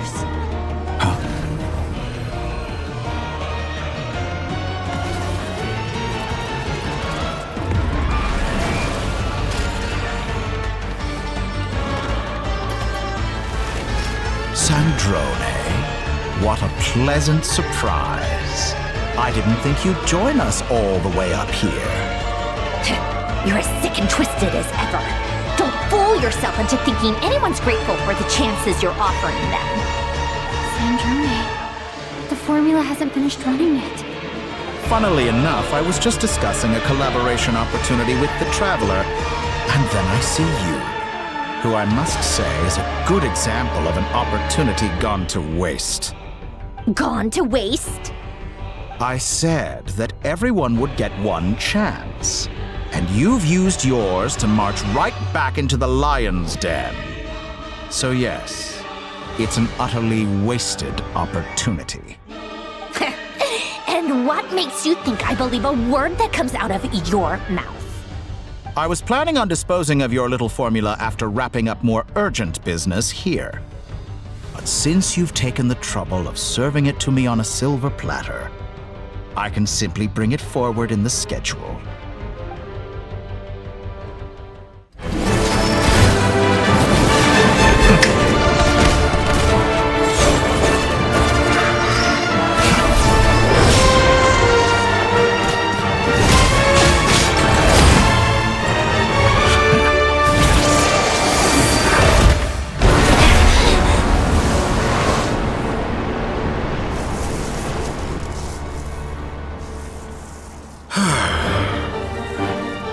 Is this your life's work? This piece of trash?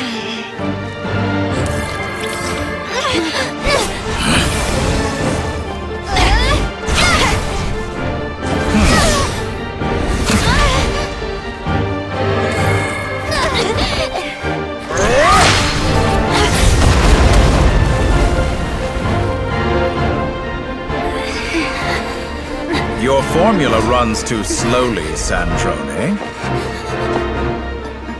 You put your hope for success on others instead of fighting dirty. That is why you have failed. Now, whom should I slay first? Any volunteers? No one? How nice of you to leave the decision to me.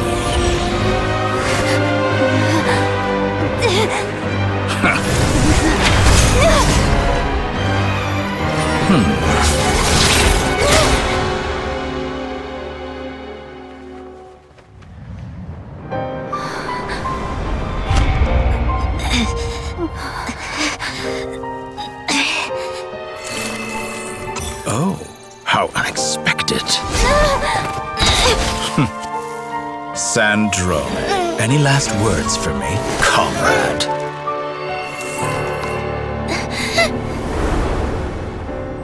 Is there anything you wish for? Not really. But I've always known what I don't want. Go to hell, Dottore.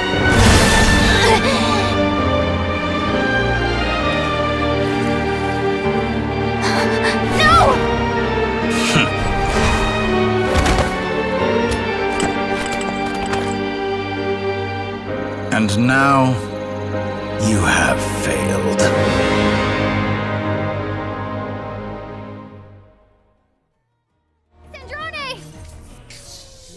Now you see how fragile mechanical contraptions are. Just a gentle tap, and they fall to pieces. However keen of an inventor Sandrone may have been, her death spells the end of the formula that was running inside her body. Of course, I have to commend her for making it this far. As her colleague, I have to admire her stubborn tenacity. Now, it is time for you to take your place by my side. My count was interrupted, but the second chance I extended to you still stands. Once again, you are welcome to join me. By now, I'm sure you have gained a greater appreciation for the power and authority I wield. What is stopping you from embracing a new world of endless possibilities? Not in the mood to talk? As you wish. You seem less talkative than usual today. I'll change the topic to something more apropos.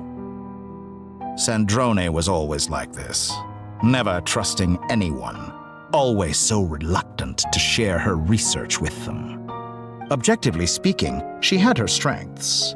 It is remarkable how she extracted and even optimized the world formula from so much data. But her inability to trust was her undoing. Had she allowed someone else to monitor or run the formula for her, you might still have a chance at victory even now. But regrettably, she was a stubborn fool. As much as it pains me, she had to go. Dottore. Maybe this is news to you, but people can change.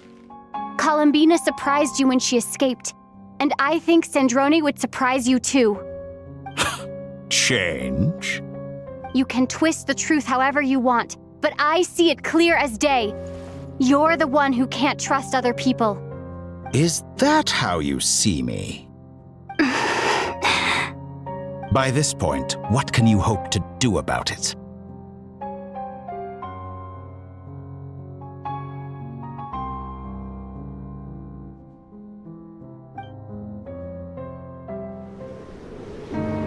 It is pointless to fight on. You've already lost.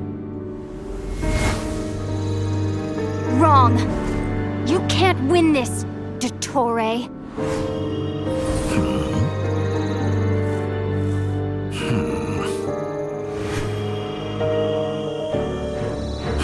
What?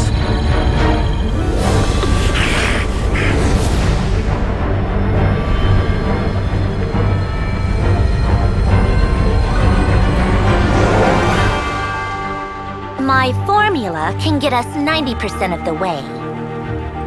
It will connect you to Columbina. Then, I will bring the formula's output to the Traveler's side. For the last 10%, do whatever it takes. Just bring the moon down.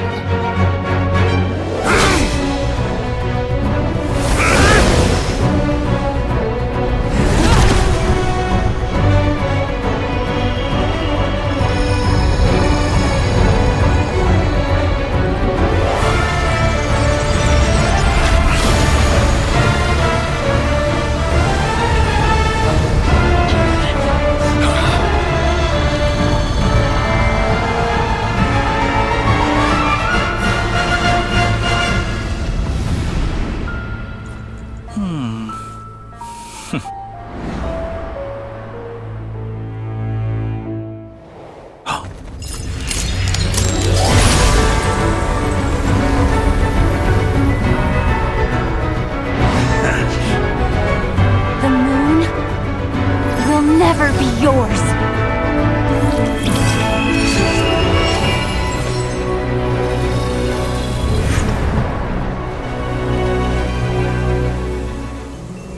I turn my body into moonlight and pour it over Nodcry. My soul, I leave here to inform my future friends. Lastly, I will hide the Trilune Authority within the Frost Moon. And when my body, soul, and authority are reunited, finally...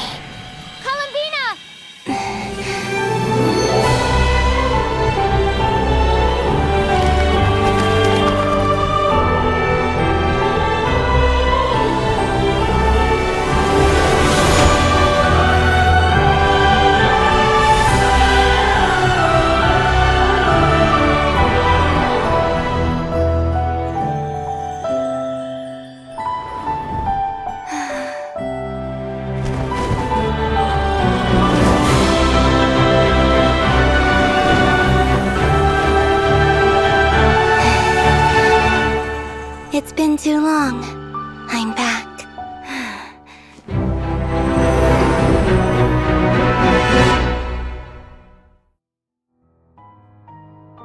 Stay focused on the battle, Traveler. What a touching reunion. Though I personally find myself repulsed by the sight of weaklings huddled together for warmth. Now, you're quite finished patting yourselves on the back. Show me how long you can struggle before you drown! Watch out, Columbina! He can manipulate space itself! I know. Wait for the right moment. We'll strike together.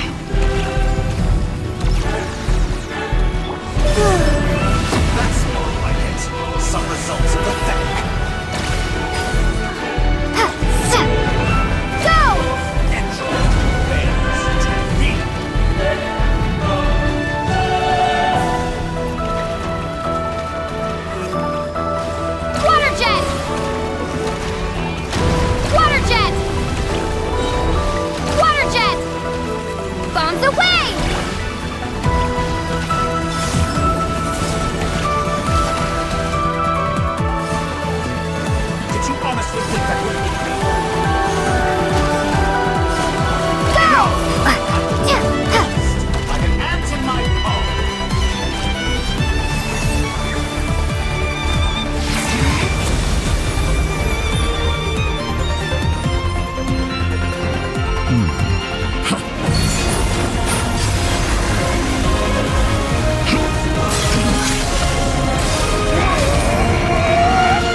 You the new moon's blessing. The new moon shines upon you. I am growing weary. It's over, Dottore!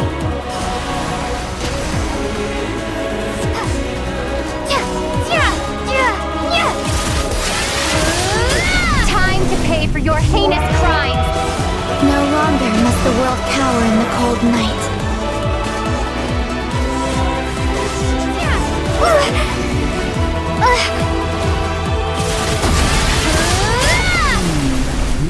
Let the moonlight dispel the darkness.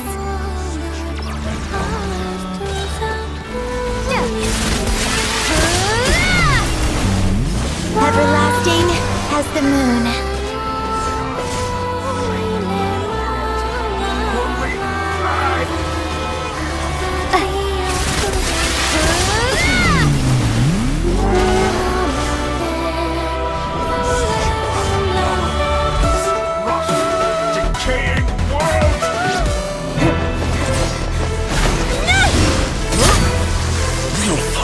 Blind.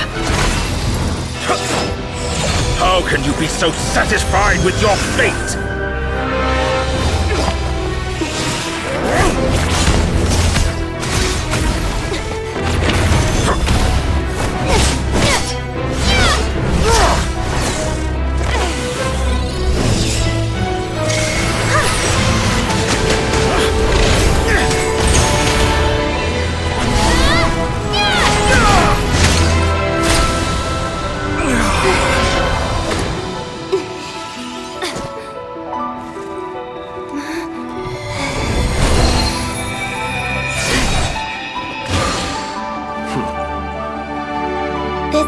battle was never about fate.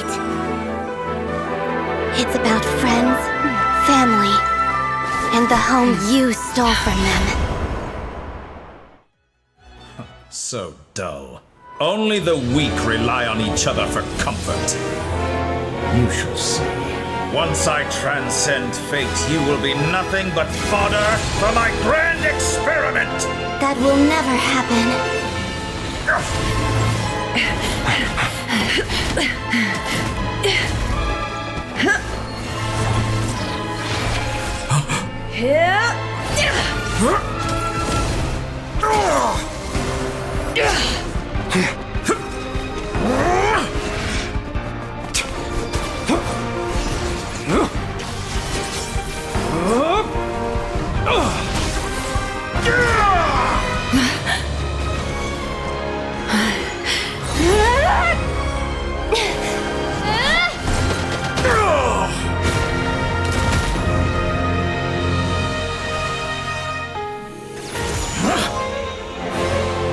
Today, the moon lights up this world once more!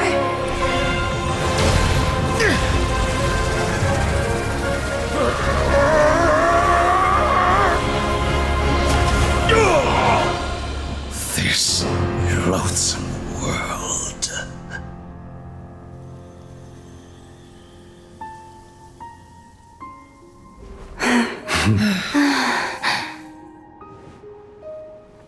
No, this world is our home.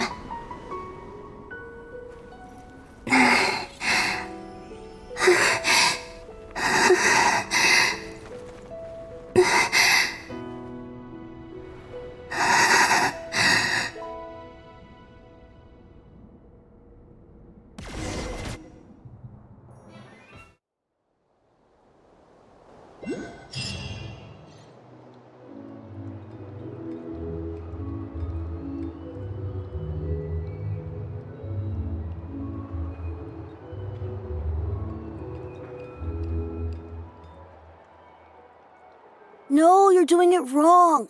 The moon looks like this now. What are you trying, children? The new moon, Mom. It looks different than before, doesn't it? Also, can I go buy a sugar sculpture today? Please? Just one?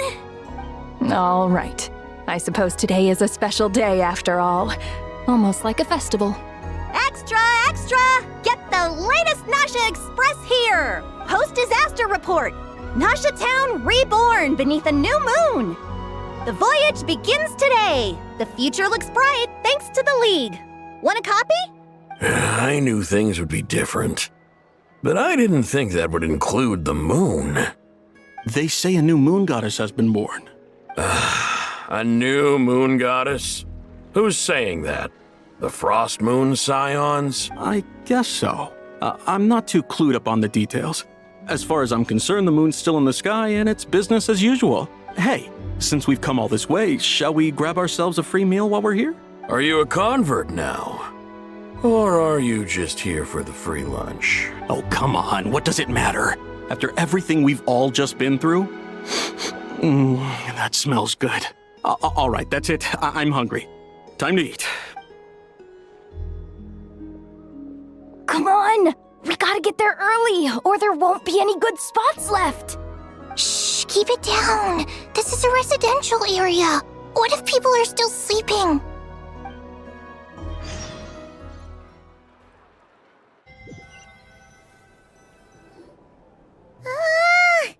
Why is it so noisy outside? It's okay. Paimon was pretty much awake anyway. It's been so long since we last had a chance to relax, huh? Feels like time is moving slower than usual. What about you? Did you rest well? Still winding down from everything that's happened? Or are you wondering how our friends are doing? Or is it about what Dotori said to you? Okay, if you say so. But don't push yourself, alright? Let Paimon know if you need to talk. What we just went through was a lot. It's totally normal if you need some time to get back in your groove. Luonatar disappeared after Columbina came back. Apparently, she was part of Columbina's soul or something. Still, Paimon kind of misses Luanatar somehow. But anyway, you did great. So did Paimon. We all worked our butts off to contain this disaster, and in the end, we made it. So, chin up, Traveler. You should be proud of yourself. Hey, don't poke fun. You should be glad that Paimon's growing as a person.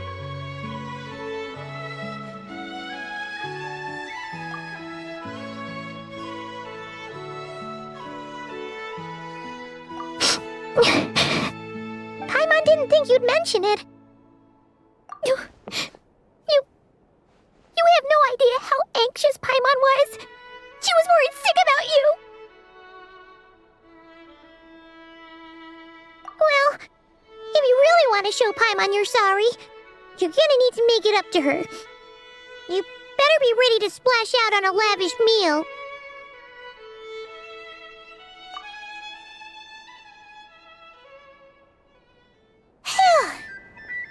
Okay. Paimon's full now. Huh? Oh, well... Hey there, Traveler and Paimon! Good morning! Morning, Yehuda! Here for some breakfast? Oh, I've already eaten. Just need some water. I was mostly worried you might forget what day it was today. So, I came over to remind you. Careful there, Paimon. Too much food will make you drowsy. Don't let anyone catch you hiding at the back and nodding off during the League meeting. Yeah, she'd probably be saying that to Aino. She's the baby of the group, if anyone. True. You know, I'm surprised that all these competing groups are actually coming together to try to solve things together. Definitely a first for Nodcry. Well, nothing like a region-wide calamity to bring people together. After that, surely even the most self-interested people have to realize that going it alone isn't worth the risk, right? Try telling Boss Neff that. She's not exactly convinced that people are gonna get with the program. Really? But if she's so pessimistic about it, why'd she agree to be the Curatorium's representative in the League? Probably 'cause even though Unity sounds like a pretty far-fetched idea, the benefits it would bring make it worth a shot. I think things will work out, though. I swear, Nodcry feels like one big family now with everything that's happened. More than it used to, anyway. Paimon's with you on that one. And it seems like plenty of other people agree, too. Just listen to the bustling streets. All right. Everyone's been rebuilding these last 2 weeks, and the evacuees have been coming back in droves. Life's slowly returning back to normal. Which means my workload's probably gonna shoot back up. Were you about to head out? There's still some time before the ceremony begins, you know. Yeah, we were gonna take a stroll around the square and say hi to some friends first. Sounds good. See you later then.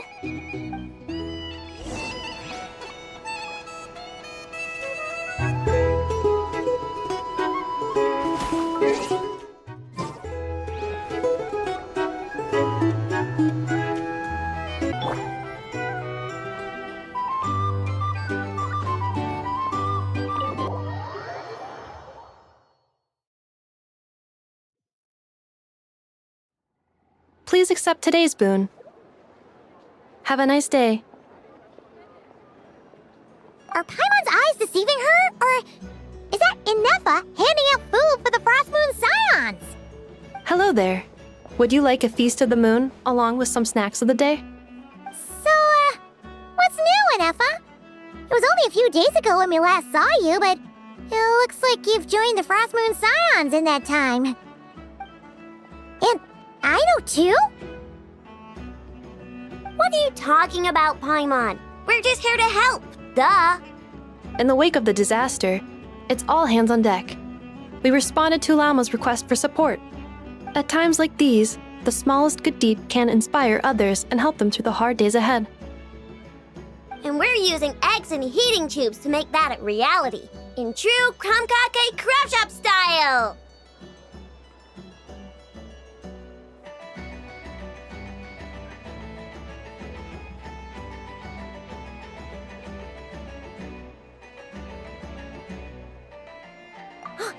Enough! Did you hear that? The Traveler said I did good. The Traveler! That's because it's true, I know. Proposal. If you can resist eating today's dessert, I will provide you with compliments, too. No way! Well, that proposal got shot down quickly. I need something to get me through the hard times too, you know. Mom! Yes, dear. Go right ahead.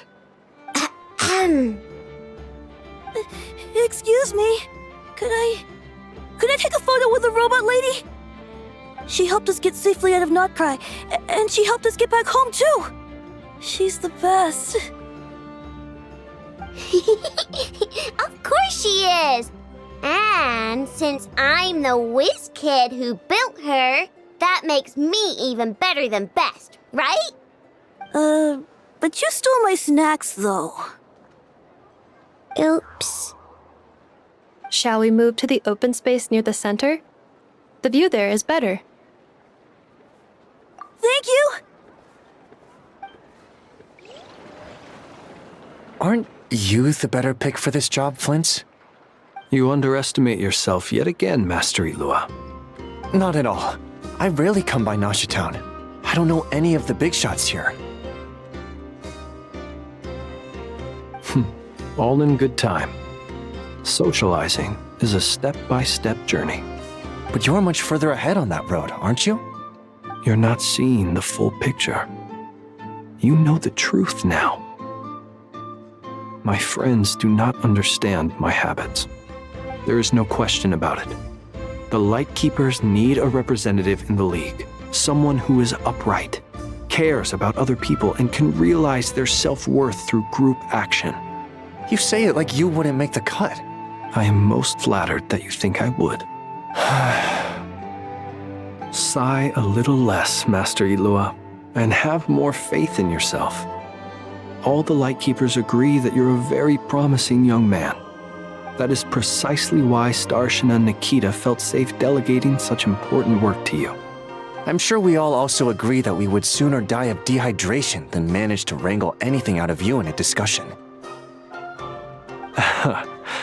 My apologies. I am not in the habit of bringing water with me when I go out. Whatever. I'll take the job. By the way, who else is part of this? Oh, it's quite the who's who of Nodcry. There's the Moon Chanter of the Frost Moon Scions, the boss of the Curatorium of Secrets, a representative of the Voynich Guild, and even someone from the adorable Krumkake Craft Shop. I'm sure you will find speaking with them to be a genuine pleasure. If you say so. I've never done this work before, so I'm honestly a little scared of making mistakes. But I'll do it. Not only is it our duty as Lightkeepers, but because I want to make Nodcry a more welcoming place. An admirable attitude to take. The beacons are lit, Ilua. We're but one step away from breaking through the blizzard. We have the chance to band together and build our shared homeland into an Elysium. This is unprecedented for Nodcry. An opportunity not to be missed. Yeah. You're right. I'll do my best. Quite a few familiar faces have arrived. Let's go, shall we?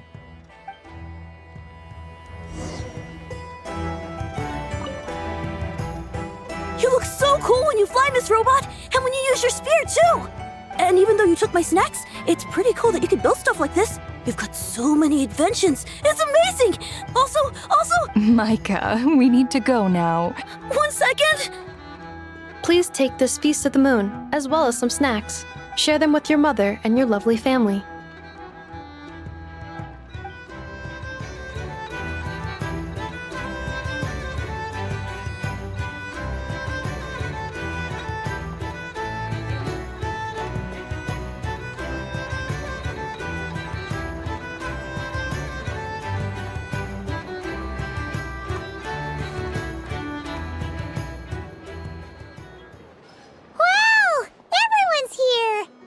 You seem well rested. I know no one's asked, but I'm sure you all want to know, so let me just say, we're doing great, thanks. Well, great, but not perfect. I'm starting to lose my mind from boredom. Can't drink a drop of alcohol while I'm waiting for my wounds to heal. I'm sure you had a sneaky swig or two. Wait, how'd you find out? I'm sure you must be missing Mondstadt after all these years away, Grandmaster. Yeah, you could say that again. Every time I get news from Mondstadt, it makes me want to go back and see the place for myself. Honestly, once things are wrapped up here, I think it'll be time to head back home. Hey, looks like someone's taking the stage. Can everyone see okay? Anyone need a boost?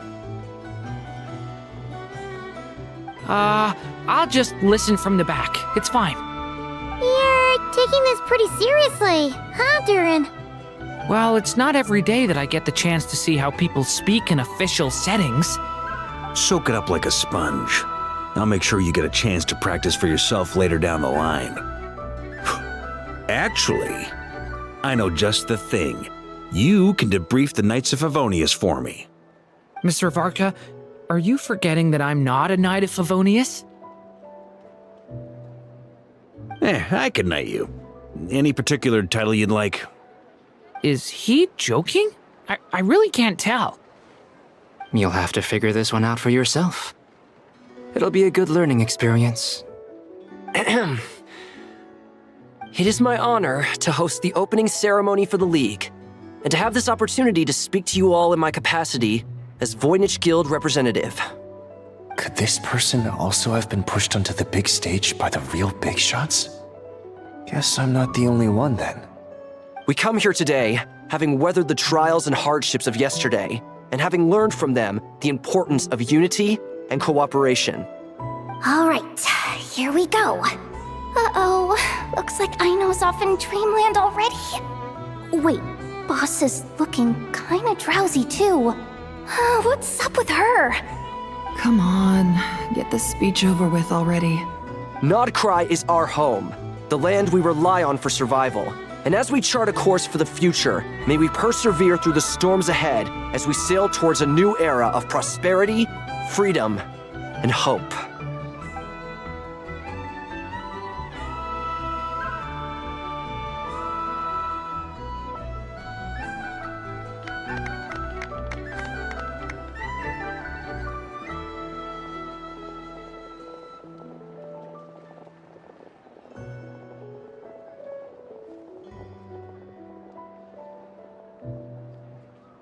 Looks like we'll have more opportunities to travel in the future.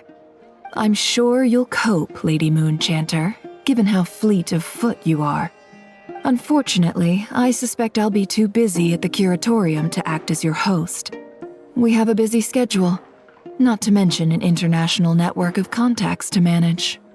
It'll be all right. I'll just check your schedule with Yehoda well in advance.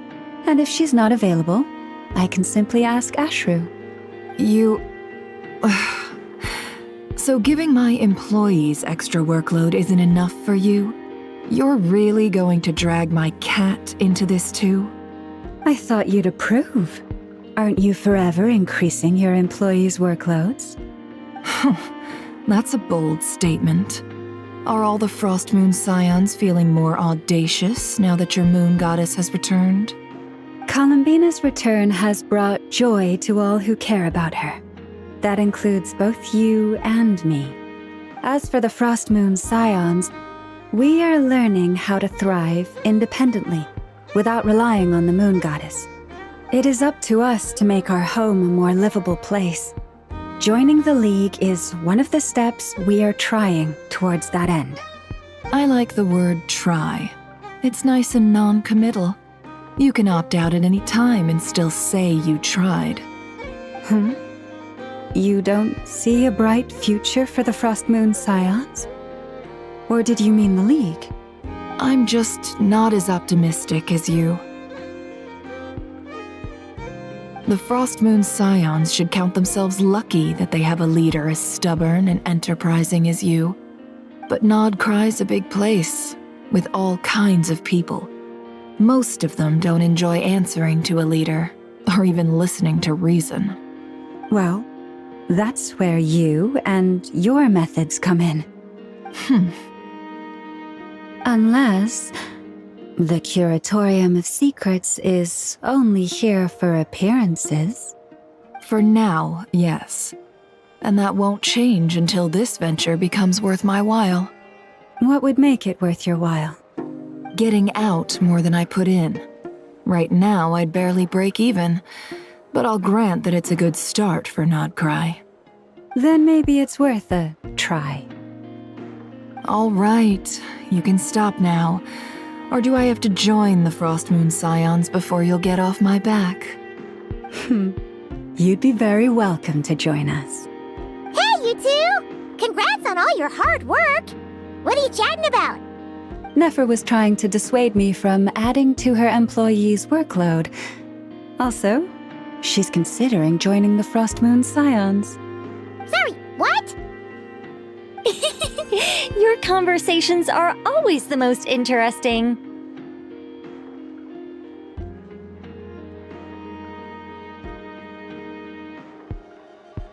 Would you two care to join me for some tea before heading to your next destination?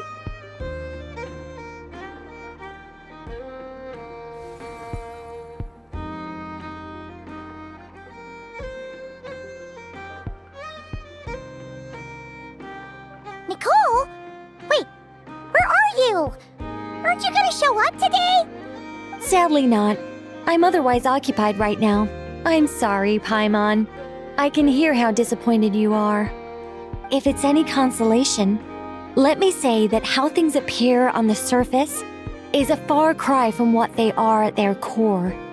Perhaps you'll feel better if you focus on the fact you have a special line of communication with the great mage herself. Okay? Has something happened? No, or not yet, anyway. Well, that's not ominous at all.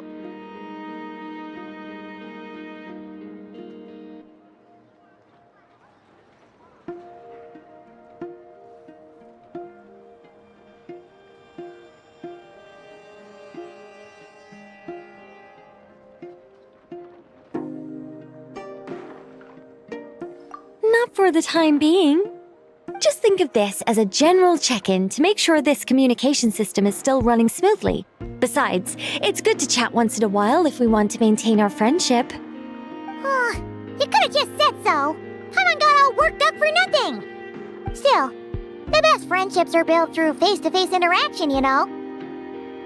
It's never gonna stop being weird having tea with you when you're not there and just talking to thin air.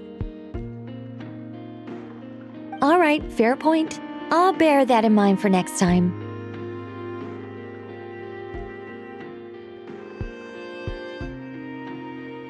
Yeah. Any update on that crisis at the world's borders? Alice just informed me that they had their work cut out for them. And now everyone's thoroughly exhausted. But they did finally get things back under control. Still, we can't let our guard down yet. The disruption caused by this disaster has made Teyvat easier to detect from the outside universe. She plans to wait for things to stabilize, then reschedule her Mondstadt vacation plans. As for me, I agree with Hat Guy's perspective. This is a time when many new variables are emerging, and the situation is changing constantly. Plus, most of this change is for the worse. We have to remain vigilant and ensure that the embers of chaos are not rekindled. I did notice that the energy in Nodcry changed somewhat after the War of Funerary Flame, but since it was still aligned with the Light Realm, I never gave it a second thought. It looks like I'll have to examine the connections between phenomena I observe more closely in the future.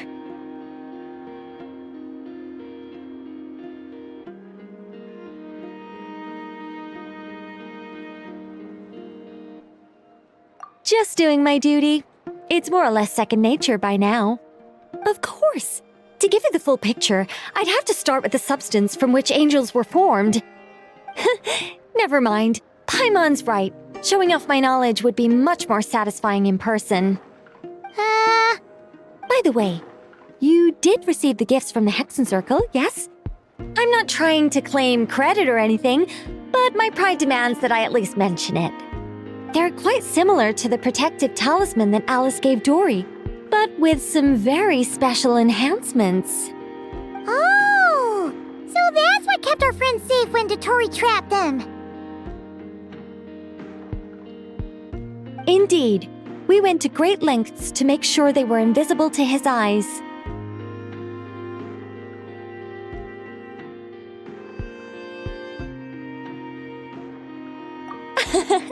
I'm so happy they came in handy. Still, not fishing for gratitude, by the way. I just want you to be aware that sometimes your friends may be protecting you in ways you cannot perceive. Anyway, I'll contact you if anything else crops up. If not, you know what they say, no news is good news. Oh, my angelic instincts are tingling. They say you should head to the docks next. Your friends are about to board their ship home.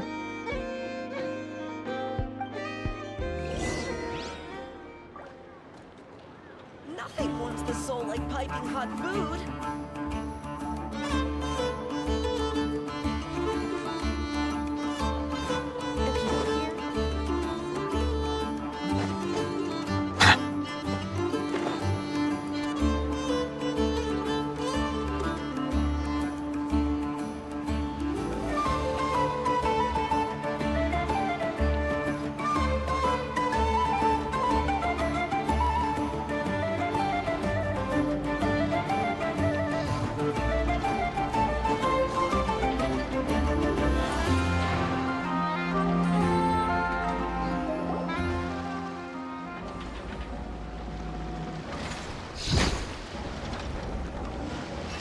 You're here.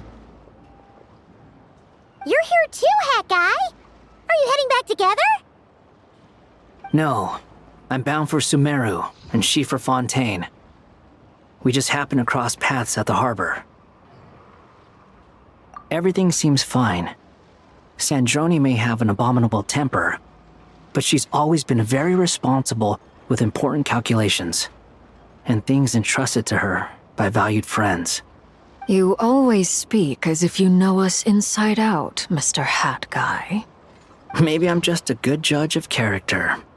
I certainly hope that's all there is to it. Regardless, you have been a significant help in this matter. For that, you have my gratitude. I didn't do anything special. Sandrone's the one who completed a seemingly impossible formula and turned the tide of the entire battle, even giving her life in the process. She's the one we should be thanking. Even we were unaware that Sandrone had hidden the real formula inside Polonia's body.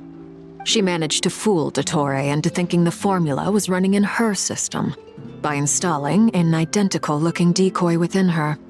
She probably realized that she didn't have the strength to stop Dottore. But this way, she could at least get him to lower his guard. She always worked like that. Always had a backup plan. Well, that's why I'm traveling to Fontaine. She made a request of me long ago, and the time has come to fulfill it. Think of it as her will.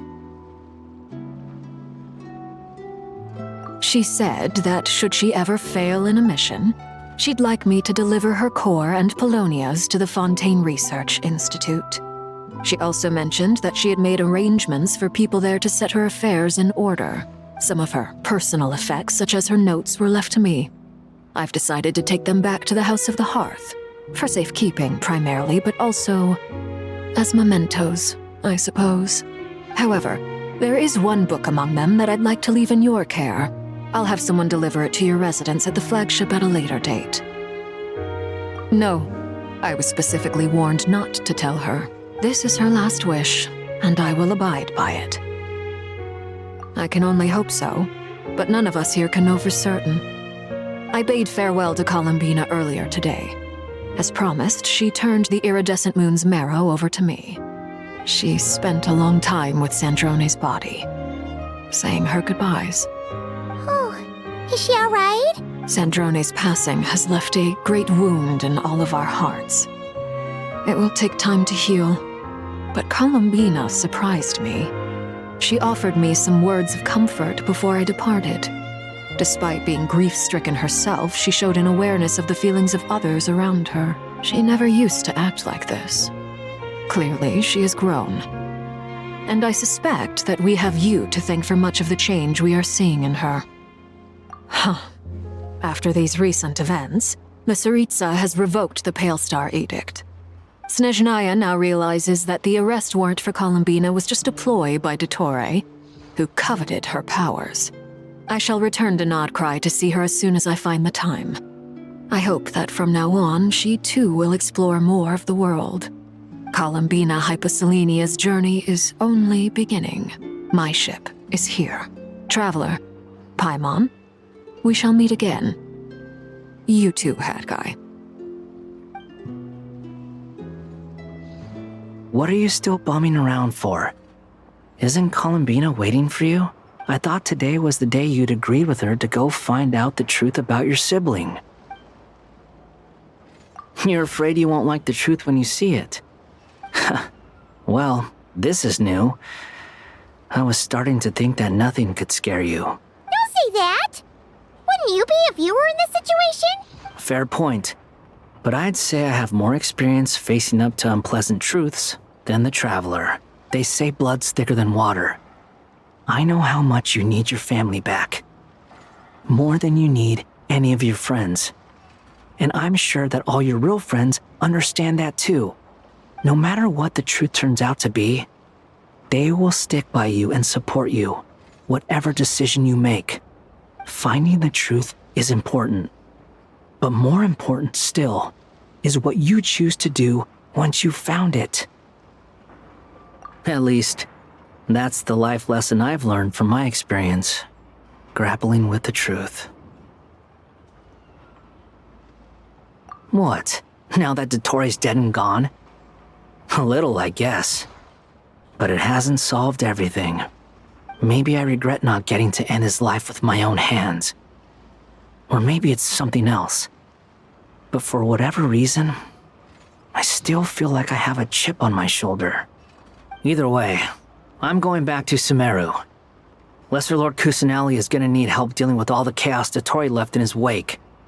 Not just from this incident, but everything he did in the past, too. You should continue with your journey, as you've always done. Who knows? Maybe we'll meet again someplace else. So, what should we do now? If you want to explore a bit more to steady those nerves, Paimon's game! After all, when Columbina said she knew where your ship was hidden, Paimon promised to give you two some alone time with the truth.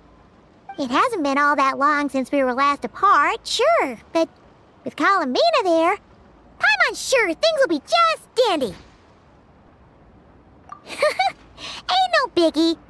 Paimon might be all about that food and fun, but she knows how to do right by people.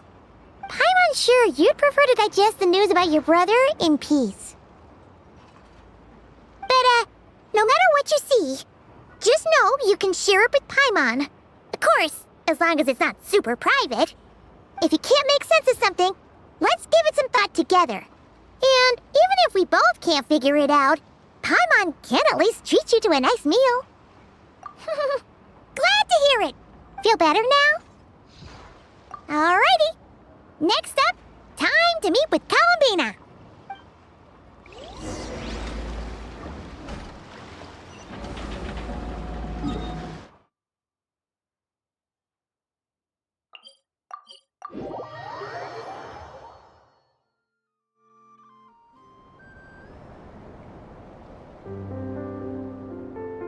Columbina, we're here! Can't quite believe we're meeting out here. We've gotten used to walking over to Silver Moon Hall whenever we go see you. Well, you're still welcome to go there whenever you want to see me. It's just, now that it's all over, I've decided to make some changes. Try and fit in with the Frost Moon Scions, like Lama suggested.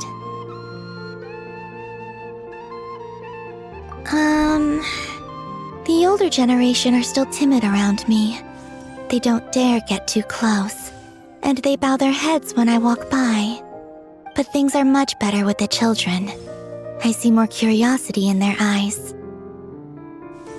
Hopefully, by the time the next moon prayer night comes around, I can enjoy the festival with them as myself, without having to pretend that I'm only dressed up as the moon goddess. You'll do fine, Columbina. Paimon's sure they'll realize you're super nice once they get to know you better. You really think so? When we first met, you thought I was a little up in the clouds. We were just starting out then, come on! So Alba told you, huh? I'm only teasing. I know that I have you to thank for pulling me back down to solid ground. It feels good to finally stand firm on the earth where I was born. Oh, that's great!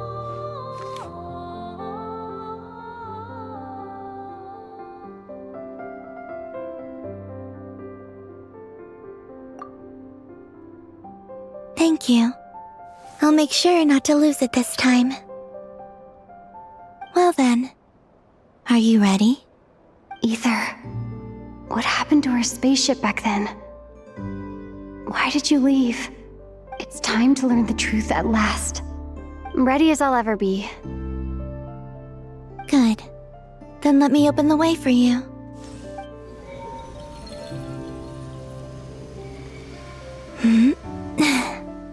Where does this lead? To our shared destination. Huh? Do you remember me telling you about my missing prologue back when we just met? I said that my story began on the moon. But while I was inside the moon's reflection, I realized that my prologue was really hidden in the future. I just had yet to discover it at that point. The story of the time before I was born was in fact the story of my distant future. It's truly fascinating. But when I obtained the Trilunar Authority and returned to our present reality, I sensed something I hadn't expected. Your prologue. So you mean... Yes, your spaceship. All this time, it has been hidden on the frost moon, which lay beyond the sky.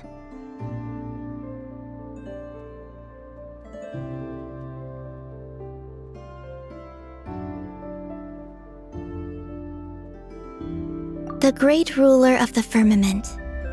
The heavenly principles. Wait, them? Why would they do that? I don't know. Perhaps your ship contains something that is incompatible with Tevat. Or something that cannot be known. Oh, did I pick a bad time to say this? I know it must have been hard to work up the courage to do this. Maybe I should have waited until you were on the moon, with no chance to back out. That would have been kind of mean, you know.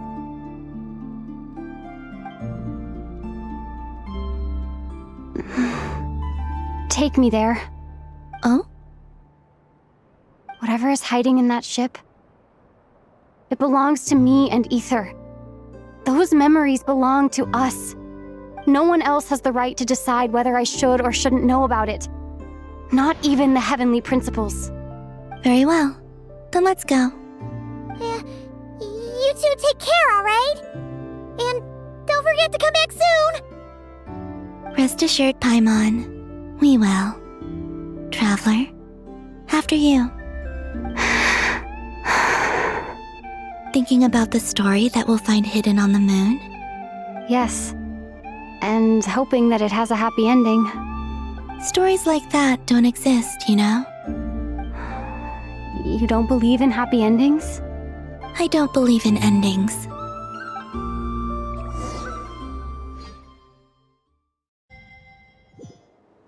Where am I?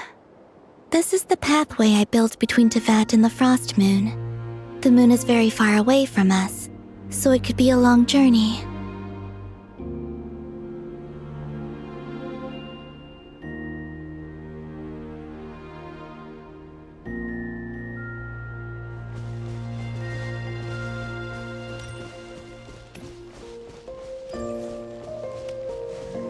after I obtained the Trilunar Authority, I unwittingly saw past events from many of my friends' lives.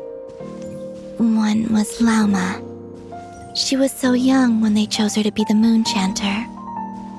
From then on, the Frost Moon Scions looked to her to bring messages from their goddess. But, for better or worse, I had left Hisi Island before she was ever born. It was not until much, much later that she met me. I think it's for the best. Because of the way things turned out, you had the opportunity to become friends. You're right. In that sense, I think we were both very lucky.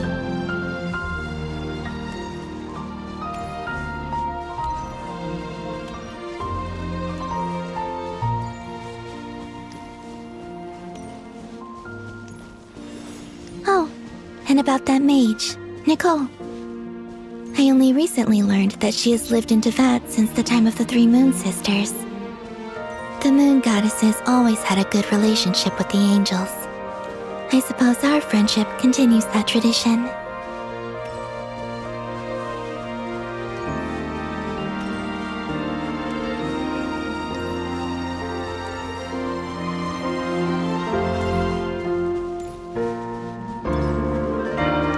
And then there's Zandrone.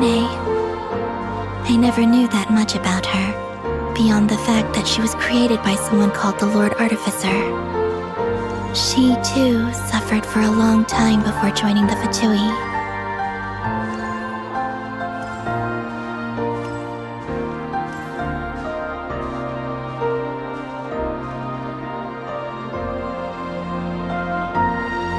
How I wish I could talk to her again, even if only to hear her say nasty things to me.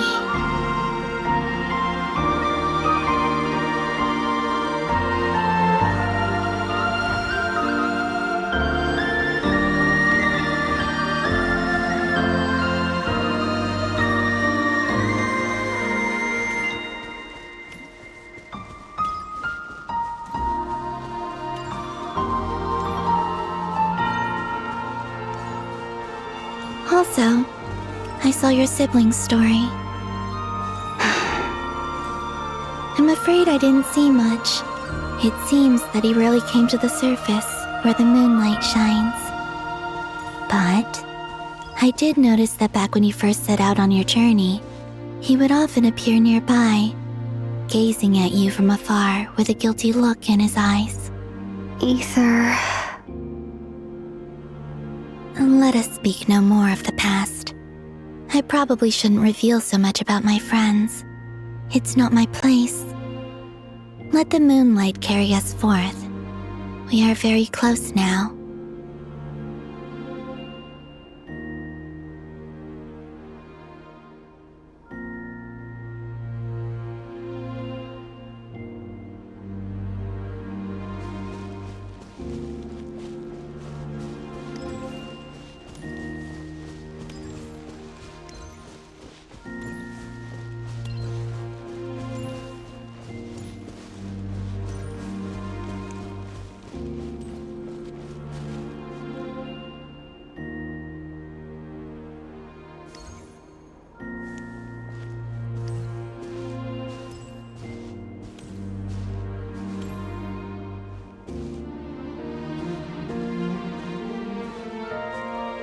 After this, I'd like to bring some Kuhenki to the moon as well.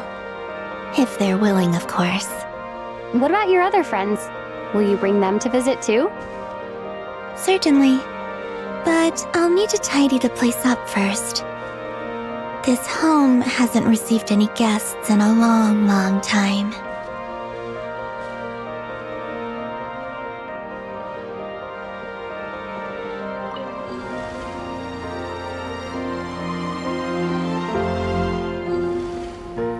I remember writing something similar with you on Moon Prayer Night. I believe it was called Dodoko's Whirligig. Yes, that was it. You asked me if I was afraid to return to the moon, and I said that I was. The idea that I had gained something precious, only to lose it so quickly, that frightened me. but I'm not afraid anymore. Besides, this time, we're traveling together.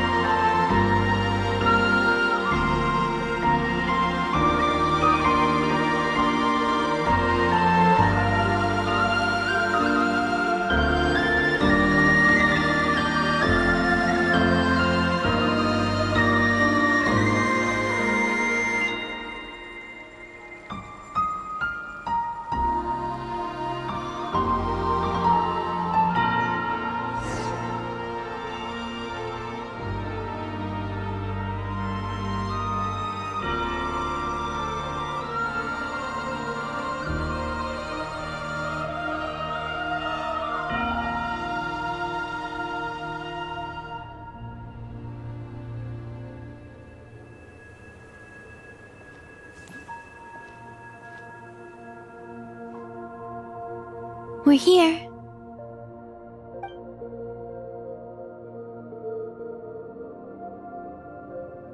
Over there.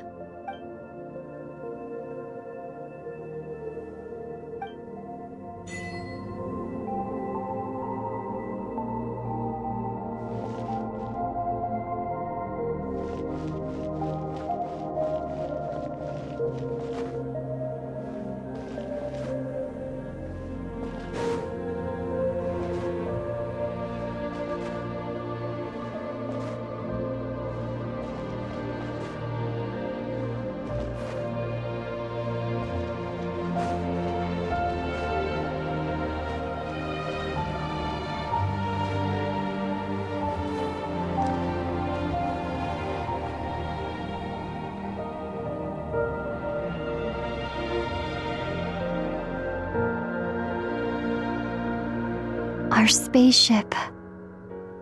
It's huge. I suppose that the moon is the only place one could hide it. It'll be alright. Huh? The way you feel in this moment, I went through it too, on Moon Prayer Night. The door was right in front of me, but I struggled to find the courage to step through. Solitude for me once meant living a life in which even I was absent. Before I met you, that was the only life I knew. But that night, solitude meant throwing away the life I had gained after meeting all of you. Columbina. Go. Retrieve the part of your life that was once lost. Trust me, you will lose nothing by doing so.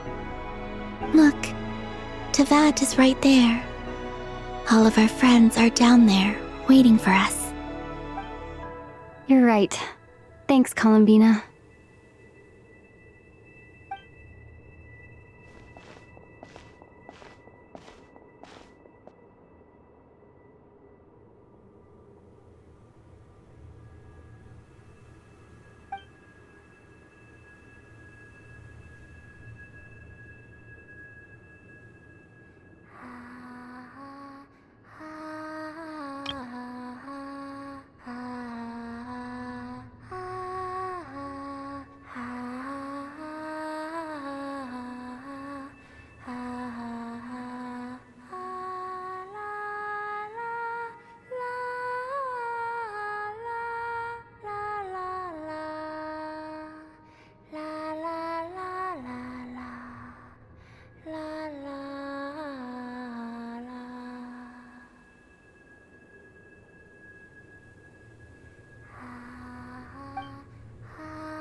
Finished?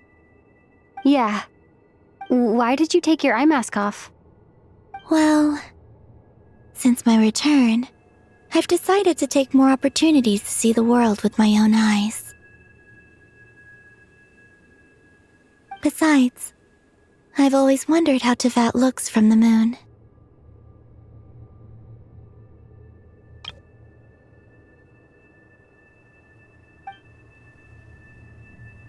And what do you think?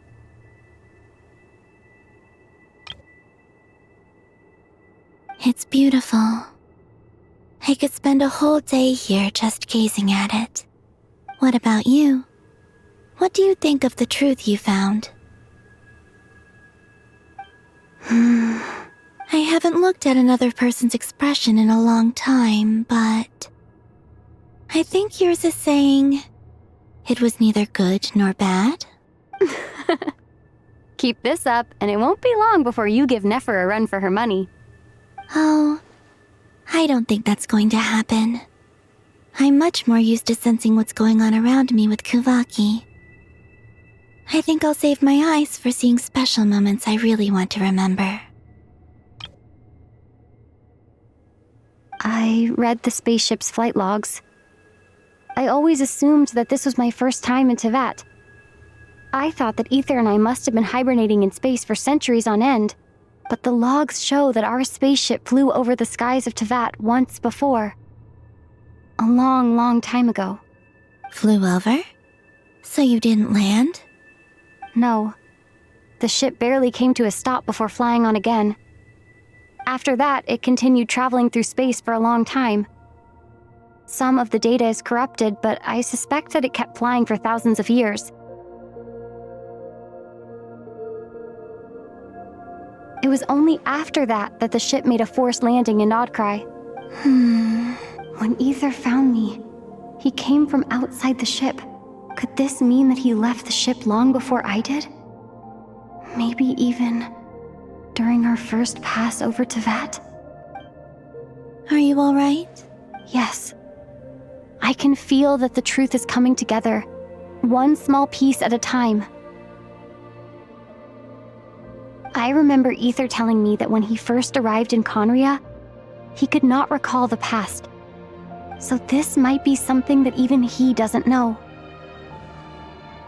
Here, I made some space for you.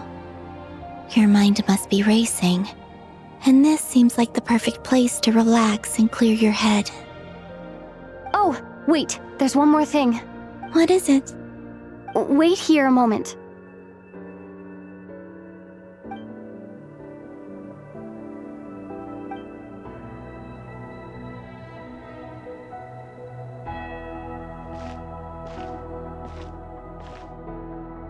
Hey, Columbina.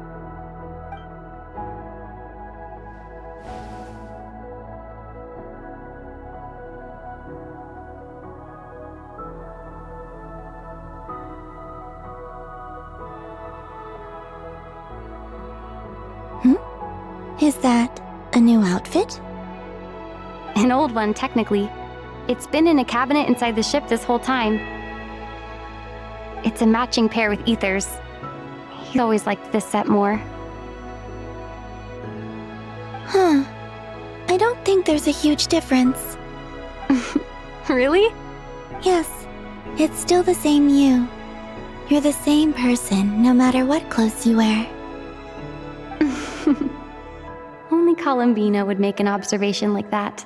Traveler, do you consider Teyvat your home? Home is wherever Ether is. But then, after all the time I've spent here and everything I've been through, yes, I'd say it's my home. Would you change your answer if Teyvat changed appearance?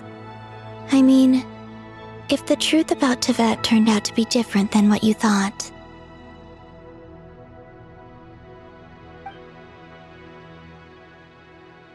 I don't know. But I don't think so. The truth is not what matters most to me about Teyvat. When I was first born, I longed for a home. And when you get something before you're mature enough to understand the world, you just take it at face value. I thought that a home was a transaction. You give me what I want, and I'll do the same for you. But you and your friends taught me what a true home should look like. You never asked for anything, yet you gave so generously to me. That's because your friendship matters to us. It was worth it.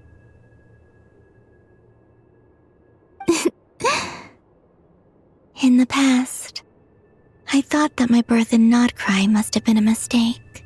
But after journeying to the distant past where the story began, I realized that it was I who chose Nodcry to be my future home. Now, I am glad that I made that choice. I'm sure your friends are just as glad.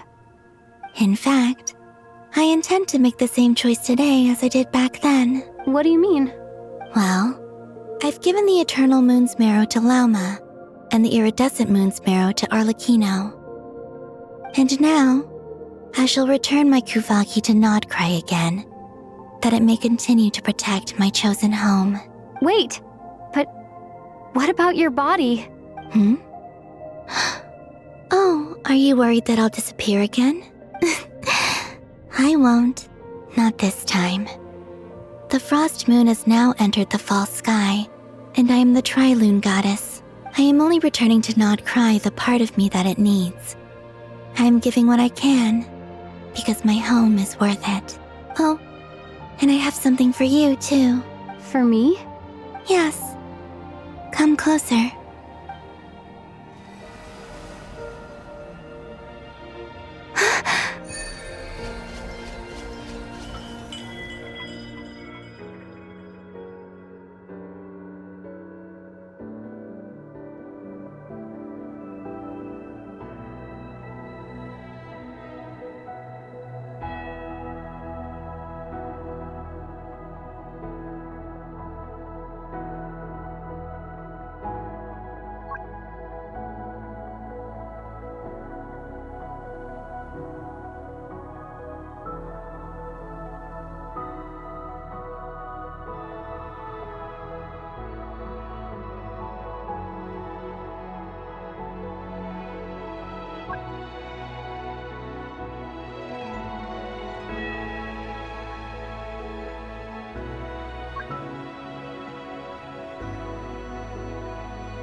What was that? I lifted some of the restrictions this world placed on you. I trust this will help in your future adventures. My power. It feels like it's grown. I can use the elements more freely now. Thank you. This will be a great help. You're welcome. I see you as family, and after everything you've done for me, In fact, no. It's not because I owe you. It's because you're worth it. Here, this flower is for you.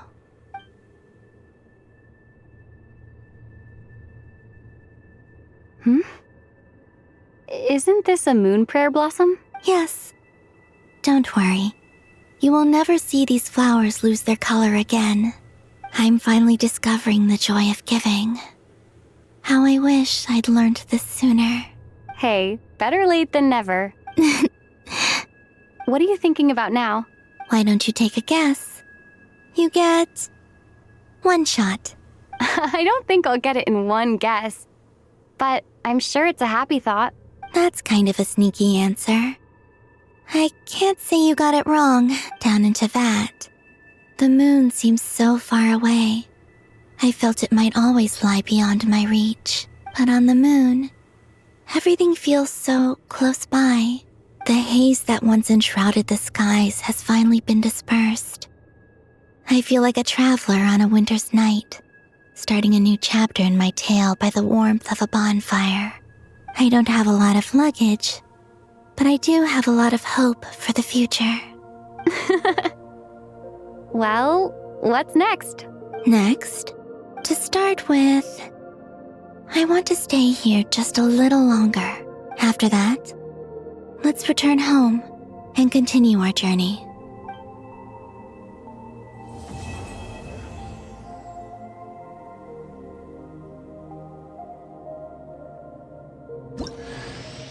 These clothes bring back so many memories.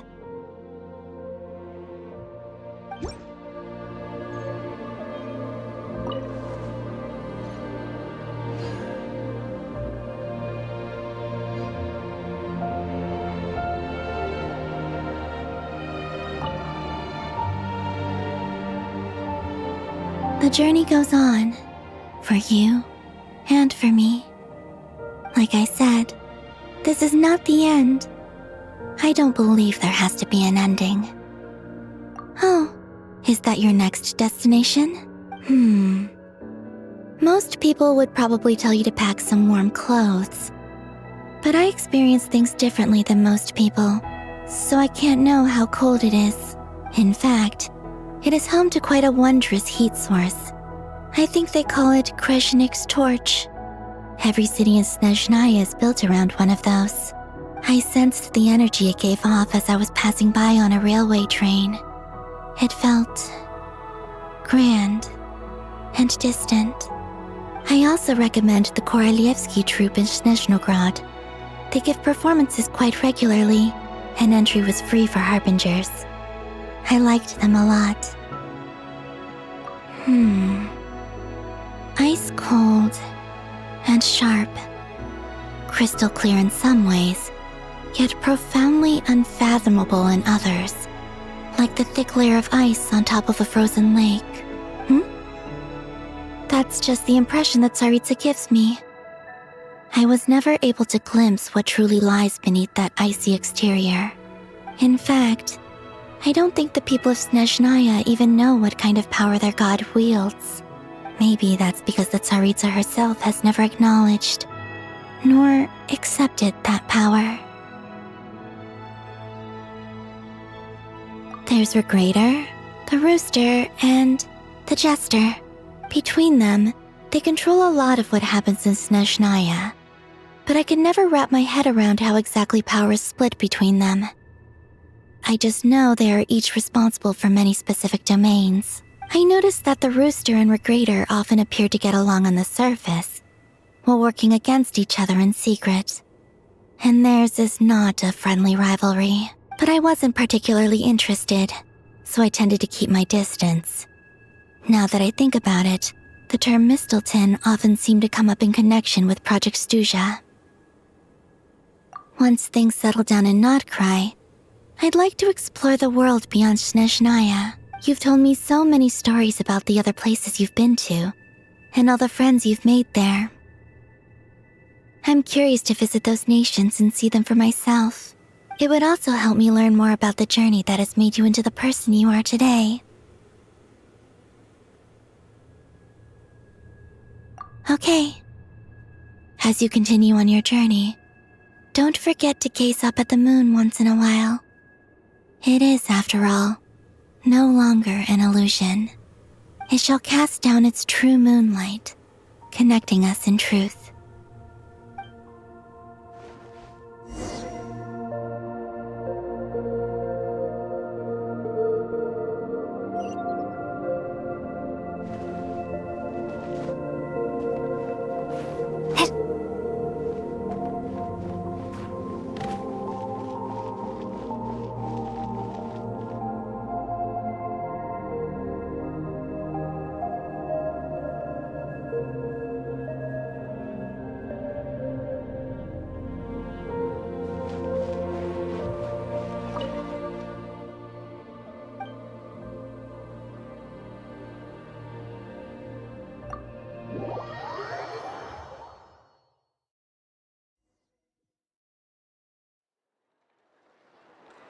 To Jean, acting Grand Master of the Knights of Favonius. This preamble is such a pain to write. It's probably high time we got rid of this acting business. I trust that Dern has updated you all on recent events. Hope we didn't worry you too much. The good news is, we managed to come together and put a stop to the Doctor's evil schemes. With that, I think it's safe to say that Nodcry is finally out of the woods. As for the Fatui, not counting the Damselette, aka the Moon Goddess, who has left their organization, we found ourselves allied in this instance with both the Knave and Marionette. May she rest in peace. As ever, we find ourselves better off for making friends rather than enemies. But until we can ascertain the Tsaritsa's true intentions, the future remains uncertain. In a short while, wait, how am I meant to surprise everyone if I tell them in a letter that I'm heading home? Well, that would be a huge waste. Okay, got it. I will begin sending the expeditionary team back home in waves. I'm sure they'll be able to answer any questions you still have. I hope they won't gloss over the details of my many heroic deeds. But if they do, I'm sure it'll be because they're just too exhausted from the long journey. I think of Mondstadt daily. Please give everyone my best regards. P.S. The honorary knight went above and beyond this time. Are there any other honors we can give her? I'll leave it with you. P.P.S. Please be extra nice to Klee for the foreseeable future. I cashed in on the last favor that the Hexen Circle owed us, so we need to earn some more goodwill. If there's any serious problems, feel free to stick me in solitary confinement when I get back. I'll do the time for her. Whew. And that, as they say, is all she wrote. End of an era. And with the moon shining down brighter than ever, I think everyone is going to sleep well tonight.